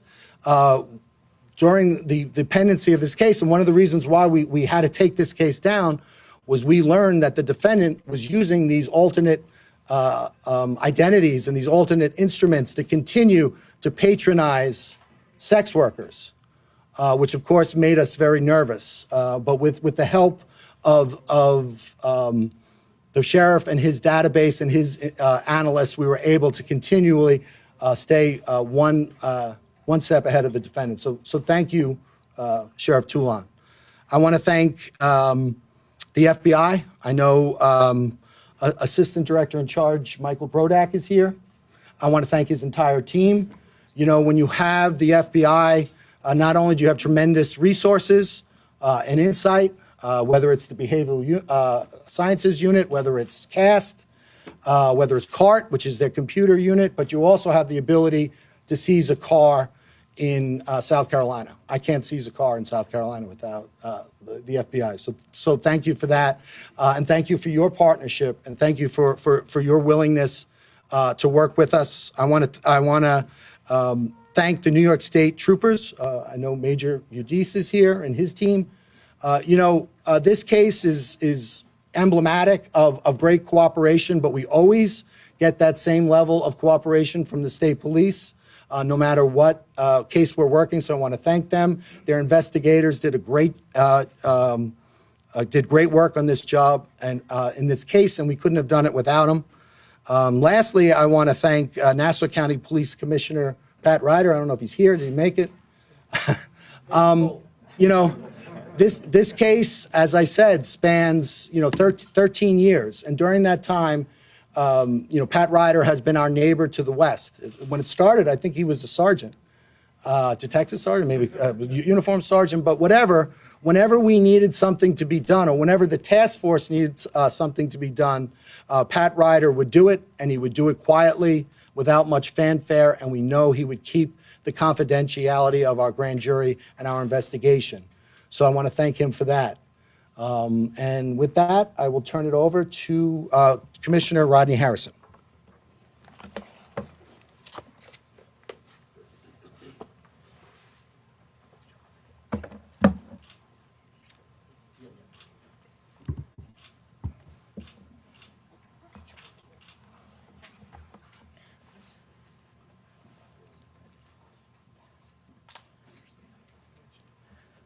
Good afternoon.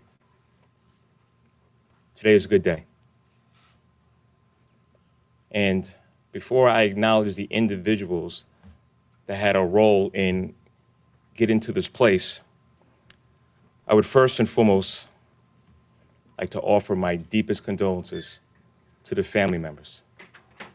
To the family members of Amber Costello, Melissa Bartholomew, Megan Waterman. I can only imagine what you had to endure over the last decade regarding knowing that your killer was still loose. God bless you.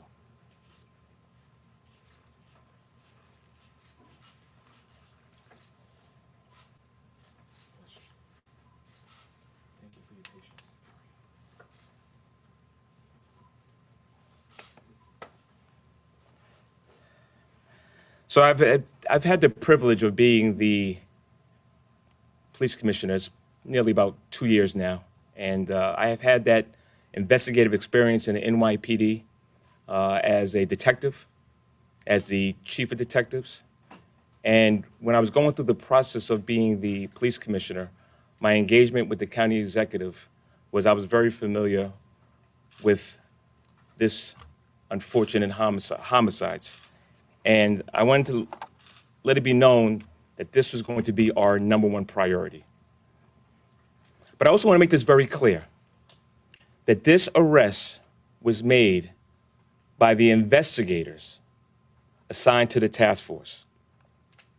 I announced during a press conference 18 months ago about a new team effort that was going to investigate the homicide, and that was going to consist of people from Ray Tierney's office, from Mike Broddock, FBI. Mike, thank you so much.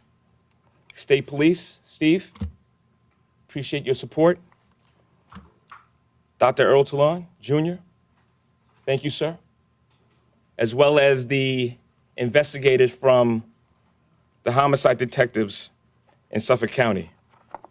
Gentlemen, thank you for all you've done, working together with us, making sure we are here today.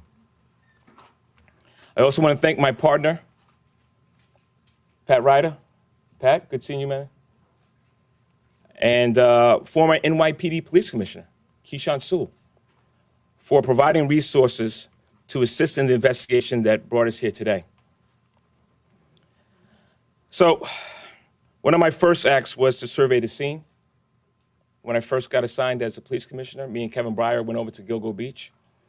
I want to thank Kevin. You know, when I first met Kevin, he broke the whole case down and where we stood. He knew the case like the back of his hand. He worked tirelessly in this case. Kev was in charge of overseeing the task force since its creation, and you did a phenomenal job, Kev. Thank you. So there's something that I learned from a former NYPD police commissioner, James O'Neill, which is in order to fight crime or to solve investigations, you have to make sure you're working with your law enforcement partners. The blueprint in making this arrest was a whole team effort. Everybody left their egos at the door and made sure that they brought the knowledge and the resources to this investigation. Fresh eyes on this case and the resiliency of our investigators allowed us to identify Rex Heuermann. Ladies and gentlemen, Rex Heuermann is a demon that walks among us, a predator that ruined families. And if not for the members of this task force, he would still be out in the streets today. However, even with this arrest, we're not done. There's more work to do in this investigation regarding the other victims of the Gilgo Beach bodies that were discovered. I'm going to encourage anybody that still has information, call our Crime Stoppers hotline, 1-800-220-TIPS. I want to recognize and thank my Chief of Detectives, John. Thank you for your great work. Deputy Police Commissioner Anthony Carter, both of you who provided update information regarding the case and let it be known if there was any resources that they needed that you brought it to my attention. Since the discovery of the first victim, there's been a lot of scrutiny and criticism regarding how this investigation was handled. I will tell you this, the investigators were never discouraged. They continued and uncovered evidence and followed leads. They never stopped working and will continue to work tirelessly until we bring justice to all the families involved. Last but not least, I want to thank my predecessors that came before me, the work that they did. I want to thank them for really laying the foundation that helped us get to here today. Thanks, Ray.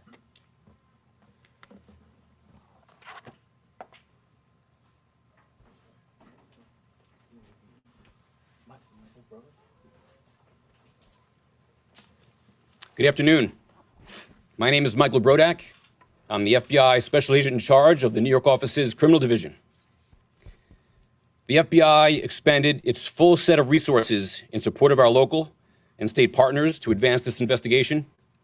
The charges show that we can overcome the most difficult challenges when federal, state, and local law enforcement work together under one task force. While nothing can fill the void caused by the loss of a loved one, through today's announcement, we are hopeful that the families of the victims begin to experience a sense of peace, closure, and justice, and that the general public feels safer knowing that an alleged killer is no longer roaming free. The actions taken today should serve as a reminder that the FBI, along with our law enforcement partners, will continue to be resolute in our determination to bring all offenders to justice, no matter how many years has passed. I would like to thank Suffolk County District Attorney Ray Tierney and his prosecution team, Suffolk County Police Commissioner Rodney Harrison and the Suffolk County Police Department, the New York State Police, and the investigators and staff of the FBI New York Field Office, including the Long Island Violent Crime Task Force. Thank you.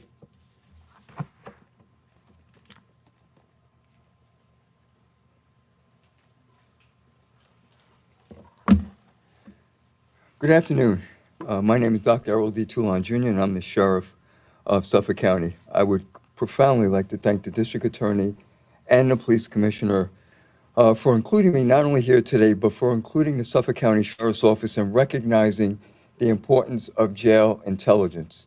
It is extremely important when you realize that we created our human trafficking unit in 2018, that there are victims in our community, and that intelligence is being shared by many of the men and women who are incarcerated today.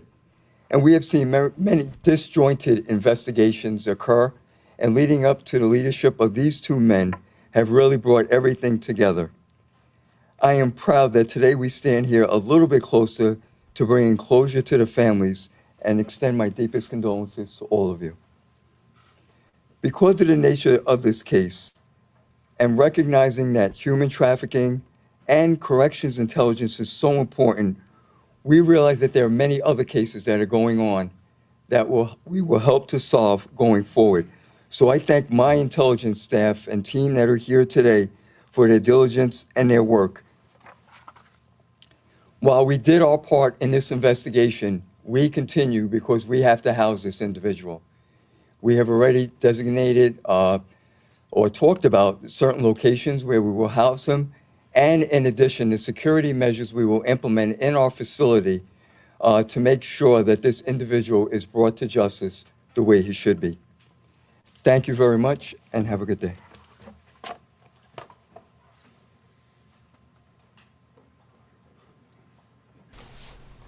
Wow, these guys afternoon. are amazing, I'm Colonel hey? Richard Allen, the field commander with the state police. And I want to start by expressing my sincere condolences to the family members that are here today. Although losing a loved one, you can never completely get rid of that pain, but hopefully these steps that are taken here today are a step in the right direction for you to start in the healing process or work through the healing process.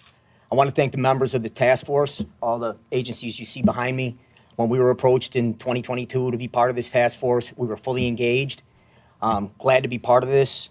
We assigned investigators on a full-time basis. You know, what you see being done here today is the end game of agencies working together, as was said before, with no egos, all egos put aside, with the sole mission to find justice for these victims. You know, here in Troop L, Major Stephen Udis oversees the operations down here. He has been intricately involved in this task force since we became partners with it. And I'm going to ask him to come up and say a few words or expand upon this a little bit, our role in the task force.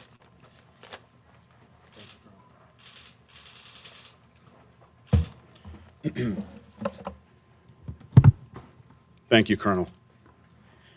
Good afternoon. I'm Major Steve Udis, New York State Police, Troop L, Long Island Troop Commander. I'd like to take this opportunity to start off by acknowledging the DA, Ray Tierney, and Commissioner Rodney Harrison for having the vision to see that forming a task force might breathe new light into this investigation. The state police were asked in early 2022 to join this task force, and once requested, we were more than willing to do so. We were also very pleased that we were able to make some very meaningful contributions in this case to help propel it forward. I'd like to take this opportunity to thank all of the task force members from the different agencies and congratulate them on a job well done.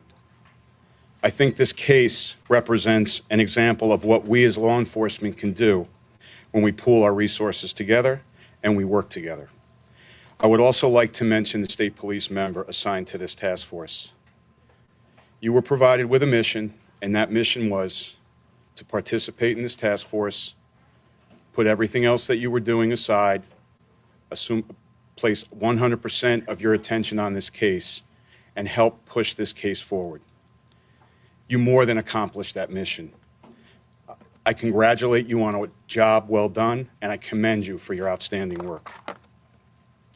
To the families, I'd like to say that on behalf of myself and the New York State Police, we offer you our deepest condolences.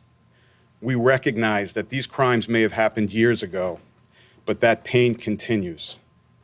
Our hope is that this development today provides you with some relief and some comfort, knowing that the person responsible for your loved one's death is now being held accountable, and he's no longer a threat to anyone else in society. I want you to know, additionally, that the state police is not done here. We are remaining committed and will continue to support the Suffolk County District Attorney's Office, the Suffolk County Police Department, and this task force as we move into the next phase of this process. That's the prosecution. I would also like to say something to everyone watching this with us today. There's been a lot of discussion here today about charges, about the suspect, about what happened, but I would also like everybody to take the time to join with me and keep the families of the victims and the victims themselves in your thoughts and in your prayers. Each one of these victims was a family member and a loved one, and their void and their loss caused great pain, and they did not deserve this. Nobody is deserving of this. We hope this development today will bring some comfort to them as they move forward. Thank you. Pat,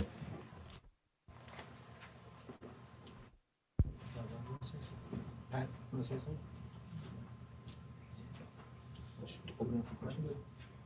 Does anybody have any questions?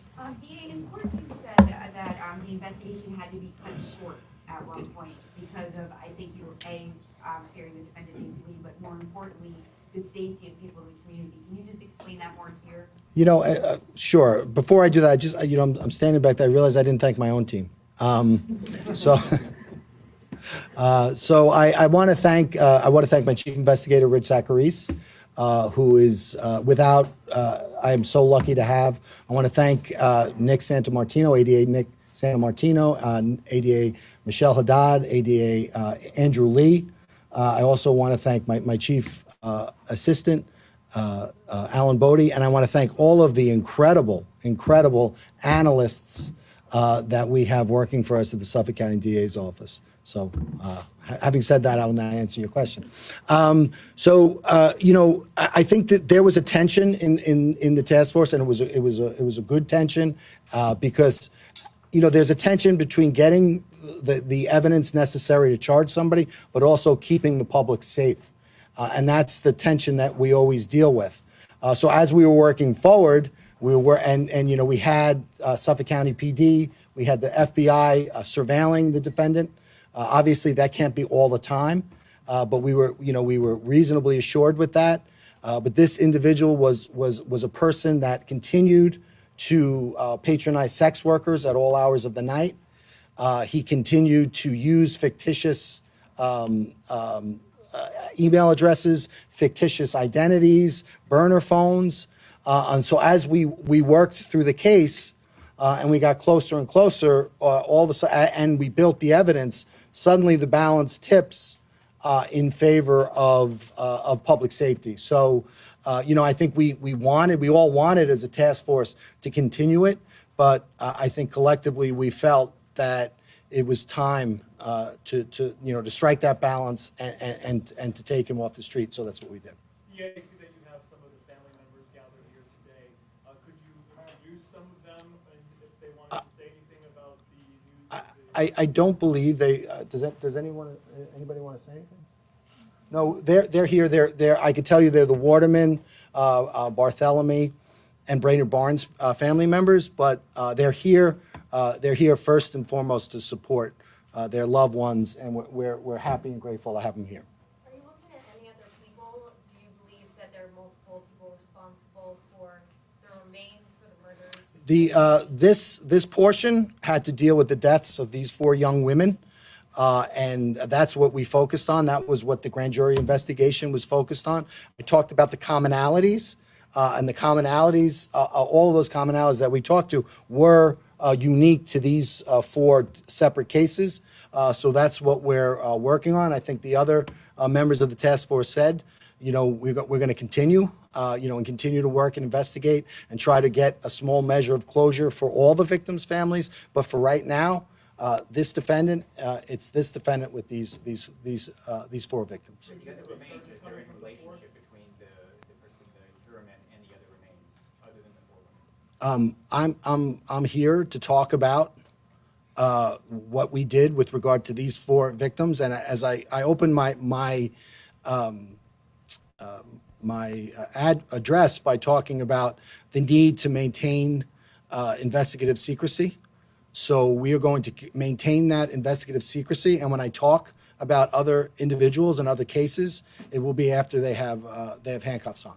You mentioned that there was a New York State officer made the link with Herman. He looked at data, and that's when Herman came up shortly after the task force. Can you explain that? Can you talk a little more about that? So, I mean, we talked about some of the evidence that was there.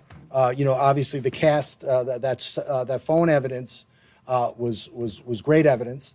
And then there were other commonalities, there were other investigations. But I think one of the good things about having a task force is basically you strip it all down.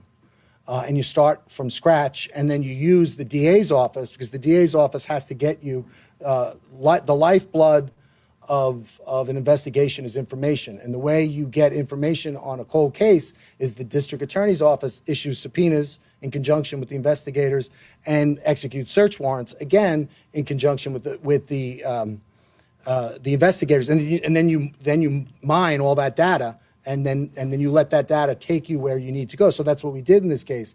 And 6 weeks in, the break in the case, a significant break in the case, was the avalanche and the fact that this guy, he was described by witnesses as an ogre. He matched the description of the ogre and where he lived. Was the avalanche the link there? Was that what jumped out? Well, I mean, it was a lot of things, right? It was his physical size. It was his where he lived, where he worked. The fact that his family members were out of the country at the time of the commission of the 3 murders. The fact that he now then you start looking into him, and then you start getting burner phones. Well, he has we had up to 7 burner phones. He's using these fictitious email addresses. So then you follow him and you get an abandonment sample. Then you go back to some of the old evidence. So it's there are I mean, March 14th. 2022 was a huge day for the task force, but it's never one piece of evidence. Well, there's like what they'll call lawman searches, and basically what it is you run a certain make and model of a car and certain other, where you live or what you do for a living, and then you get data, and then you mine that data for something that would match with your case. And you do that. You don't do that just you do that 100 times, until it hits, until you get the right data points. Did the suspect say anything when he was arrested? Was he surprised? Did he admit to the murders? So we can't talk about ethically in New York. We can't talk about any statements the defendant made, but he made we're not turning over any statements. Surprised? I would say he was, yes. You mentioned a unique feature that helped you track down the avalanche. Yeah. So in between the bed and the cab, there's like a little triangular ornament almost, and it's unique in the way it's configured. It's unique to the avalanche. It was unique to the avalanche at that time, and that was something that was pointed out by witnesses. What? Well, the investigation is continuing, and I would never say never. And we're going to continue to look at, again, now this is a watershed event in this case. And so we've now are going out and we're executing more search warrants. We'll get more information, more data, and together we'll look at that and see where it leads. Can you share how the other victims' families are feeling today? I'm sorry? Did you speak to the other victims' families? Did they tell you how they're feeling today? Which so this investigation had to do with these 4 victims. So we've been in touch with the 4 victims through the grand jury process. With regard to victims in general and other victims, who lost people in the vicinity of that area, we speak to our victims all the time, but those are conversations that we keep between ourselves. Why is one victim that has not been linked to the charges to this suspect at this point? So so first off, Maureen Brainerd Barnes, the other 3, one went missing in 2009. I believe the others in 2010. She was in 2007, so it was a little bit more remote in time. We are working through evidence. A lot of that evidence has to do with forensic evidence and analyses that are not completed. But once those analyses are completed, we feel good about the case, and we're going to just continue to let that process go. And again, I think the initial plan was to allow the grand jury investigation to go a little further, but at a certain time, again, the task force felt, we need to, for reasons having nothing to do with the evidence in the case, we need to take it down. Can you just sum up this defendant? You've seen a lot. Can you just sum up this defendant and what he is? He's,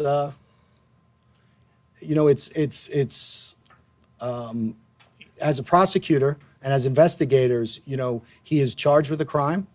There are certain elements in which we need to prove that crime. We are going to prove those elements. We're going to work hard. We're going to convict him, and we're going to hold him responsible for what he did. And whether, what I think of him personally, whether I like him, whether I don't like him, doesn't matter. We are going to hold him responsible for what he did in this case. When was the grand jury impaneled, and is it concluded? The grand jury is it's secret, and we're going to keep it secret. But we have an investigation, and it is continuing. There was a belt that was presented publicly by the Suffolk County Police Department a few years ago with initials on it. I think one of the initials appeared to be MH or WH or something along those lines. Obviously, this guy's got an H in his name. Sure does. Can you talk about that? I mean, he has an H in his name. He has, so it's, what was it, HM? Or WH? Yeah, so he's got an H in his name, and other relatives in his family have a W in their name. What that means, I don't know. And can you talk about alleged why? The alleged motive, why? I think that when you look at his internet searches, I think that provides a little insight into his state of mind. And again, we don't have to prove motive. We have to prove the elements, and that's what we're going to do.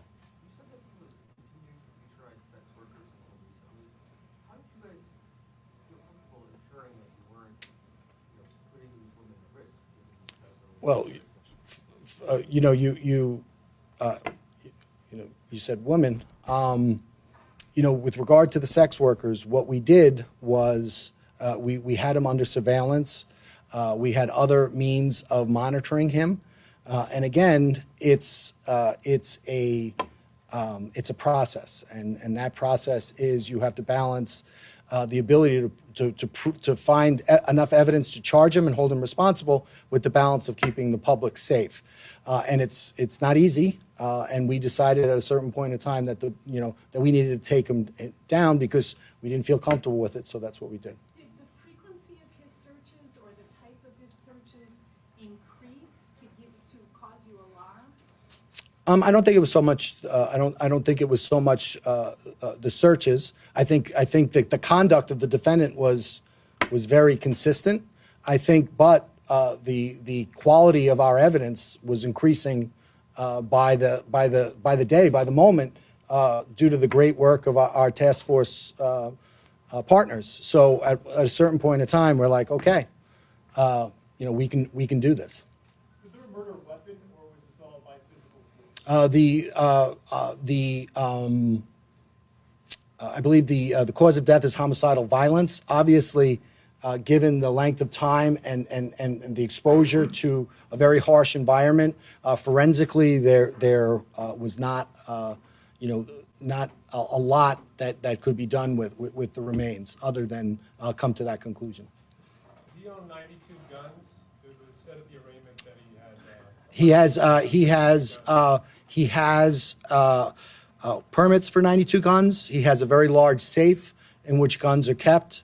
We are continuing to execute search warrants, so I'm sure we'll have that answer shortly. There's quite a large gap between when he last defended and his arrest. Is there any concern that he committed any other crimes in that time period before the task force was set up? I'm sorry? Is there any concern that obviously he last was known to commit a crime in 2010 and it's now 2013? The task force was set up in 2022. That's quite a large gap. Is there any concern? I think there's always concerns. I think I got into office in January 22. We worked with our partners. We had our first meeting February 1st, and we worked. And March 14th was really that watershed day.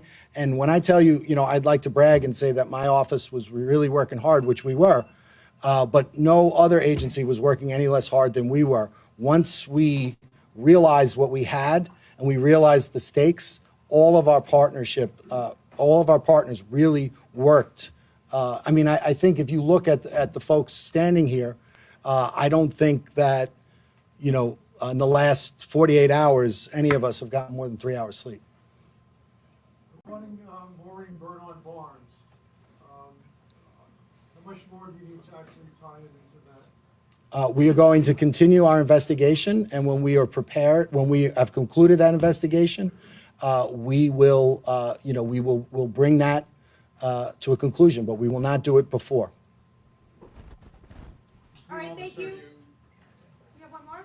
Yeah, between all the search warrants and the subpoenas, will you ever, do you ever think that you were going to lose them? Reading between all the searching around and stuff? And I don't want to tell you, exact investigative techniques, because they're, again, part of the reasons why they're effective is because people don't necessarily know what it is exactly we do. But always a concern, but given the professionalism of our partners, their diligence and their commitment, we felt good about the case, or keeping the case going until we didn't, and then we took it down. Thank you. Thanks, guys.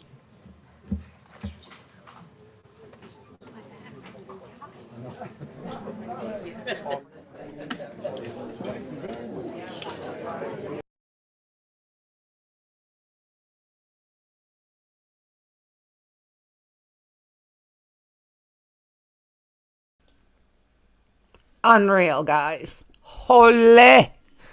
So there's gonna be like a huge amount of information come out in the next little while. So I'm absolutely sure that, I don't know, 3 o'clock now, I'm gonna see what Mexi's up to. I'd love to do some digging with her and see how it goes. Might even do another update later on tonight, or if not, it will definitely be tomorrow. So that was almost 5 hours of streaming for me, which is like a crap ton for me. You guys are so awesome. I am going to, my internet is actually acting very weird. It's even being a bit like it's being jumpy. So anyways, guys, I am sure there's more coming as far as charges. I just think that they want to make sure that, boom, there's like absolutely no way he can slip through, because they got a lot. And I want to go find that warrant. There's all sorts of stuff I need to go look into. So, hey guys, thank you for being here. And I'll see you guys in the next one.